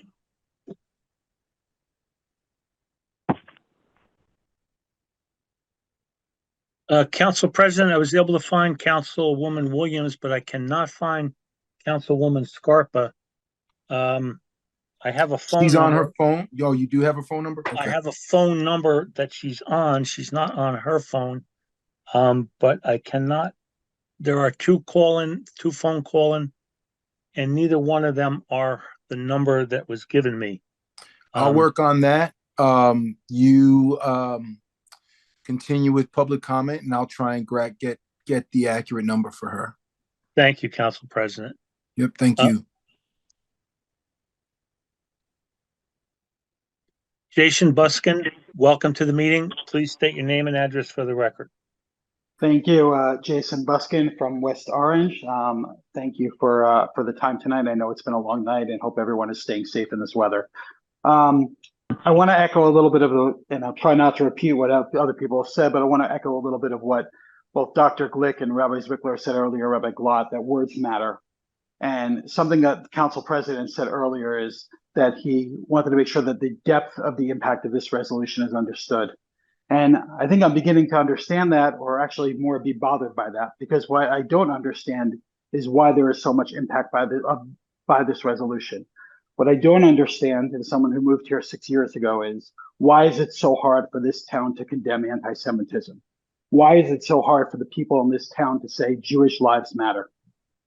As I said, I moved here about 6 years ago, and my family, we have 2 young boys, and we walk around with yarmulkes on our head, and we walk to our synagogue. And every week when we walk to our synagogue on Pleasant Valley Way, I have to explain to my children why there's a police car there, and why people may shout something at them because they're wearing a yarmulke, and why there's a security guard in front of the building, and why sometimes we may not feel safe even in our own hometown. And while some people may say this is influenced by a global conflict, this is really a very local issue at its heart. And that's the idea of why we can't feel safe in our own hometown. And what I don't understand in listening to the comments tonight is this whataboutism that I have to listen to from this pluralistic community. Why is it so hard to say, you know what, you have been suffering, and there's been so much going on since October 7th that maybe you need to do something and pass something to protect you. Instead, that there's comments and words thrown out about ethnic cleansing and genocide and fascism, and words that I think that our speakers clearly don't understand and haven't done the proper research to understand. And instead, we have to hear from armchair warriors who post on Facebook, but aren't walking around and hearing these comments and listening to this. I don't think that the people commenting tonight really understand the state of anti-Semitism in the world. And I know people have gone through the statistics and the numbers. And since October 7th, we've had a 337% increase in anti-Semitism since the year before. So just so you understand those numbers, from October 7th through the end of the year last year, there were 400 incidents of anti-Semitism that were reported. This year, there have been over 2,000. And if you watch the news, you see it's not just people shouting things, it's businesses that are being surrounded, windows that are being broken, reminiscent of Kristallnacht, which led to the Holocaust. But it's also college students being trapped in libraries. If you heard from the MIT college student on the steps of the Capitol talking about being shouted out and kicked out by her study group just for being Jewish, and the things that are heard by students today on college campuses. And what I don't understand is why my townsfolk here, my fellow neighbors, are coming on and saying, well, we don't care about your anti-Semitism. We don't care about any of this because you're not thinking about us. Nobody said that we won't think about you. But why in this moment of our need, why you can't think about us and our needs and what we're being subjected to? There's been a lot of talk about the high school incident and the flag raising. And what's troubling is, much like the people who've told us they understand the issue because on October 7th, they began researching the Arab-Israeli conflict and they're now an expert. Or while they're on hold now, they began researching and they're suddenly an expert. The slogans shouted from the high school were, as we've discussed, from the river to the sea and Intifada, are meant for the annihilation of the Jewish people. So the question I have for the people on this call and for our neighbors are, not why are you upset about why the high school protest was first postponed, but why aren't you upset that your high school students don't know any better? Why are you not upset that this is being taught to your students and they don't understand what they're shouting? And as far as the flag raising, while people can come online and mischaracterize it, what the fact is that the mayor said is that the only reason that the flag raising was canceled is because of the inflammatory speech that was used in the way that it was promoted. And my question is for our neighbors is, why don't you care about that? Why don't you care about the inflammatory speech that's used as these things are marketed? Why don't you care about what your students are being taught? So many of the people who have come on tonight have talked about building bridges and mending fences and talking to each other. But what's clear from so many of the people that have come on tonight is that your Jewish neighbors are struggling right now. We're seeing anti-Semitism of proportions that we have not seen in nearly 70, 80 years. And all we're doing is begging for a resolution. And you're just coming on and saying it's no good with an agenda as if to say, it doesn't work for me because you're Jewish. And that's not good enough for us, and that's not fair. We need your help, and we need you to support this agenda. And I hope that the town will support the agenda tonight. Thank you. Sam Goldfisher, welcome to the meeting. Please state your name and address for the record. Please unmute. Hi, real quickly, can you hear me? Please unmute. Yes, we can hear you. You can hear me? It's Susan Scarpa. Oh, Councilwoman Scarpa, yes, we can hear you. Sam back. Okay, Goldfisher, please state your name and address for the record, but you have to unmute yourself, sir.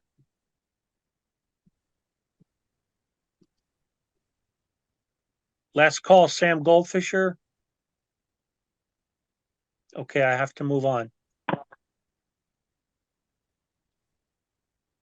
Anna Schwartz, welcome to the meeting. Please state your name and address for the record. Good evening. My name is Anna Schwartz, and I would rather not say my address.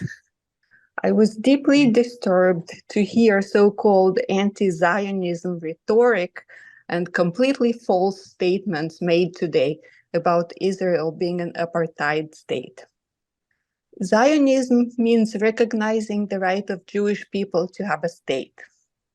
While a very small minority of Jews in our community condemn Israel, the vast majority do support the democratic state and feel threatened by this rhetoric. Anti-Zionism means calling for the annihilation of the entire state of Israel, which also includes 1.6 million of Palestinian Muslims who are enjoying the same rights as all Israeli citizens. Israeli parliament currently has a total of 120 elected officials, and 11 of them are Palestinian Muslims. Is that an apartheid state? Also, as other speakers correctly pointed out today, the majority of Israelis are in fact people of color with African or Middle Eastern roots. Calling for the annihilation of the only democratic state in the Middle East is not only anti-Semitic, it is also anti-American. American author and activist Ijeoma Oluo made a great statement in her book that was published about 5 years ago, entitled Let's Talk About Race. She said, it is about race if a person of color thinks it is about race. Her words resonated with me when I read the book, and I took them very seriously. Now, please let the Jewish people decide what constitutes anti-Semitism. I strongly recommend approving the anti-Semitism resolution 39-24 tonight. Thank you. Adar Weiss, welcome to the meeting. Please state your name and address for the record. Adar Weiss, Carteret in Pleasantdale and West Orange, which is probably a lot more than most other people have said on the call tonight, especially if they're calling from somewhere 6:30 a.m. or who knows where in Maplewood. Bill, I know you don't want me to repeat what other people have said, but congratulations on your new tenure. Calling in support of 3924. It seems strange to me that something that has a very simple definition, anti-Semitism, is a certain perception of Jews, which may be expressed as hatred towards Jews. Rhetorical and physical manifestations of anti-Semitism are directed toward Jewish or non-Jewish individuals and or their property, toward Jewish community institutions or religious facilities. It's strange to me that there's so much debate and hardship for people to simply say that, yes, this makes sense. There are 30 states that have adopted this, Alabama, Alaska, among them, as are Arizona, Arkansas, Connecticut, Idaho, Iowa, Kansas, Kentucky, Maine, Massachusetts, Missouri, Montana, Nevada, New Hampshire, New Mexico, New York, Ohio, Oklahoma, Rhode Island, South Dakota, Tennessee, Texas, Utah, Vermont. Cities have adopted this. LA has adopted this. 7 out of 10 Canadian provinces have adopted. I mean, Canadian provinces. This is something that so many parts of the world are saying this makes sense. This is a declaration that makes sense. This is a definition that makes sense. Albania, Argentina, Australia, Austria, Belgium, Bosnia, Bulgaria, Canada, Colombia, Croatia, Cyprus, Czech Republic, Estonia, Finland, France, Germany, Greece, Guatemala, Hungary, Israel, Italy, Kosovo, Latvia, Lithuania, Luxembourg, Moldova, the Netherlands, North Macedonia. I didn't even know that was a country. Philippines, Poland, Portugal, Romania, Serbia, Slovakia, Slovenia, South Korea, Spain, Sweden, Switzerland, United Kingdom, the United States overall, Uruguay. These are all places that have adopted this definition. This is not a contentious definition. This is not something that requires hours of debate. This is something that simply enables the Jewish community to be able to say, we have additional protections. George Washington, going all the way back to 1790, said to bigotry no sanction, to persecution no assistance. This is simply formalizing that here in our own municipality. We've all seen, we've all heard about things that have been going on locally, regionally, and here in West Orange. I am a volunteer EMT. I've responded to calls for people of all backgrounds, of all faiths. I have also, in the last few months, become a volunteer security guard at my synagogue, in addition to the paid police officer that we have there. And it's scary. I've got little kids. And to be able to say to them, it's a scary time. No, you can't go running around the synagogue as you normally do. You have to stay out of the lobby. We don't know what's going to happen. You have to stay with your groups. You have to stay with leaders. It's incredibly painful. It's a very scary time. And to be able to formalize additional protections for our community is not too much for us to ask. And so I thank you for listening, and I encourage you to adopt this definition. Thank you very much. Kathy, welcome to the meeting. Please state your full name and address for the record. Good evening, everyone. Thank you for staying up so late. I appreciate you. My name is Kathy. I've been a resident of West Orange for 40 years. I am a Palestinian Semite and an American. I am against this resolution for its biased and racist, and I do not approve of it. As a Palestinian American, we live in the United States of America. No other country or state should have more power than the American people do. We enjoy our freedoms. Unfortunately, these times and these days, there's fear on my community, on my people, and adopting this will give an upper hand to one people and muzzle the other people and mute them from their rights. This is an infringement on my First Amendment. I live here. I've been enjoying it until this conflict that started 1948.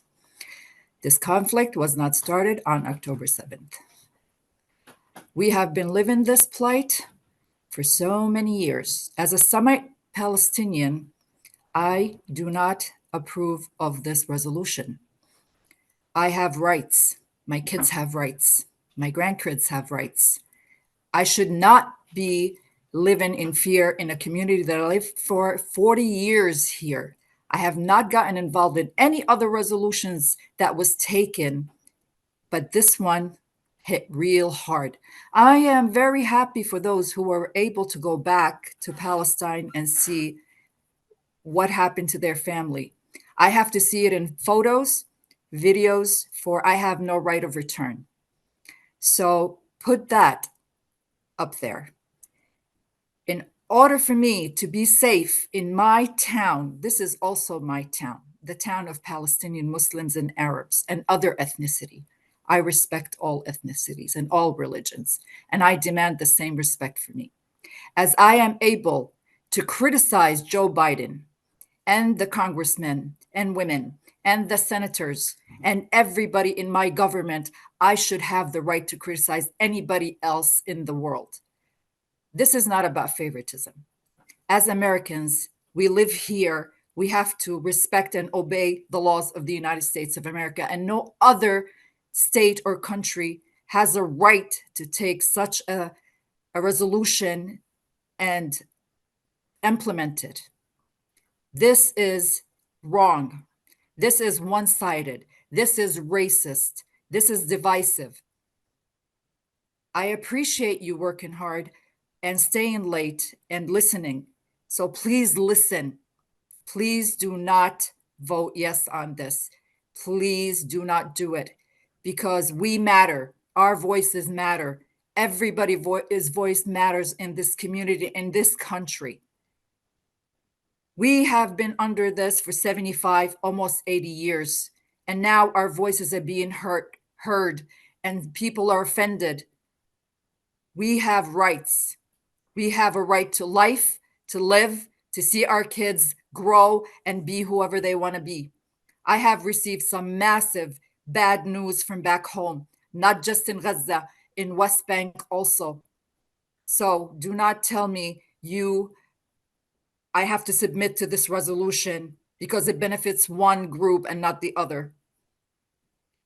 I urge you, as the politicians as you are, and I urge everybody to go and look at the Palestinian plight. We are indigenous of that land. Look at it. Look it up. Educate yourself in our plight. And then ask yourself, is this right or wrong? So I am definitely against it. As a Palestinian Semite, 1 minute remaining. of Palestine, I urge you not to adapt this resolution. Thank you very much. I see you all tired. Go home, get rest. Thank you very much. Thank you. I appreciate you all. Good night. Council President, I see we lost Councilwoman Williams again. I will allow the next speaker on and try to make contact with her. Thank you, Mr. Fagan. Richard, welcome to the meeting. Please state your name and address for the record. Richard, please unmute yourself.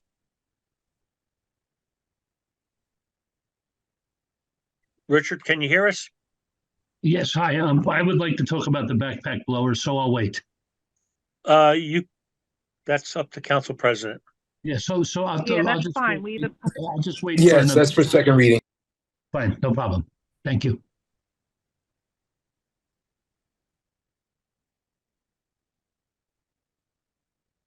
Mark Spivak, welcome to the meeting. Please state your name and address for the record.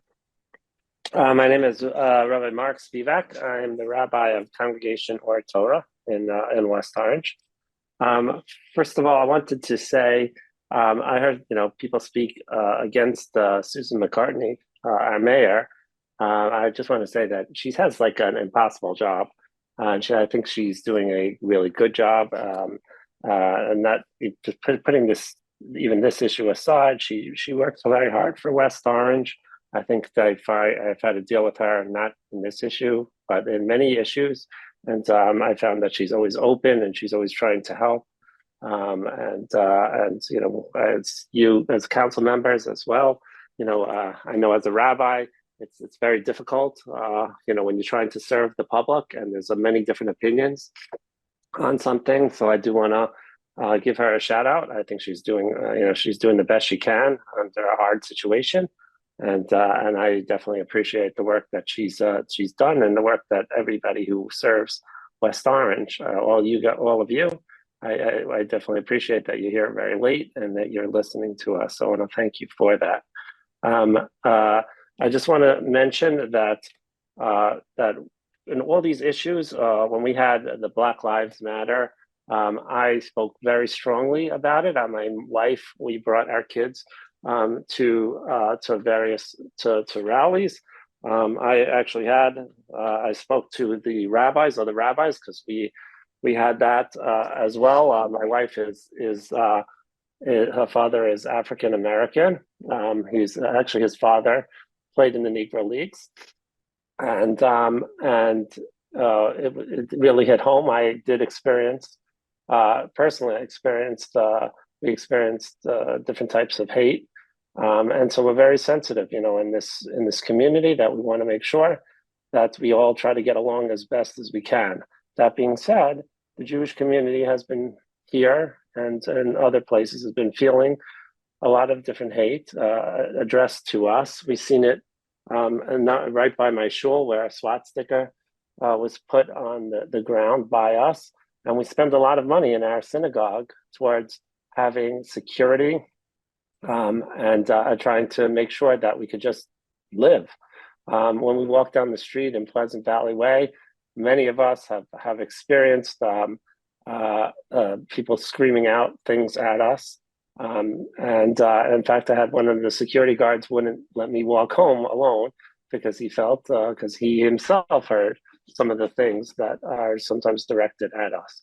What we're looking for really is to try to bring more dialogue. I definitely agree with that. I would love to have much more dialogue, and just, I guess, some sort of recognition that that this hate exists towards us. But I think that it's important for all of us to be able to come together. We all have to live together. I don't think this conflict is going to be a short-lived conflict. I think that this is going to go on for a while, and it's important for us to be able to try to come together and live in harmony within West Orange. As for Israel, I don't think you guys could do too much for what's going on in Israel. I know it's very sensitive to us. I have kids who live in Israel, and they have to constantly run into shelters. They had to do that for many, many years. We only have one Jewish state. We're a small people. There's 57 Muslim countries, and there's only one Jewish one. And we very sensitive to it, and we are very protective of it because we know that this is our lifeline.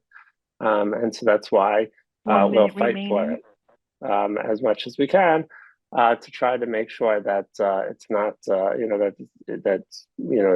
it's respected, because we know how tenuous it is. That, like you said, somebody said, the United Nations is there to, is not there to defend the one Jewish state, as it is as all the other, countries, the 57 Muslim countries and the other. So that being said, that's why we try to, push, our agenda of Israel to make sure that we have a safe Israel. But we do want to make sure that we have a safe environment in West Orange, that we could get along. And I too will fight for all types of, and speak out on all types of discrimination, and support all resolutions to make sure that there's no discrimination in West Orange. So I want to thank you all for your time. Again, I want to thank also the mayor for the hard work that she's put in, and which wasn't mentioned. Your time is up. Thanks. Council President, I see Councilwoman Williams. Councilwoman Williams, can you hear us? I spoke to her. She said that she can hear us. I can. Okay, great. Great. Very good. Thank you, Councilwoman Williams. Arthur Dobrobnov, welcome to the meeting. Please state your name and address for the record. My name is Arthur Dubrow. I've lived in West Orange with my wife for the last 48 years on Devore Drive.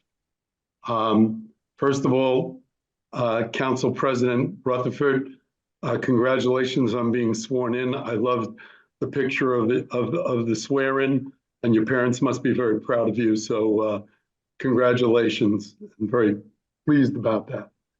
I will try to address some of the things that have been mentioned. First and foremost, October 7th, has been a driving point of increased anti-Semitism across the world and in the United States. I worry for my grandchildren, and someday I hope for my great-grandchildren, and it's very worrisome. But I don't want to frame this in the sense that this tremendous dispute that's going on is, as the council president has described it, about adopting this resolution is related in a Jewish sense to October 7th. I mean, let's remember what IHRA stands for, which is the International Holocaust Remembrance Alliance. And it was passed by 31 members of that state, including the State Department of the United States, in 2016. And as Hadar Weiss mentioned, many US states and many, many countries and many, many cities across New Jersey and elsewhere have adopted this. It shouldn't be so, tremendously argumentative to talk about it. But I do feel that October 7th is related to the controversy because I think rightfully many of the Muslims that have spoken and other Jews and other people who've spoken against the resolution have been horrified by the awful deaths of so many people in Gaza. And I think, that the anti-Zionism has gone up because of that. And I think it's a horrible thing that's happened in Gaza to these innocent people. But that's what the words human shield mean. If you look at what Hamas, which has been designated for many, many years as a terrorist organization by the United States and other free world states, has been using these poor Gazans as human shields, and it's just awful. And so I think that's where this controversy comes up of adopting what many, many organizations, governmental organizations have adopted long ago, and which we feel is the right thing to adopt. As far as people feeling like they're not being counted in, several people have mentioned this previously. Please recommend your own, resolution to the council on what you would like to see adopted as it relates to, Islamophobia or anything else. And it should be carefully and appropriately considered and hopefully would be adopted with the right language. So I think that would be the right thing to do in that respect.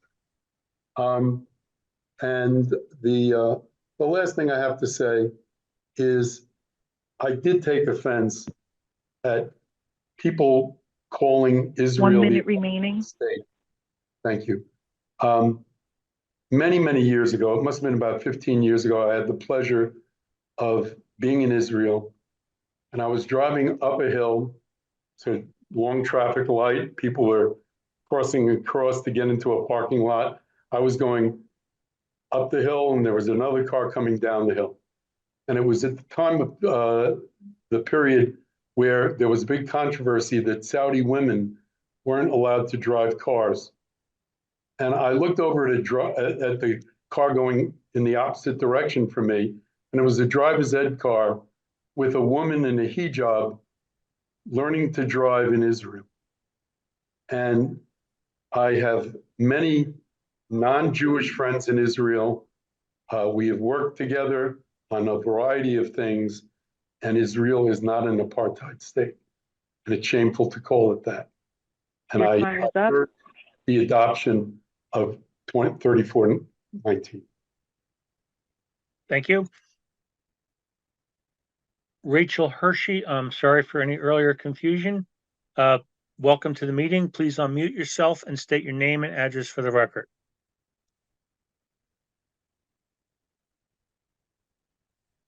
Rachel Hershey, if you can hear us, you need to unmute yourself.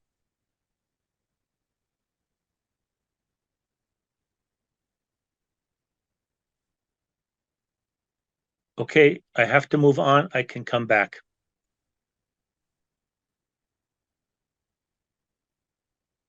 Jen, welcome to the meeting. Please state your name and address for the record. Jennifer Grinberg, and I live on Conforti Avenue. I'll try to be brief because I know everybody is exhausted. And again, congratulations, Bill, Council President. Thank you for your time. I am going to speak on the resolution very, very briefly. I know a lot has been said. I would really, I don't know if appreciate is the right word, but I find it really important that it is passed. I've been on a couple of these before. I'm a single mom here to a wonderful young Jewish boy who is so confused at what's going on around him. And I come from a long line of survivors. Former parents came from the former Soviet Union. And when I was telling them about this, they were in complete shock that it's being debated, which is what other people have said. This has passed in multiple states, beside other countries, but even in neighboring states that was essentially unanimous. There wasn't this much debate. We are not asking for anything that is so insane, and I've heard people on this call say a lot of myths, so to speak, about what the IHRA definition of anti-Semitism does. People fear that it stands in the way of Palestinian human rights, and that this predication basically is that Zionism and Palestinian human rights are somehow mutually exclusive, that you can't be pro-Israel and pro-Palestine at the same time, and that being a Zionist means you must be anti-Palestine. This is nonsense. If you support a two-state solution, if you are pro-lives in general, you already support the right of both groups to self-determination. And it's extraordinarily easy to advocate for Palestinian rights without being anti-Semitic, especially according to the IHRA. Issues such as advocating for greater employment equality for Arab Israelis, and all of those things are acceptable within an IHRA framework. There are, I apologize. Another criticism that many people, or claims that people are making, is that the purpose of the definition is to stifle speech that's critical of Israel. However, this is not the case. It specifically mentions that criticism of Israel similar to that leveled against any other country cannot be regarded as anti-Semitic. And the only real risk of this definition, stifling free speech, lies in the possibility that it could be used irresponsibly by some authorities. In other words, the definition it's not with the definition itself, but rather with how some people will read and apply it.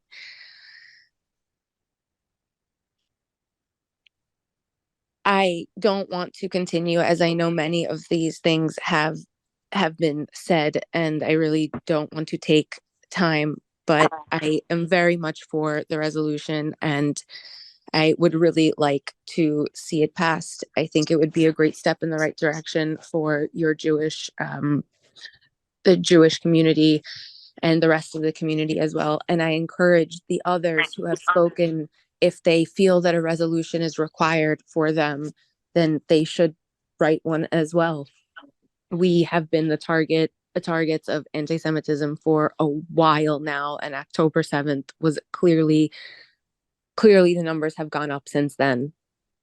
And I think passing a resolution like this, 1 minute remaining, like was done in Livingston and like was done in other towns unanimously, should also be done here. Thank you so much. Dean's iPhone, welcome to the meeting. Please state your name and address for the record. Dean's iPhone, please unmute yourself.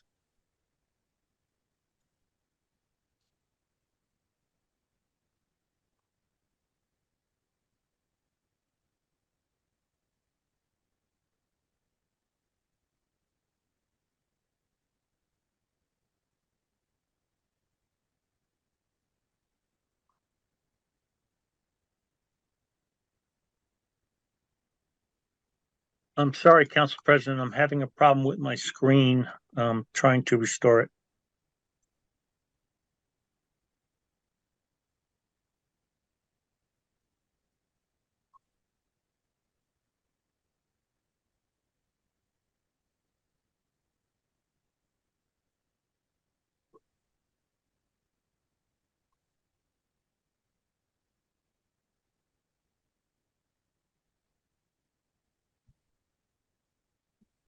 Bruce Paynes, welcome to the meeting. Please state your name and address for the record.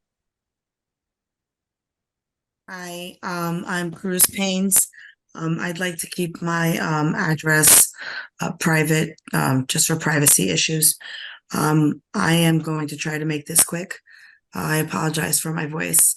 I am speaking to you today to discuss a topic that has been weighing heavily on my heart, anti-Semitism. It deeply saddens me to see that in this day and age, such hatred and discrimination still exists in our society and community.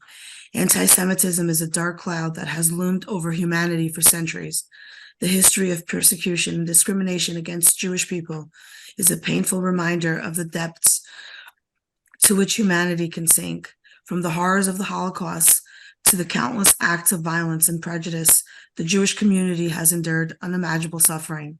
And now, with the terror attack by Hamas, the recognized terrorist organization on Israel, has made anti-Semitism rise in ways that we have never seen before, something that no one can consciously deny. It is disheartening to witness the rise in anti-Semitism, incidents across the globe, acts of vandalism, verbal abuse, and even physical attacks on Jewish individuals and institutions continue to occur, not to mention right here in our very own town and surrounding towns. This hatred not only targets a specific group of people, but also undermines the principles of equality, respect, and human dignity that our society and community should uphold. The impact of anti-Semitism extends far beyond the Jewish community. It endures the very fabric of our diverse and multicultural society and community, creating an environment of fear, distrust, and division. We must stand united against such hatred, fostering empathy, understanding, and acceptance for people of all backgrounds. Education and awareness play a crucial role in combating anti-Semitism by promoting inclusivity, teaching tolerance, and challenging stereotypes. We can strive together a more compassionate and equitable society and community. Collectively, we have the power to change the narrative, to create a world where anti-Semitism is but a dark chapter in history. Let's not forget that Israel and the Jewish people are the only country and people in the world that need to defend themselves for defending themselves. This isn't Jewish versus Muslims. I encourage you to join me and so many others in taking a stand against anti-Semitism. Let us engage in open conversations, support organizations working to combat discrimination, and actively challenge any form of prejudice we encounter. Together, we can make a difference and build a future where everyone is valued and respected regardless of cultural background. I truly believe that by raising awareness and fostering empathy, we can create a more inclusive world for future generations. Let us combat anti-Semitism together with factual information and not propaganda. Therefore, I ask the council members to approve Resolution 3924 for anti-Semitism. Thank you. RBC, welcome to the meeting. Please state your full name and address for the record. RBC, please unmute yourself, state your full name and address for the record.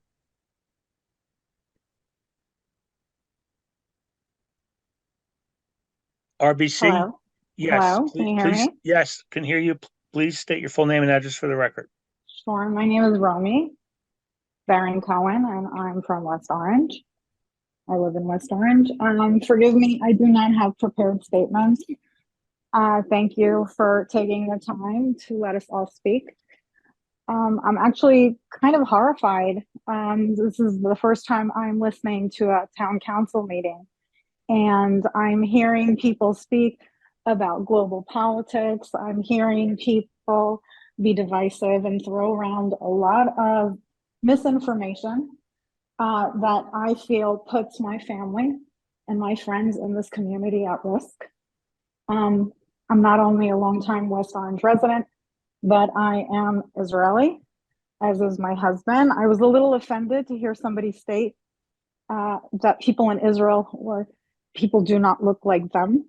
Well, my husband looks like them. My husband is an Arab Jew, I guess, if you will. He is Egyptian and Turkish. I'm sure we have a lot more in common than that.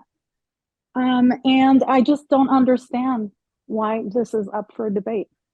I think it's kind of obvious that this whole intent to demonize Israel and the Zionists, as they say, is just disguised for continued anti-Semitism in the world, in our community.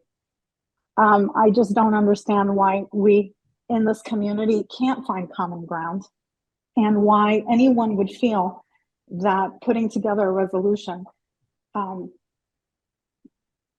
for anti-Semitism, to protect against anti-Semitism, would come at their expense. I hope that this town council would find ways to bridge some and start some conversations. There's a lot of education that needs to be done here. So yeah, I support this resolution, and I hope this town council does as well. And I would support any resolution that targets any other ethnicity or any other group. Thank you. Council President, we're down to 4 individuals who I've called on earlier, but were not able to speak. So I'm going to go through these 4 individuals, give them one last opportunity. If not, I agree with that, Mr. Fagan. And should they not be able to connect, we will be moving to close public comment. Okay. Rachel Hershey, last call. If you can hear us. Yes. Yes. I'm sorry for the previous problems. Please state your name and address for the record. Rachel Hersey, just West Orange. I live in West Orange. So you all know me on the council because I worked a lot on the cannabis ordinance, and you know me as a lawyer. But it turns out I'm also a linguist. I studied at Harvard, which is not a good thing to say nowadays, especially if I'm Jewish. But at that time, there was no anti-Semitism on campus. And I trained as a computer scientist and as a linguist. So I've been hearing, many years, this is not the first time, Israel is apartheid, Israel is this, Israel is that. And I'm like confused because, what do you mean? I've been there. The last government with Bennett had an Arab party as one of the parties of the coalition. So what are people talking about? Well, I finally got it. When on a snippet of the Friday celebration for Palestinian culture, one of the speakers specifically says, "We've been occupied for 75 years. I go, what? We all think you're talking about Gaza, and Israel left Gaza in 2005. He's talking about 75 years. Well, you all know, I think, Israel just became a state 75 years ago. So the reason we are all not connecting is that there's a certain sect of pro-Palestinians that are clearly denying the right of Israel to exist and are calling us occupiers because they think we've been occupying the Palestinian mandate, which I don't want to speak for them, but somehow they think they should have gotten the whole Palestinian mandate, which was 75 years ago. So that is clearly not what legally happened. All these states, I don't know if you know that many of the Arab states were created in around the same time that Israel was created. All of these states generally are not indigenous people, but the Jews are indigenous people. I don't know why that Palestinian person claimed to be indigenous to the land. She's not. We all know that the Jewish, I can't say occupied, lived in Israel, what is now the state of Israel, over 3,000 years ago. 1100 BCE was when King David, the person who wrote the Psalms that multiple religions read, over and over and over. That was King David. He was in Israel. He was the king of Israel. The Jews are indigenous to Israel. No other people are indigenous to that land. And that's very important. So the reason people are saying we're apartheid is, I guess, because if you look at Gaza, true, as someone said, there are no Jews there. No Jews in Gaza. Well, that section is clearly apartheid. West Bank, well, that's up in contention. Is that part of Israel or not? Any extra territory, in addition to what was in 1948, was won 1 minute by, remaining. was won by Israel by wars started by the Arab states. Those are the facts. Screaming, all this other stuff is just, as someone has said, misinformation, miseducation, and bias and racist. I will say, you guys who can't even sign an anti-Semitism or a resolution are the racist people here, not the Jews. Thank you.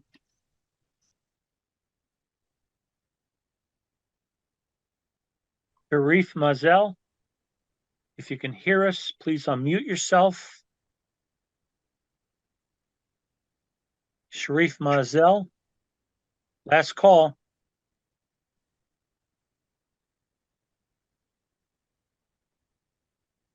Moving on.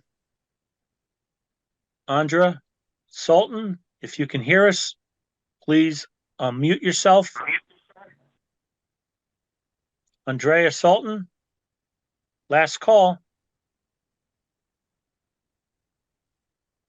Moving on. Rachel,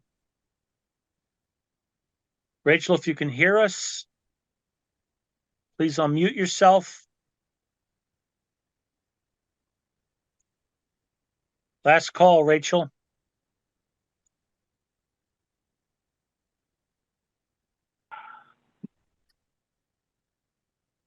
Dr. Lichtman, welcome to the meeting. Please state your name and address for the record.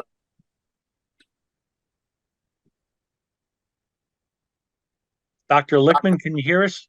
Yes, I can. Can you hear me? Yes, please continue. State your name and address for the record. My name is Dr. Lichtman. I live on Stanford Avenue. I was not planning on speaking, but when I've been listening to this whole thing from 7 o'clock onward, I was kind of surprised to hear all these Jewish people saying how they did not support this resolution. I was kind of surprised. But then I started hearing so many others saying that they did support it, but I kind of wonder, and I don't know how it works, why they're all later. So anyone that left real early may have gotten the impression that the Jewish community was not supporting this resolution. So I think anyone that stayed for longer would know otherwise. I was there in Israel on October 7th. We were in danger. We did have to flee. Separate from that, it reminded me of the Holocaust. My parents are Holocaust survivors. They're from Poland. 95% of Polish Jewry was wiped out. Anyone that survived, except for my parents, did go to Israel. However, that is not where all of Israel Jewry came from. I've been doing some research, and the same number of Arabs that fled Israel is not any larger than the number of Jews that had to flee Arab countries after Israel became a state, because it was so untenable there. And that is why you also heard from several people who were not only Jewish, but were also, one was Iranian, one was Egyptian, and I don't remember who else there was, but and more than half, I think about 60% of Israel, and maybe even more in the beginning, did come from the Arab countries. So, and they came from the Arab countries because they had to escape, and they had to leave, and they had to flee, and had to leave everything behind. And I know Joe Rosazada was on from Iran, and I believe that is his situation, as well as that of many others. Genocide is something that did happen. Genocide is when you specifically look to annihilate an ethnicity, as was done in Europe, and that is not what Israel is doing today. I was, though, particularly shocked when I came back to the United States from Israel 2 days later after the attacks happened, and before Israel had done anything to retaliate. And I heard people saying, well, there's two sides. I mean, they were justified. So, I kind of have difficulty with that. I know it's very late, and so I will say good night and not take my full amount of time. Thank you. James, welcome to the meeting. Please state your name and address for the record. My name is Chaim Goldman. I live on Curtis Avenue in West Orange. I also didn't really intend on speaking tonight. It's definitely after listening to Rabbi Zwickler, Rabbi Blott, Mr. Buskin, Mr. Duboff, Rabbi Spivak. If you listen to what they have to say, the fact that the world has voted on this unanimously in many countries and in many states, there's not much to discuss. The reason I felt the need to speak was I heard tonight something in this meeting that was very disturbing. No one else picked up on it or said anything about it. But a speaker tonight implied that a imam in Newark, Imam Sharif, who was murdered last week, implied that we know the reason why he was killed.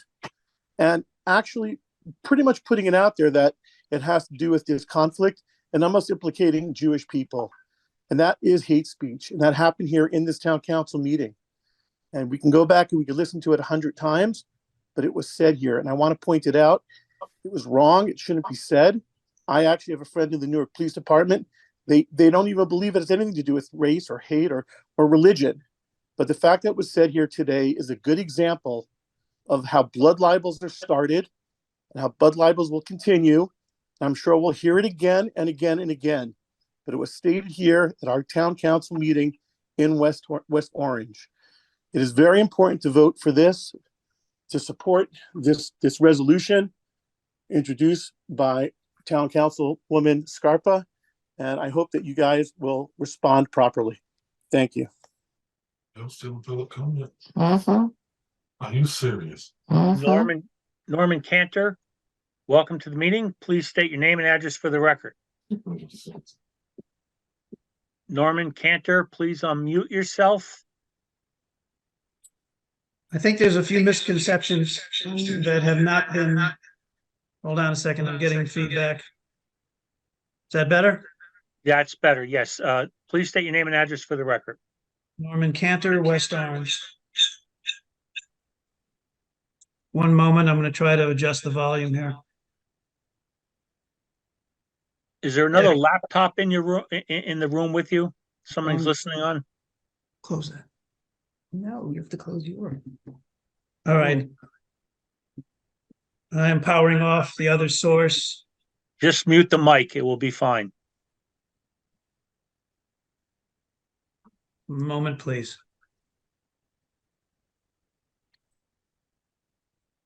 Okay, I think there are some misconceptions in general, and we're trying to solve the international problems, which is absurd in such a short amount of time. My point of view is that this is the oldest hatred in the world, and nobody on the other side is really addressing that. They're attaching all the controversy now to specific things that have happened locally and lately. These are just triggers that happen each generation and unearth a 3,000-year-old hatred. My point of view is that for those who are willing to open their minds, and that's on both sides, you either will admit to the fact that we've been in that area for 3,000 years, or you will not.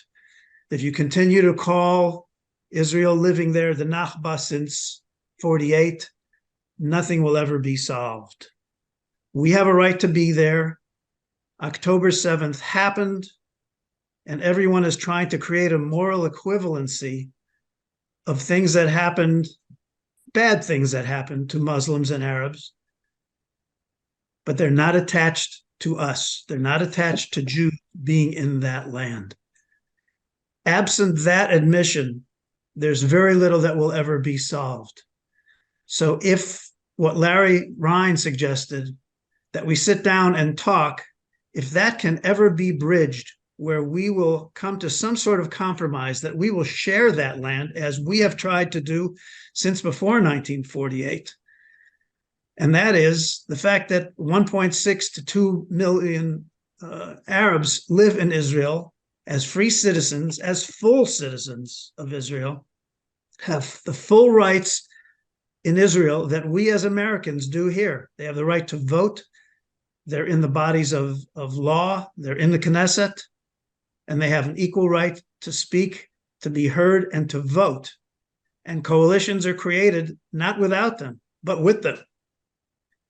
If that is about to happen, all else is possible. Absent that, we will fight until the end of time. So right now, the fact that there are so many Palestinians being killed is an abject horror, as was the massacre of those 200 plus people. But they are not equivalent, and they cannot be created to believe that there is an equivalent. Hamas started this war with that action, and war is awful and has casualties. We are the only army in the world that drops leaflets that says, okay, we know you're being held, and there's a Hamas person behind you with you as their shield. In spite of that, you have the opportunity to take the chance now, move to another area. Who does that? There are videos of Israeli soldiers feeding the locals in Gaza who are still living there, who haven't moved, helping their children, and engineering them to have the ability to get medical cure and care in Israel. If it were the reverse, 1 minute remaining. could not, thank you. If the reverse were true, and any Israeli walked into Gaza before this war, they would be slaughtered. The other way is tens of thousands of Arabs from Gaza work in Israel every single day. Those numbers have been curtailed since the war, but if any of those wanted to apply for citizenship, they could.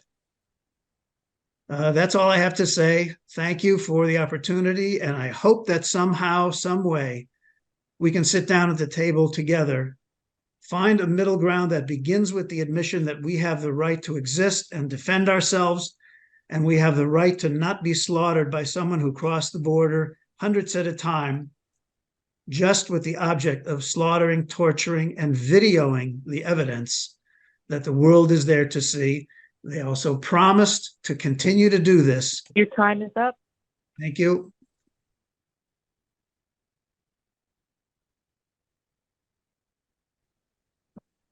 Donnie Falastina, welcome to the meeting. Please state your name and address for the record. I apologize if I mispronounced your name. It's okay. That was Demi Falastini. I also don't feel comfortable giving out my my address. I would like to just very briefly say, I beg those of you who are going to vote on this to please do your research. The amount of lies and fallacies that we've just heard are quite insane and can easily be found out through a simple Google search.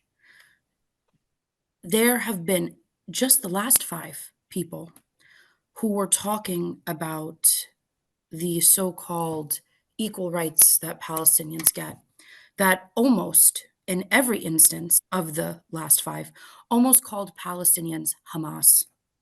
If that doesn't tell you everything you need to know about the individuals supporting this resolution, I don't know what else will. Thank you so much. Howard Druce, welcome to the meeting. Please state your name and address for the record. This is Deborah Drews. It's flooding me, bro. Hi, this is Deborah Drews speaking. I live. The sump pump's not working. Is there someone talking in your background? No. Councilwoman Williams, you're not muted. Hi, this is Deborah Drews speaking, and I just want to say that I've listened to everyone, and this resolution 3934 is to uphold our democratic values to live freely, and the fact that you allow us to speak up reflects our freedom here. However, the debate is dividing us more and more. My question is, why are you hesitating to pass this resolution? And what are your questions and concerns that you hold back? Is it linked simply to not about the flag raising, or is it much deeper? And what if there was no flag raising? Would this issue still be a concern of yours? At present, there is a fact that there's an increase in violent rallies against Jews and against Americans, and a lack of civility demonstrated by the pro-Palestinians, interfering with highways and taking over areas that are threatening. And so even the association that we have at this time of all the events that are going on, it is very, very difficult. But the fact is that these brazen actions and slogans against Jews, against Israel particularly, and against America and civilians living here are threatening, and not acknowledging this brazenness is strange. The fact that the flag that they are raising is associated with this brazenness is a very deep concern. So that it is very important that the resolution be understood clearly. By speaking this out, it does help us to understand more clearly what our values are and how we talk to each other and listen to each other. But we have to acknowledge the fact that hate speech and the association with a movement to annihilate another nation and to Israel and Jewish people goes far deeper, because these slogans are here and they're widespread and they've exploded worldwide. And so therefore, if there's a hesitancy and there's a need to bring this resolution up, there is a need. And the fact that there is a hesitancy on your part, on the people who have to deal with two different sides, it is important for you to understand the facts of why it is and to explain it and uphold the values of our democratic government. Thank you.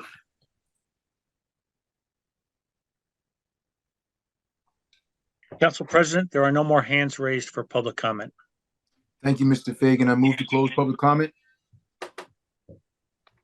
Second. Council President? You don't need a do- motion for that, Council Oh, okay. President. So You then can it's just closed. declare it Thank you. closed. Thank It's you. closed. Thank you, Clerk. Council Um, President, Who's that? Susan McCartney. Yes, Mayor. Yes, sir. At the start of the meeting, you said that you did want to hear from the administration, and I do feel the need to speak at this moment because during this raw and tender climate in our community, I do believe that the last thing we want to cause is even more divisiveness. But as we are witnessing tonight, words do matter.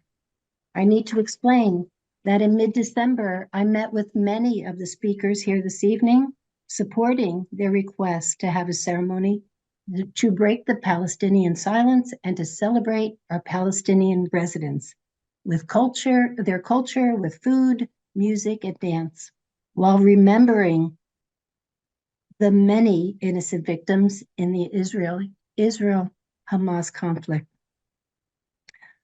Oh, this is so difficult. What happened next was that the graphic that was submitted to the township to make the announcement, I believed, contained language that would invoke and polarize and mobilize our community. And as we're hearing this evening, that's exactly what happened. I am disheartened. I was disheartened because when I called the organizers to explain my decision to postpone the event, I learned that there was debate even among the organizers on the use of the phrase, that it was controversial. And I was faced yet again in a deja vu moment with compelled to respond again when the students tried to have their walkout. They had a right to have a walkout, but not using phrases that would incite segments of our community. I was very upset when I discovered West Orange was listed on a national protest calendar. I could not reconsider my decision at that point for the safety of our community, facing the unknown. I am truly grateful that the event was peaceful as proposed, but words do matter. And I feel that that's what this resolution is saying, that words do matter. I would support any resolution that affirms West Orange as a safe and welcoming community as we move forward. This resolution is explaining to our community that hate does have no home here. Thank you. Thank you, Mayor. I'm going to ask my colleagues to refrain from responding to public comment until we have the administration respond to the issues that were raised that deal directly with the administration. I'm going to ask the clerk to make sure that I cover all of them. I've asked Mr. Abbott to do so as well. Mr. Trachtenberg asked some questions with regard to the employment contracts. I think he just went to the professional services awards that are on the agenda tonight. He was asking specifically about why we got to the point where we have vendors or contractors doing or performing roles that employees used to perform. Mr. Abbott, would you please speak to that? Yes, Council President. So, over the years, the workforce has shrunk significantly, and the need for expertise has expanded dramatically.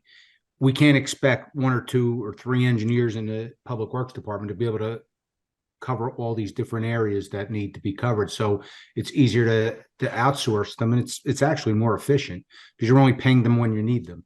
If we have a full-time engineer on that we're paying, you name it, I don't know, $200,000, you're paying them whether they're on vacation, whether they're out sick, whether they're here or not here. To have one engineer and an assistant engineer manage these projects and programs and have the expertise available is probably the most efficient way to go. Thank you, Mr. Abbott. That's a philosophical approach to management. There's no right or wrong answer to that question, but clearly the decision over the last period of time has been to rely more on vendors and contractors than on employees. Mr. Trachtenberg also asked,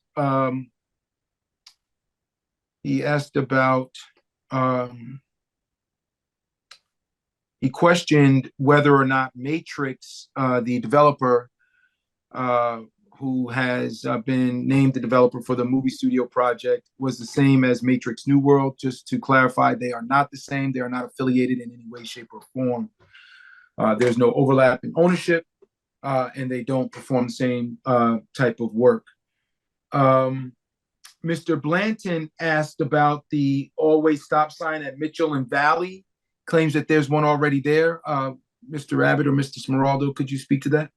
There's not this ordinance is for a 4-way stop. There's stop signs traveling east and west on Mitchell at Valley as you approach Valley, whether you're going east or west. However, there are not stop signs north and south on Valley itself, and that's where they're going to be erected.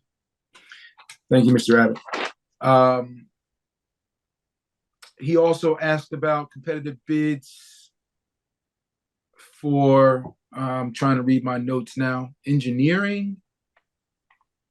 I'm not sure what that means actually. Clerk, can you help me with that? That was from Mr. Bland. I'm sorry, that's from Claire Silvestri, not Mr. Bland. Claire Silvestri asked a question about competitive bids. So she had, Yeah, can you speak to that? Do you know, Madam Clerk? she had a question regarding,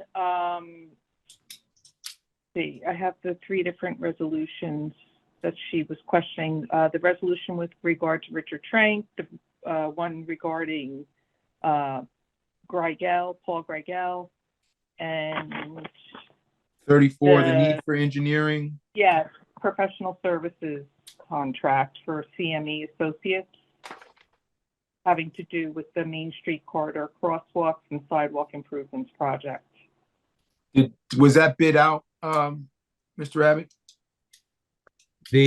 So the 2 that I have, there's an emergency repair that we got quotes on, but not it was not bid out because it's an emergency repair. Tom did not allow for that. And then the engineering firm was bid out. CME was the low bidder at 75,000. Greenman Peterson was at 84.2.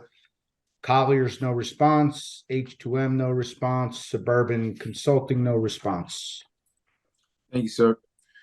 Todd DeBovie, I think this is more for Mr. Trank.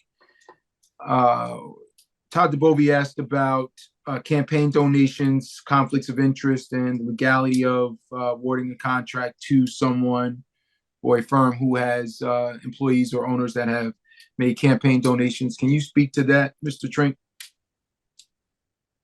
The pay-to-play laws, as you're aware, under the last legislative session were modified by Trenton, whereby contributions over $200 are reported. There is no more ability to have local pay-to-play. So there's no, as I think the speaker said, there's no impropriety or whatnot. That the disclosures are the disclosures that are all with the Election Law Enforcement Commission and online. So I'm not sure if was any other further specificity to that. Thank you, Mr. Trank. With regard to the question regarding the temporary budget, it's my understanding that this budget will cover us for the first quarter of 2024. It allows us to do our introduce a full budget by the deadline, which is in March, and I have been assured that we will meet that deadline this year. So I mean, that's a ministerial thing. We've done this every year that I've been on the council, and I would imagine for many years prior to. And it's all statutory. Statutorily required. Yeah. And I think the other ones aren't really for you guys. Mr. Abbott, if you don't mind addressing this terrorist website that both our mayor and Sally Malanga referenced with regard to the Palestinian flag raising ceremony. So based on some of the emails and things I've read, it's my understanding that the Palestinian cultural event, flag raising in front of Town Hall, was advertised on a terrorist website that was identified by the JTTF. I don't have a lot of firsthand knowledge about that. This is only things that were shared with me. And I don't know that the organizers themselves went to this organization to put it on the website, or they just picked up on it. So yeah, I'm treading very carefully here. I don't want to put my foot in my mouth. I don't really know. I know that the organization that advertised it is tied to terrorism, but I'm being very clear that I'm not accusing the organizers of that. And the JTTF is Joint Terrorism Task Force? Yes. All right. Did you receive any risk, any elevated risk threats or announcements or guidance from any of the state or federal bodies that would normally provide that to you? No, I don't recall. We did our are reporting to the New Jersey State Police Regional Operations Intelligence Center, the ROC. We reported to them as we're required to, but I did not get a lot of feedback from either the federal or prosecutor's office or sheriff or anybody. State police, FBI. No, there wasn't a lot on the radar screen from them coming toward us to us. Was there anything coming from them to us with regard to a potential threat or risk? Not that I recall. Thank you, Mr. Abbott.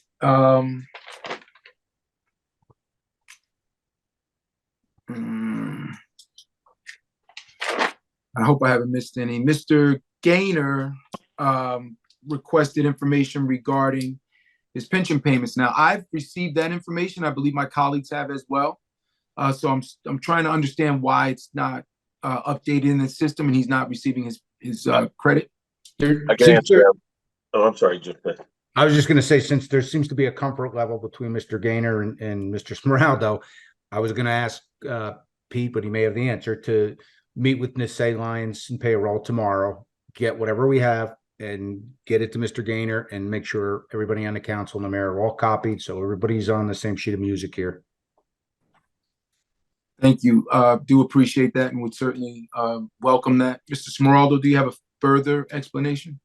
I basically what the chief said, what we know, I know for fact, because I asked Mr. Gross about this, everything has been supplied to the state. The issue is, unfortunately, is that when Mr. Gaynor retired, we certified the pension bill. It was based on what the numbers were at the time. There was an error that has been taken care of. The money has been sent to the state, and it's up to the state now to make the adjustments. I just want to make it clear that Mr. Gaynor does receive a pension payment, but it's just that it's not adjusted correctly. So it's not as if he's not receiving. And while we empathize and understand that, there's some things that are out of our hand that we need to contact the state itself. Well, he may even have to contact the state because we have done that. But and I've been assured that all that information has been sent out through Oprah's and everything else, but we will guarantee that we will make sure that that gets out, and I will contact them. Thank you. And Mr. Smeraldo, if possible, please make a phone call to the state and give them as hard of a time as we can until they properly credit Mr. Gaynor and give him his back pay. We've been dealing with this now for about a year. And unfortunately, Council President, everything has been placed to the state, and once it gets to the state, it really is out of our hands. This is not, we're not trying to stall, we're not doing anything to that effect. It's just wouldn't accuse you of that, Mr. Smeraldo. And we will do our best. I can guarantee we'll do our best. Sometimes the squeaky wheel gets the grease. Absolutely. Maybe you can go to Senator McKeon's office and see if he can help us out with this too. We will do what we can to make sure that this gets taken care of and corrected. I know of a captain in another town in Essex County that has been retired a year in this past November. It was a year because he retired November 22, and his pension still is not correct. And it's kind of similar to Mr. Gaynor's, where there was a settlement without going into a lot of detail. So his pay, his pensionable salary was increased at the end, and it's just the pension is telling him he's right and he should be getting the full amount, but he's not. And the particular town has been doing everything they can to help him as well, but has not been successful. So, and I have a few friends want to manage expectations. I have a few personal friends are going through the same exact thing. Yeah, I just want to be clear. This is not to accuse anyone in town hall of dropping the ball. That's not the accusation at all. Just want to make sure we go and create as much noise as we can so that somebody, gets so sick of us that they finally fix it. That is all that I had for the administration. Did I miss anything, Madam Clerk or Mr. Abbott? I don't believe so. I have. All right, so I'm sorry. Todd DeBovie wanted to know about the forensic psychologist. So IFP is the firm we use for police psychologists and firefighter psychologists before they go to the academy when they're hired. It's legally required that we send police officers to a psychologist. I'm not certain with fire if it's a legal requirement, but it's certainly a good practice. And that's what that that resolution is for us too. Yes, that's why it's on there. Correct. Yes, and the fire department uses that as well, and they're also our experts, and if we ever need them for other reasons, if there's appeals and things of that nature. And the other thing that Mr.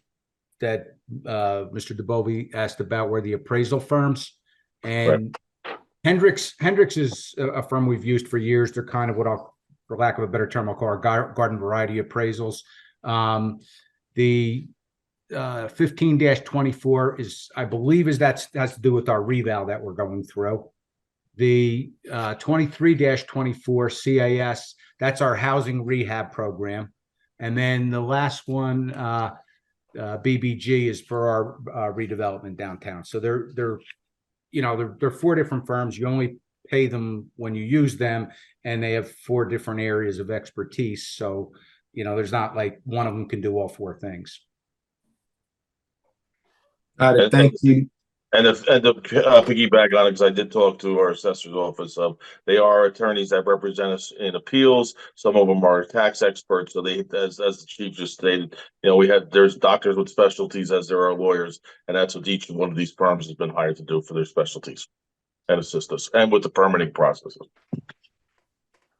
Got it. Thank you, gentlemen.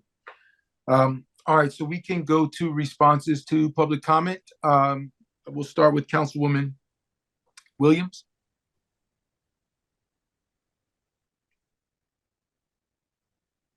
Thank you, Council President. At this time, I just wanted to say thank you to all of the members of the public who have taken an opportunity to share with us your concerns. Thank you for allowing us an opportunity to hear your voices. We have received, ever since before the Christmas holiday, a tremendous amount of communications regarding sentiment around the Palestinian flag raising, around the standalone anti-Semitic resolution, hundreds of emails, over 1,000. Some of those I've had an opportunity to respond to independently, and certainly your public comment here this evening speaks to the myriad of those emails, and it's a continuation of lifting your voice so that we can respond to and make sure that we understand your sentiment. Personally, I don't want to take this opportunity to respond specifically to any of those requests. What I do realize is that there is a tremendous divide among resolutions for anti-Semitism and standalone in this community. What I do realize is, as a Black woman, as your first elected Black woman in West Orange, the sentiments about how you feel and how certain comments and instances and incidents have made you feel are realistic. And what I also believe is that it is very difficult for your elected officials to legislate your feelings. I do understand the sentiments and the outrage from our Jewish neighbors. But I also have understood and had an opportunity to listen to that same outrage from our Palestinian, Muslim, and Islamic residents as well. So as it relates to this resolution and sentiment around the flag raising, which has been the overwhelming outpouring of communications here that we've listened to this evening, it is very difficult for me to try and legislate hate. And indeed, that is what we're legislating. That is what we're debating. That is what we're discussing. How do we deal with hate? And in West Orange, we pride ourselves on the diversity of our community. But never before, as an elected official, as a resident of this community, and I have lived here since 2002. For 22 years, I have lived in this community, and I have never, ever had an opportunity to experience what we've experienced here today. And so it is a very, very difficult predicament to find myself in. It is a very, very difficult position for me to have to decide and determine How do I govern? And so right now at this moment, I have no response that is going to dictate and determine my decision, how I legislate, how we move forward. But it is very, very disappointing to hear that we are at such a division in our community. And we have to decide whether or not geopolitical politics are going to dictate how we treat our neighbors, or whether we are going to live and continue to live in West Orange with pride in our diversity, with pride in our differences, acknowledging those, but understanding that we have to be kind and love one another. So to those questions and to those answers, it is difficult. It is daunting. It is unbelievable that we are here today. But here today, we find ourselves in decisions we must make. As it relates to professional services contracts within our community, certainly we all have questions. And certainly we want to make sure we've done our due diligence to dig a little deeper.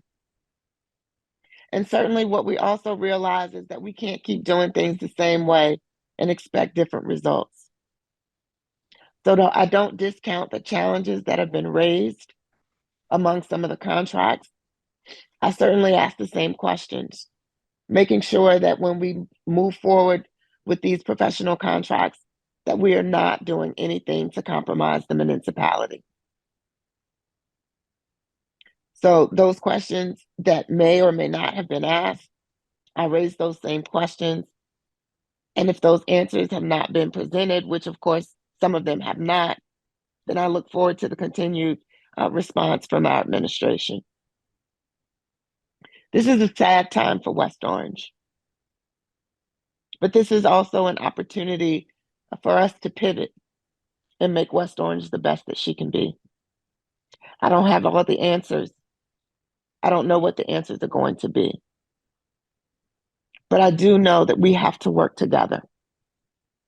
We're going to have to do more than lip service to some of these challenges. It's going to have to require a tremendous amount of work. It's not simply an ordinance that is going to dictate what we expect from each other, because these ordinances are non-binding. They have no enforcement capacity. We do need to define anti-Semitism, but we also need to define hate in general. And so with that, I'll close my public comment. The hour is late. I apologize if I have not addressed each and every of the concerns. Thank you, Council President, for the opportunity to share. And we'll wait until we get to the agenda to continue to debate and discuss. Thank you, Councilwoman. Councilwoman Scarpa?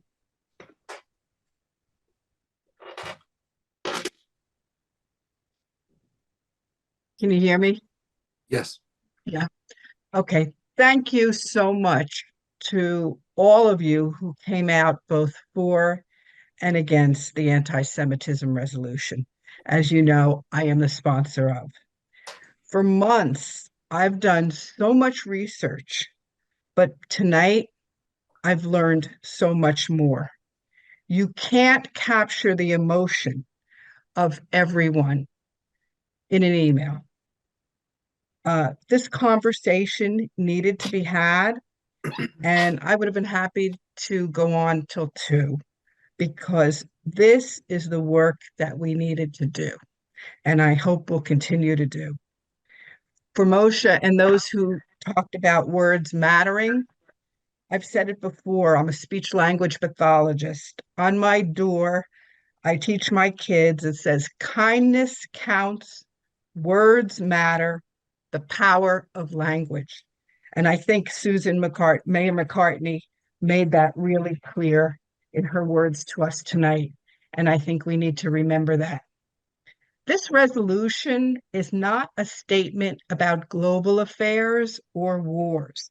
It is a direct response to the surge of the 333% rise in anti-Semitism since October 7th. Rachel Hersey has been working on this resolution with me for almost 6 months. Thus, I want to thank her for her enormous effort and her legal guidance. And to all those who have worked with me to help this make this a resolution that will ensure that all of our residents of our community feel safe and welcome, but specifically defines anti-Semitism and makes us aware of those anti-Semitic acts that have taken place in West Orange and in our surrounding communities. As a businesswoman, I learned that the first step to solving a problem is admitting that it exists. The next step is to clearly define the problem. It is clear that there is confusion about what anti-Semitism is, which is why we needed to specifically define it in this resolution. It's also clear that due to the acts of violence thrust upon the Jewish community in West Orange and around our surrounding communities, this standalone resolution is necessary at this time. I struggled to make this resolution inclusive of everyone. And for those who haven't had the opportunity to read it, I want to read the first few sentences. Whereas individuals looking to promote hate in the United States have historically exploited and continue to exploit bigotry and weaponize hate for political gain, targeting traditionally persecuted peoples, including African Americans, Latinos, Native Americans, Asian Americans, and Pacific Islanders, and other people of color, Jews, Muslims, Hindus, Sikhs, and the LGBT community, immigrants, and other marginalized groups with verbal attacks, incitement, and violence. I think we got everybody, but if there's anyone that's left out, they could be put in. And this I just want everybody to really realize that this was a struggle for all of us who worked on this. And we just have to continue to do this work. But I urge all of my colleagues to begin the process of healing this community by adopting this resolution. And I'll save the rest of my comments for later on the other topics. Thank you, Councilwoman Scarpa. Councilwoman Geber Michael. Good evening. I want to echo Councilwoman Williams' sentiments. Also, I'd like to thank members of West Orange for Humanity for planning a beautiful and peaceful cultural event on Friday. I attended with my son. We both spoke, as well as Council President Rutherford. It was nice to see the solidarity. You could feel the love and the cultural celebration. One thing we need to remember is that supporting our Palestinian residents does not mean we're supporting Hamas. And I condone all forms of hate as well as terrorism. And safety is key. The fact that we've heard residents tonight come on stating that they don't feel safe and they don't want to give either their names or addresses, it's disheartening to hear. And whether you're Jewish, Muslim, no matter what ethnicity or religious background, everyone should feel safe. And if you don't feel safe and you do feel like you're being targeted, reach out to the police chief, reach out to the Essex County Prosecutor's Office. And Chief, hopefully you can speak up more about this, because it really, it's sad and it's a shock to see and to hear so many residents and to hear the disheartening voices, no one should feel unsafe. So please reach out to the chief. Also, I believe we have to unite with an inclusive hate has no home here resolution. I'm going to make a motion later on to table this resolution, to review it, to work with different members, and to edit it, because we are very divided. And I truly believe that we need to unite this town and everyone and have an inclusive hate has no home here resolution. And so I'm going to end there with this topic, and then move on to Mr. Trent's contract. I do not support this resolution. I will be voting no. We are currently in litigation and we're waiting for the judge's decision. And as mentioned earlier, this never should have been placed on the agenda. So that's how I feel about that. And then regarding resolution 12-24, I also plan to vote no. Mr. Greigel is not the planning director. I've mentioned this in March when we voted on the professional services contract, and someone in administration, I believe if you go back to that video, I think it was Mr. Gross, even agreed with me that he's not the director, he's a consultant. The first page said director, and then the rest of the contract stated that he was a consultant. I also attended the previous planning board meeting in which his name tag showed as planning director, which is very misleading to residents and to people who come to do business or, attend the planning board meeting thinking he's the director. He's a consultant. West Orange needs and deserves a full-time planner. We've said it in almost every meeting. I'm really happy that the administration is taking the step to advertise for a full-time planner. And I really hope that we do find the money in the budget to hire one. But I am not in support of this resolution. And I will end my public comment response. Thank you. Thank you, Councilwoman Geber Michael. Councilwoman Castellino. Thank you, Council President, and thank you to all the residents who have emailed us, stayed on the phone this evening for over 5 hours of public comment. I know I couldn't get to all the emails. There were so many. They were passionate. The testimony tonight or your public comment tonight was even more passionate, very moving, and, feeling very sad right now because no one should ever, ever feel unsafe in our community. No one. No one's child should ever feel uncomfortable in one of our schools, going to our houses of worship, walking on our streets, going to our parks. Shouldn't happen. Just should not happen. And to hear the heartbreak in so many this evening is just so unsettling and disturbing. And and then we'll get off this call and we'll all go turn on the news before we go to sleep and have just one nightmare after the other. I said a couple meetings ago that we should take a pause and think about passing any resolutions.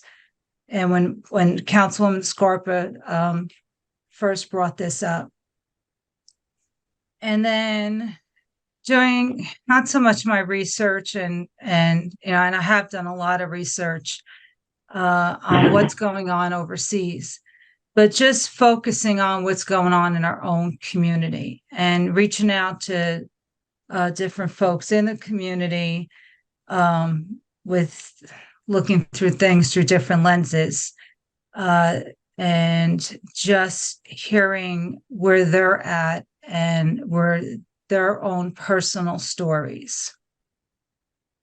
The flag raising, I was with the mayor when she got a call about the flyer. I know she was devastated, but she was doing the right thing. we knew about the very supportive of the Ramadan lights that we're looking forward to happening in March. I even working with Miss Brill and Miss McCampbell, we decided to push back Restaurant Week because it was originally set for that March weekend where Ramadan started, and we thought it was, with all the comments in the community and really be more sensitive to everyone, to start Restaurant Week on a week that people are supposed to fast. We just trying to be more sensitive and more thoughtful to our residents. So we've researched that and pushing Restaurant Week back.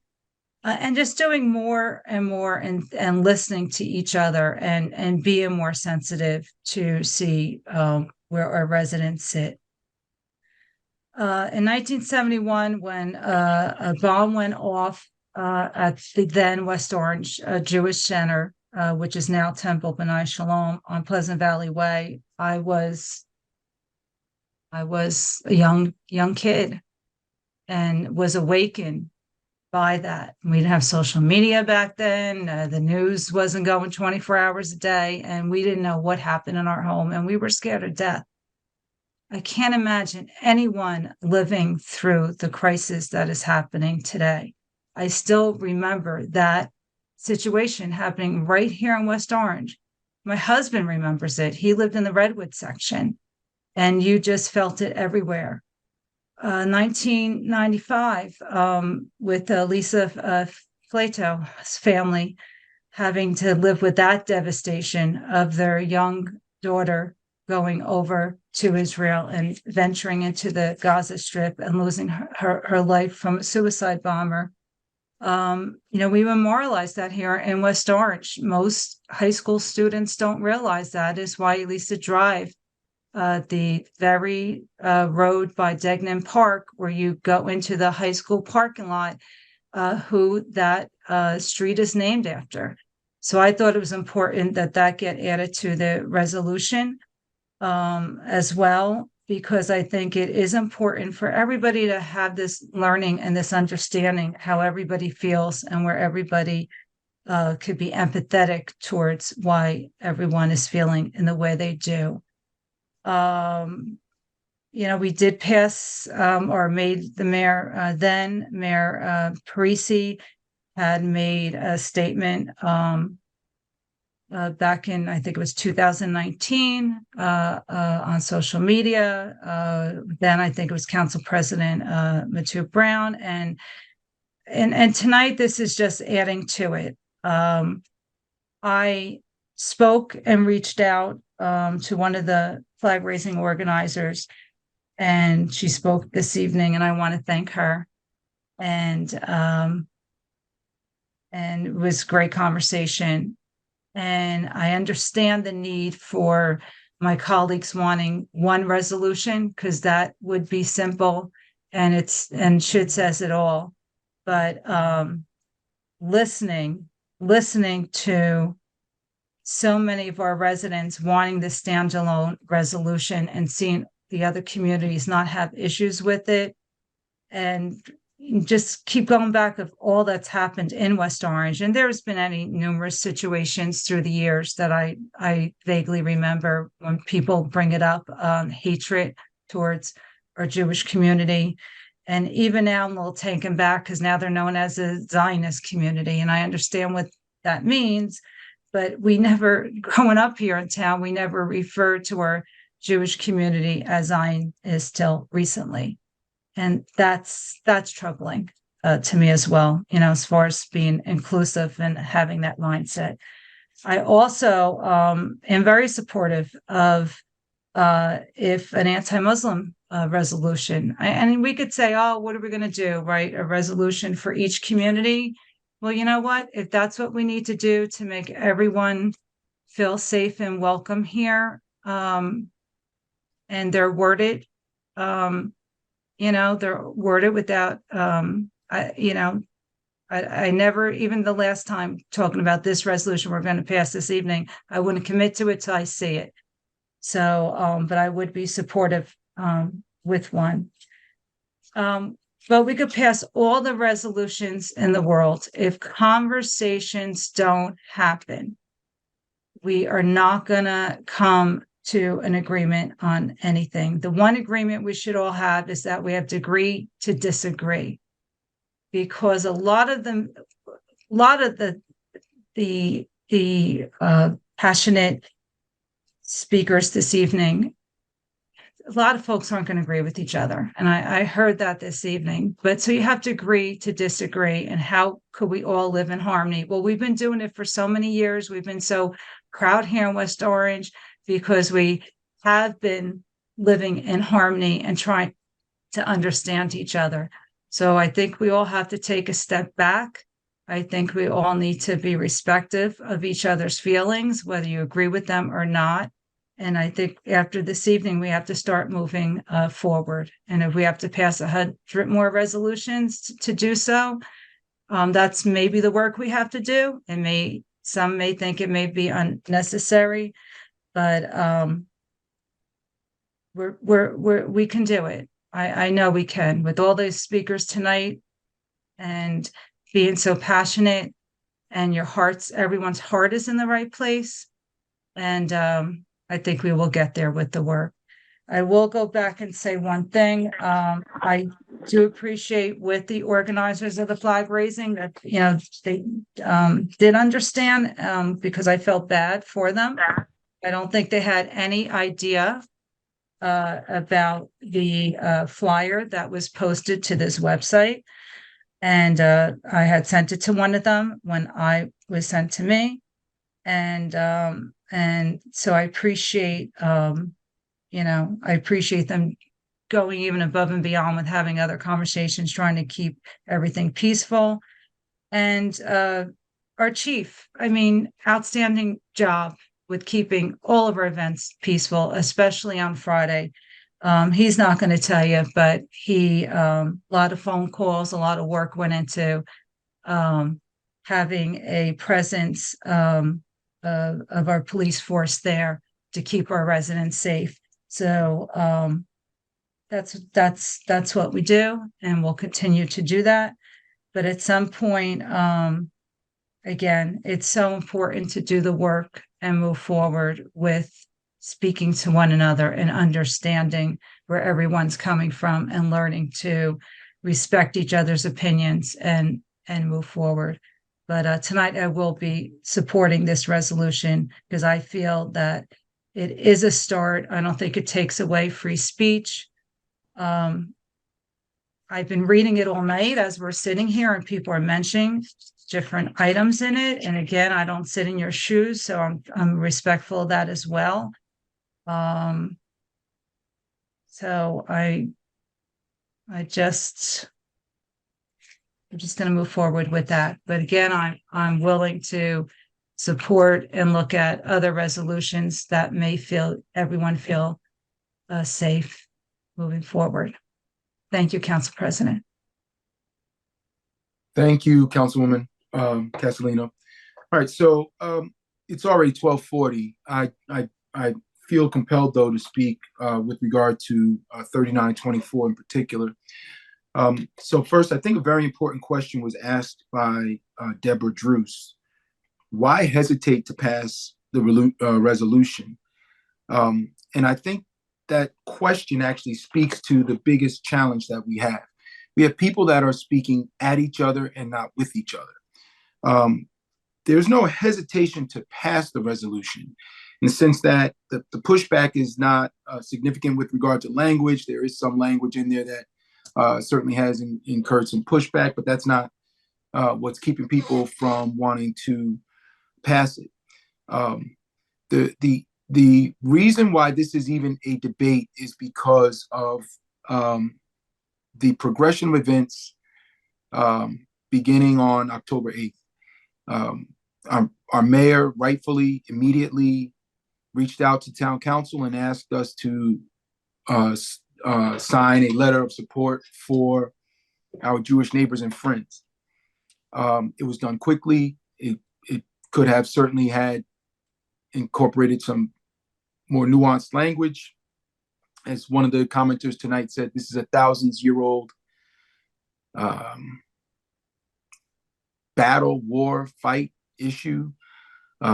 So of course it's nuanced, but in the spirit of showing support in the face of a horrendous attack, the mayor reached out right away, and all 5 of us signed that letter. And I don't regret signing that letter. I don't think any of my colleagues do either.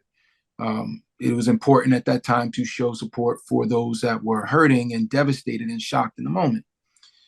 But the sequence of events after that,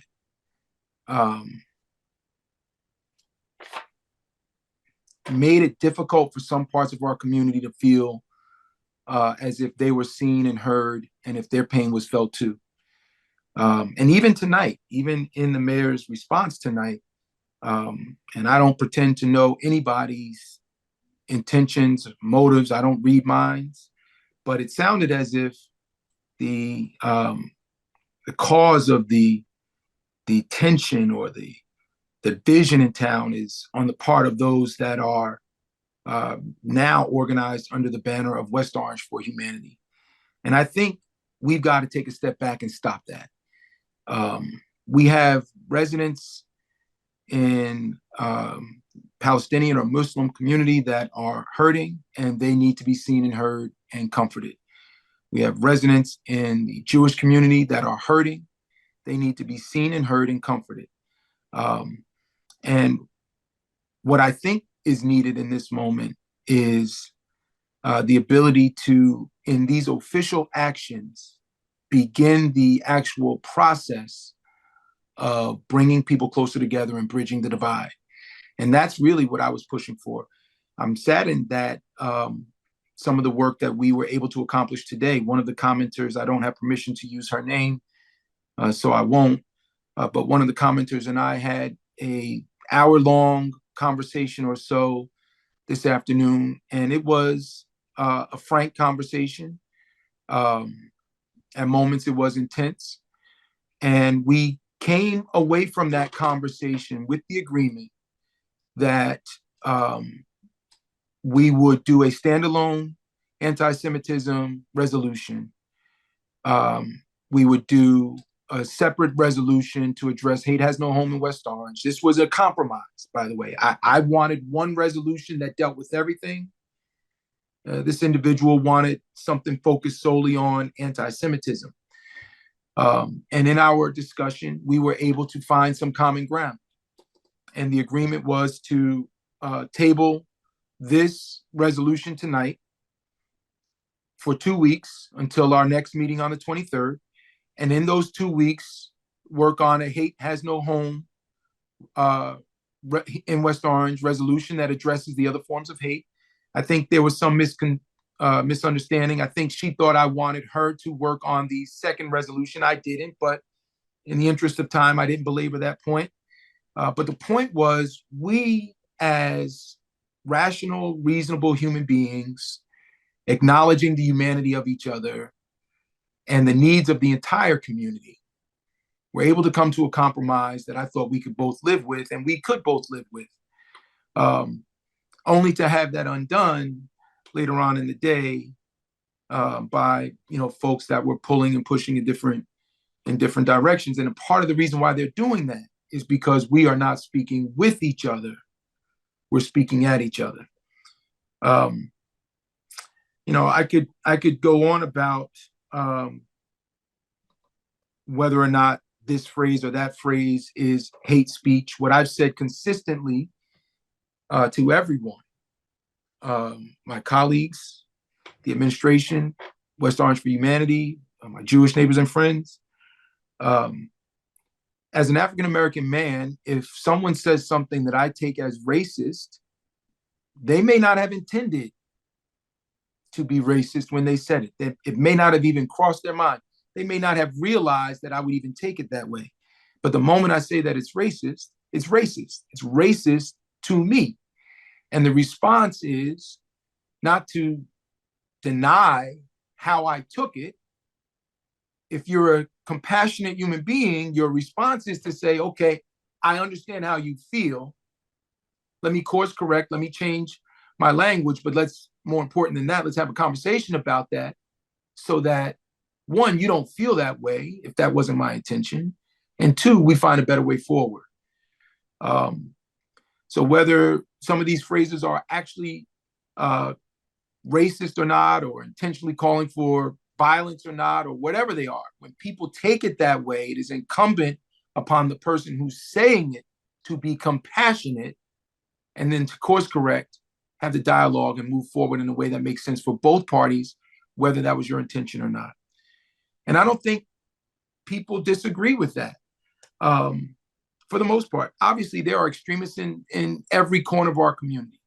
But most of us, as evidenced by public comment tonight, are reasonable and rational and are willing to be compassionate and empathetic. And that's hopeful. I'm encouraged by that. I think it gives us the foundation to actually solve some of the challenges that we have. But again, I don't think the issue is condemning anti-Semitism. There was one commenter tonight who said, "Why is it so hard to condemn anti-Semitism or to condemn anti-Jewish language?" It isn't. It's not hard. All five of us as council members, and I believe the entire administration as well, certainly all the senior leadership, I can't speak for all 304 employees, but everyone that I've been in contact with does condemn anti-Semitism and does stand against anti-Jewish hate. I think the issue is showing some balance and some fairness to a part of the community that does not feel that they are being heard and seen and comforted when they need it just as much as our Jewish neighbors and friends. And again, I think it was Councilwoman, I don't remember which councilwoman said it, but no one in West Orange is responsible for what happened on October 7th or October 6th or October 8th. Like, we live here. None of us are in Hamas or in the Israeli cabinet. None of us are making those decisions. None of us are at a level in federal government where we can affect what happens over there. So we are neighbors. And that should be our focus here. You know, my goal in this entire thing has been to help bring people together. I have not made as much progress in that regard as I wish I would have and hope to. But that remains my goal, which is why I think we need to deal with hate as an issue as a whole. And that is all that I asked for. That's all that I've advocated for. Not that anti-Semitism isn't real or shouldn't be dealt with or addressed, but when we address it, let's address all of it, because the outcry from one part of the community has been, we're not seen, heard, or comforted. And you do all of these things for other parts of the community. You're not doing it for us. And we are your neighbors too. We feel unsafe too. It's not that other parts of the community shouldn't feel unsafe or we want them to feel unsafe. That it's that they feel unsafe too. And so as leaders of town, as a township council, our first obligation is public safety. We've heard people on both sides of this particular resolution tonight say they feel unsafe. I think it's important for us to do things, take official actions that address all of them. I know my colleagues don't mind, and I've heard multiple colleagues say they don't mind doing a ton of resolutions for hate. We can do one for each individual group that is experiencing it. I'm not in favor of that. We have such challenges in governing this town. And these challenges, some of them are going to require significant community input and support. And if we're just constantly ripping the Band-Aid off and dealing with these issues, ripping the Band-Aid off and deal with it again and rip it off again, we're never going to get anywhere. So I would much rather take a holistic approach to it. And I encourage my colleagues to just consider that. You know, we don't have a fire to put out tonight or tomorrow. Dealing with it all at one time alleviates some of the concerns that some in our community have that aren't addressed by dealing with it tonight. Dealing with it tonight certainly addresses some concerns. I share those concerns. We've had these conversations, but I do think it's important to deal with the entire issue of hate. And so I just want my colleagues to consider that as we come to the actual agenda. I am in support of not just making a statement about anti-Semitism or other forms of hate, but I am intent on bringing people together. I've tried to get one group together. Two key figures were traveling and couldn't do it. One key figure traveled during a 2-week span, and then the two others were traveling in the next 2-week span. So we just haven't been able to get it. I tried to get some other smaller groups together before the flag raising. I couldn't get agreement on it in the one day that I had to get that done. But I do expect that those meetings will happen. And I do expect that as we speak more with each other, we'll be able to find some common ground and be able to work together a little bit better and bridge some of the divide. And I do have to say this. I am grateful to West Orange for Humanity for intervening with the additional protests that were going to come from outside of West Orange and turn what was a peaceful event into something else. Thank you for stopping that. And I want to thank our Jewish neighbors and friends who intervened and stopped counter protesters from coming and turning what was a peaceful event or having the potential to turn it into something else. And I think that shows that the overwhelming majority of people that are on both sides of this issue are people of goodwill. And so that gives me hope and that gives me courage, but we still have work to do. And I think just doing a part of the work doesn't solve the problem. I think it makes it actually worse. It makes people that already feel unseen and unheard and ignored feel even more so. And it just makes it harder to get them back to a better place, ultimately whenever we, get to the real work, which is outside of these resolutions. On the other issues that are on the agenda, I'm not even going to comment. We're going to take some votes. We'll have some discussion.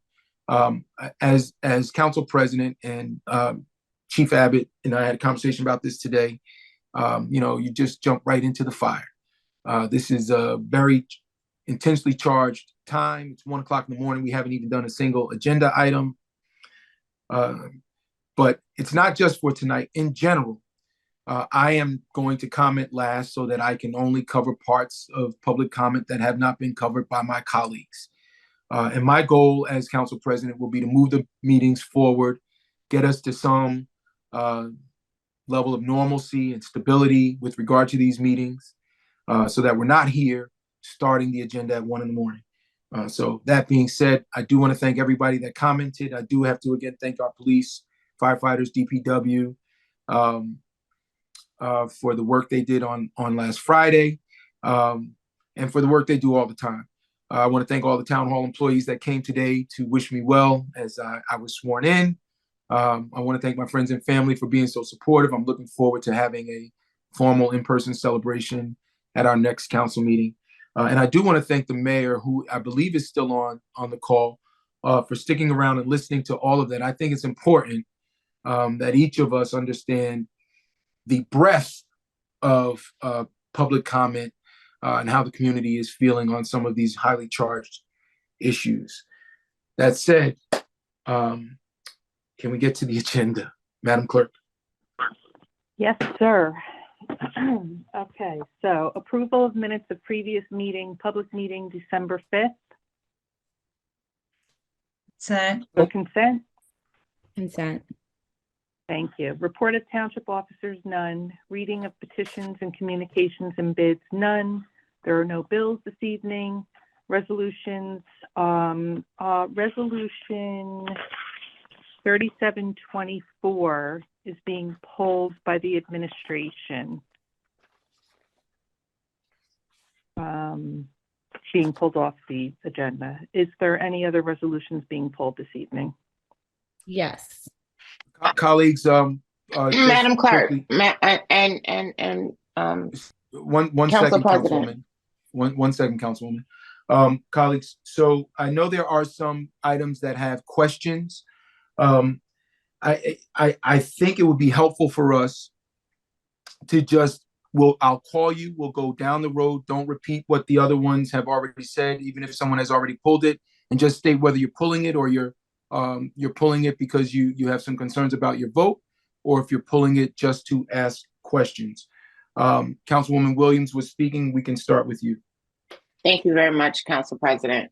I'm going to request at the late hour, in addition to the fact that I have not had power for the past 4 hours, I am losing cell phone power as well and have no capacity based on the storm and the outage.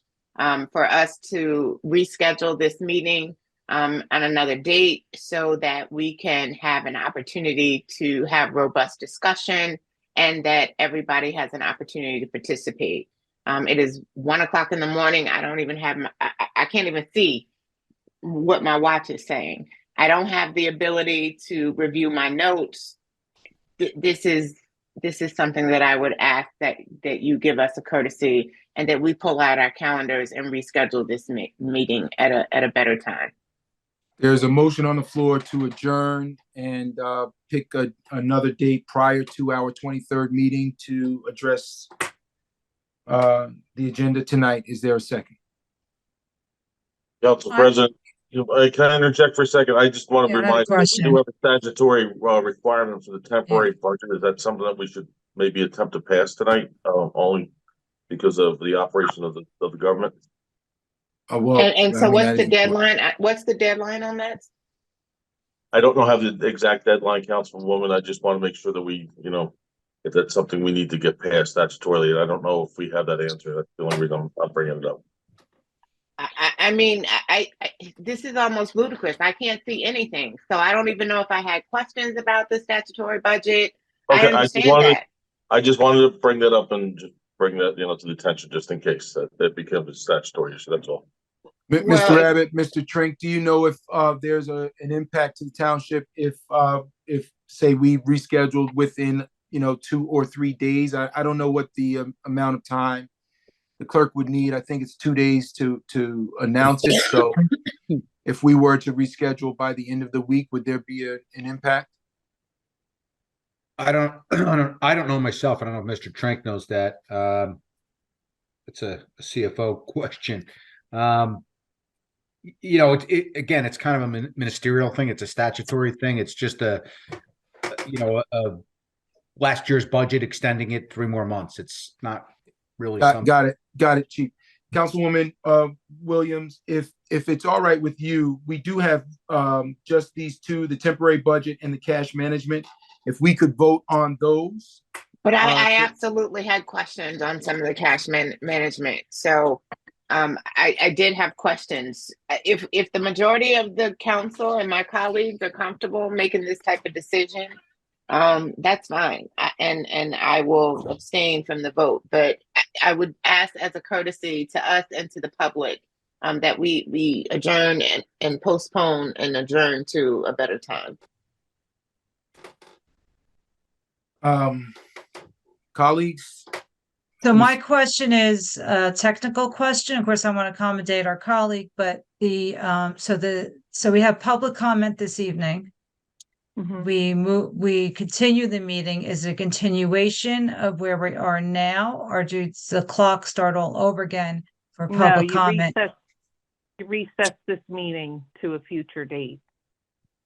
Because I would recommend us voting on the items that were just mentioned, and also resolution number 39, not to prevent 5 hours of public comment at the next meeting.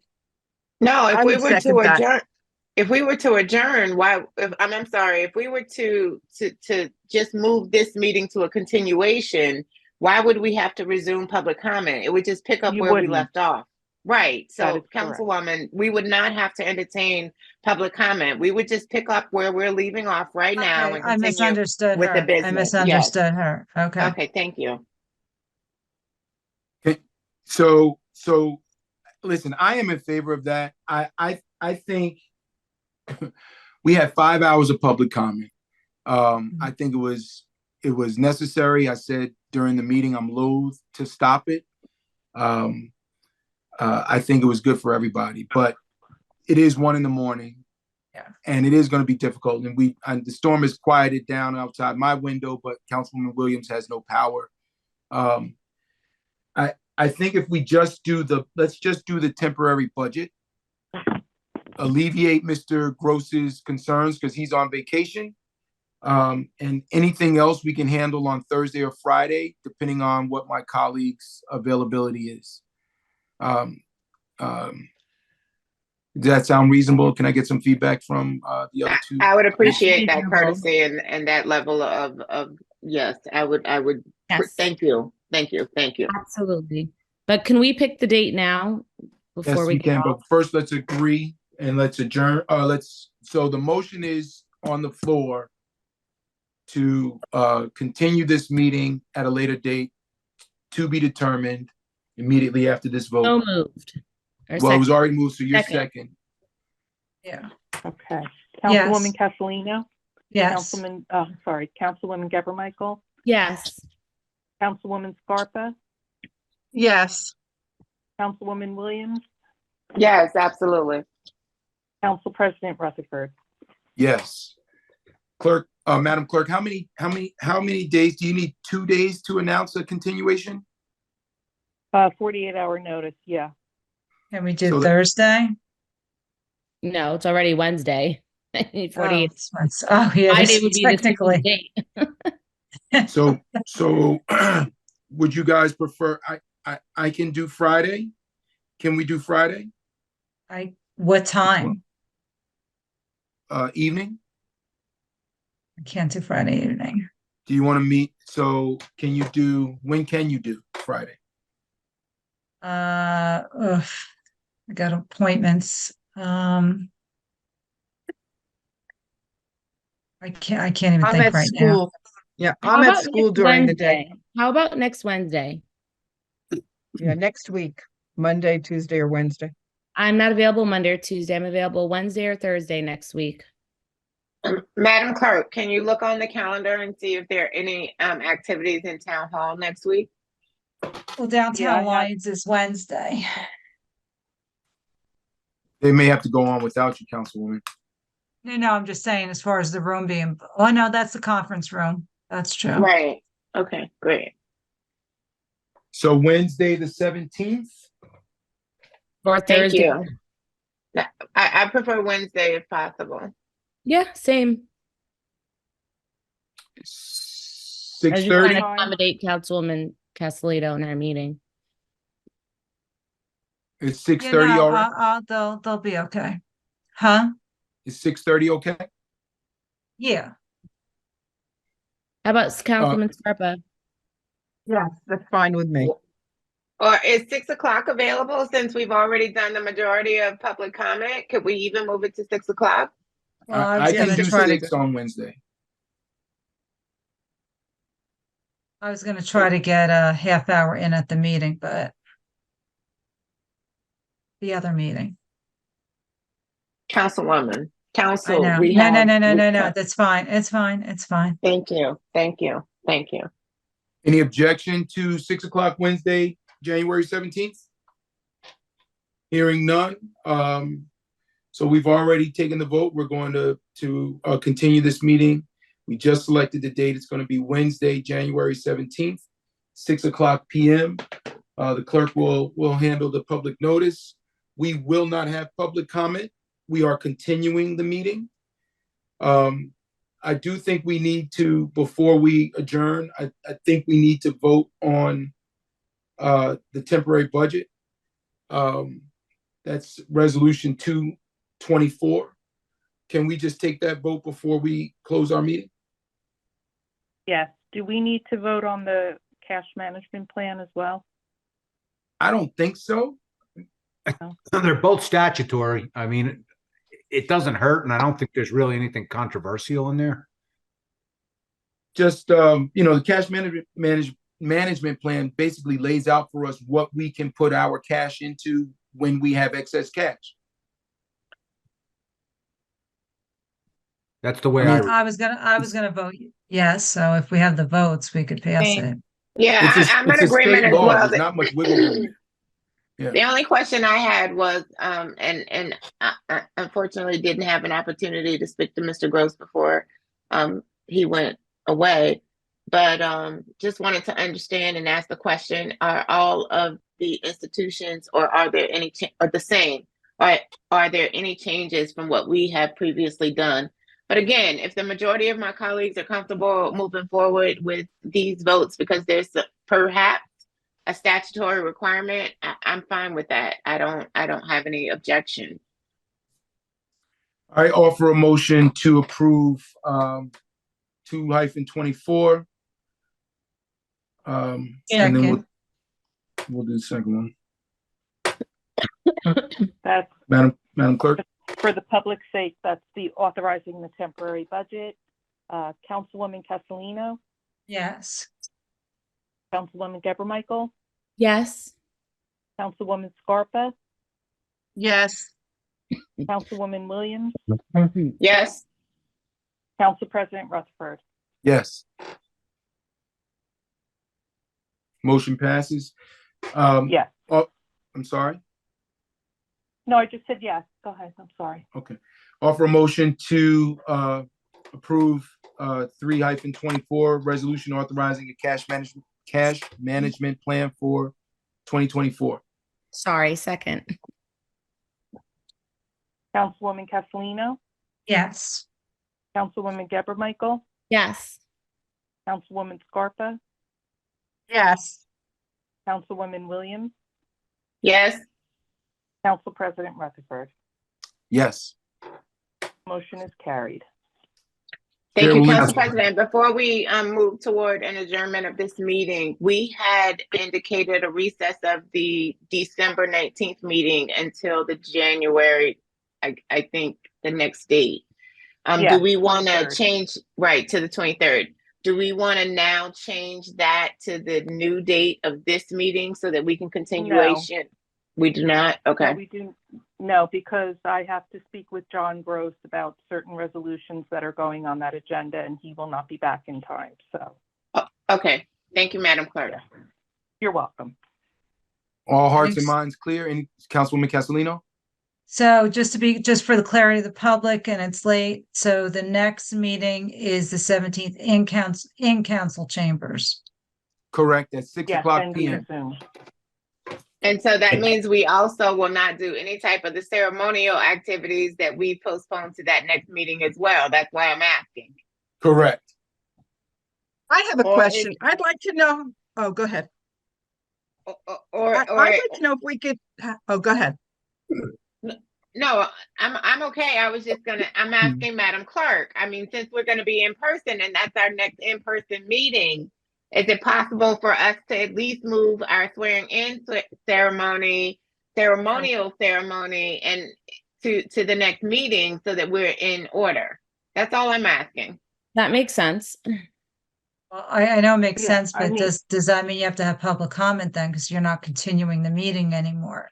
That would be my concern. You are continuing the meeting. You're just adding that to the agenda. But Okay. I would leave it as is. I would leave it for the 23rd. I Based have a on question. what Councilwoman Castellino just said. We're not going to add to the agenda that we already have. So we're just recessing this meeting to continue it on the 17th. I have Got a it. question. I'd like to make a motion to take the vote on 3924 because we have so many people on tonight that really want to see that. And That's they may going to not be require a available on lot of Wednesday. conversation. That's okay. I think we should do it because a lot of people are on and really would like to hear our delivery. Well, unless we have a second. I mean, Not gonna I happen. was willing to second it, but how much battery does the Councilwoman Williams have? I mean, that's the problem, she said. And it's a week away. I'm appealing to my colleagues. I really am. I have had no battery power for 5 hours. You all overheard my husband come in and say that we're in a dire situation. So I am appealing to my colleagues to give us an opportunity to digest this information and reconvene next week, and for me to be able to regroup. I have no power. I have no capacity to really continue don't this think it's going to meeting. take that long, though. I'd like us to take the vote tonight. I Okay, think well, is there a wasn't second a to her motion made motion? already, Council? The Okay, motion I'm was sorry. made, there was I have a no question. second. I have a Councilwoman question. Deborah Michael.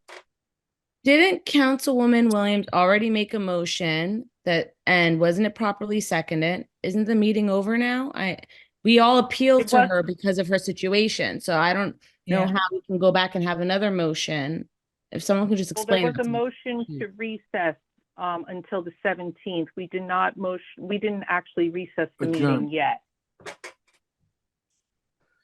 So I'm not in favor of doing it tonight out of concern for Councilwoman Williams and other Likewise. concerns. Okay, well, we have no but there second, so. there is a motion on the floor. Is there a second? As much as I like to get it done, I did hear. Yeah, I think we should let her get off the phone. Yeah, and I do want her to be part of the conversation. Same here.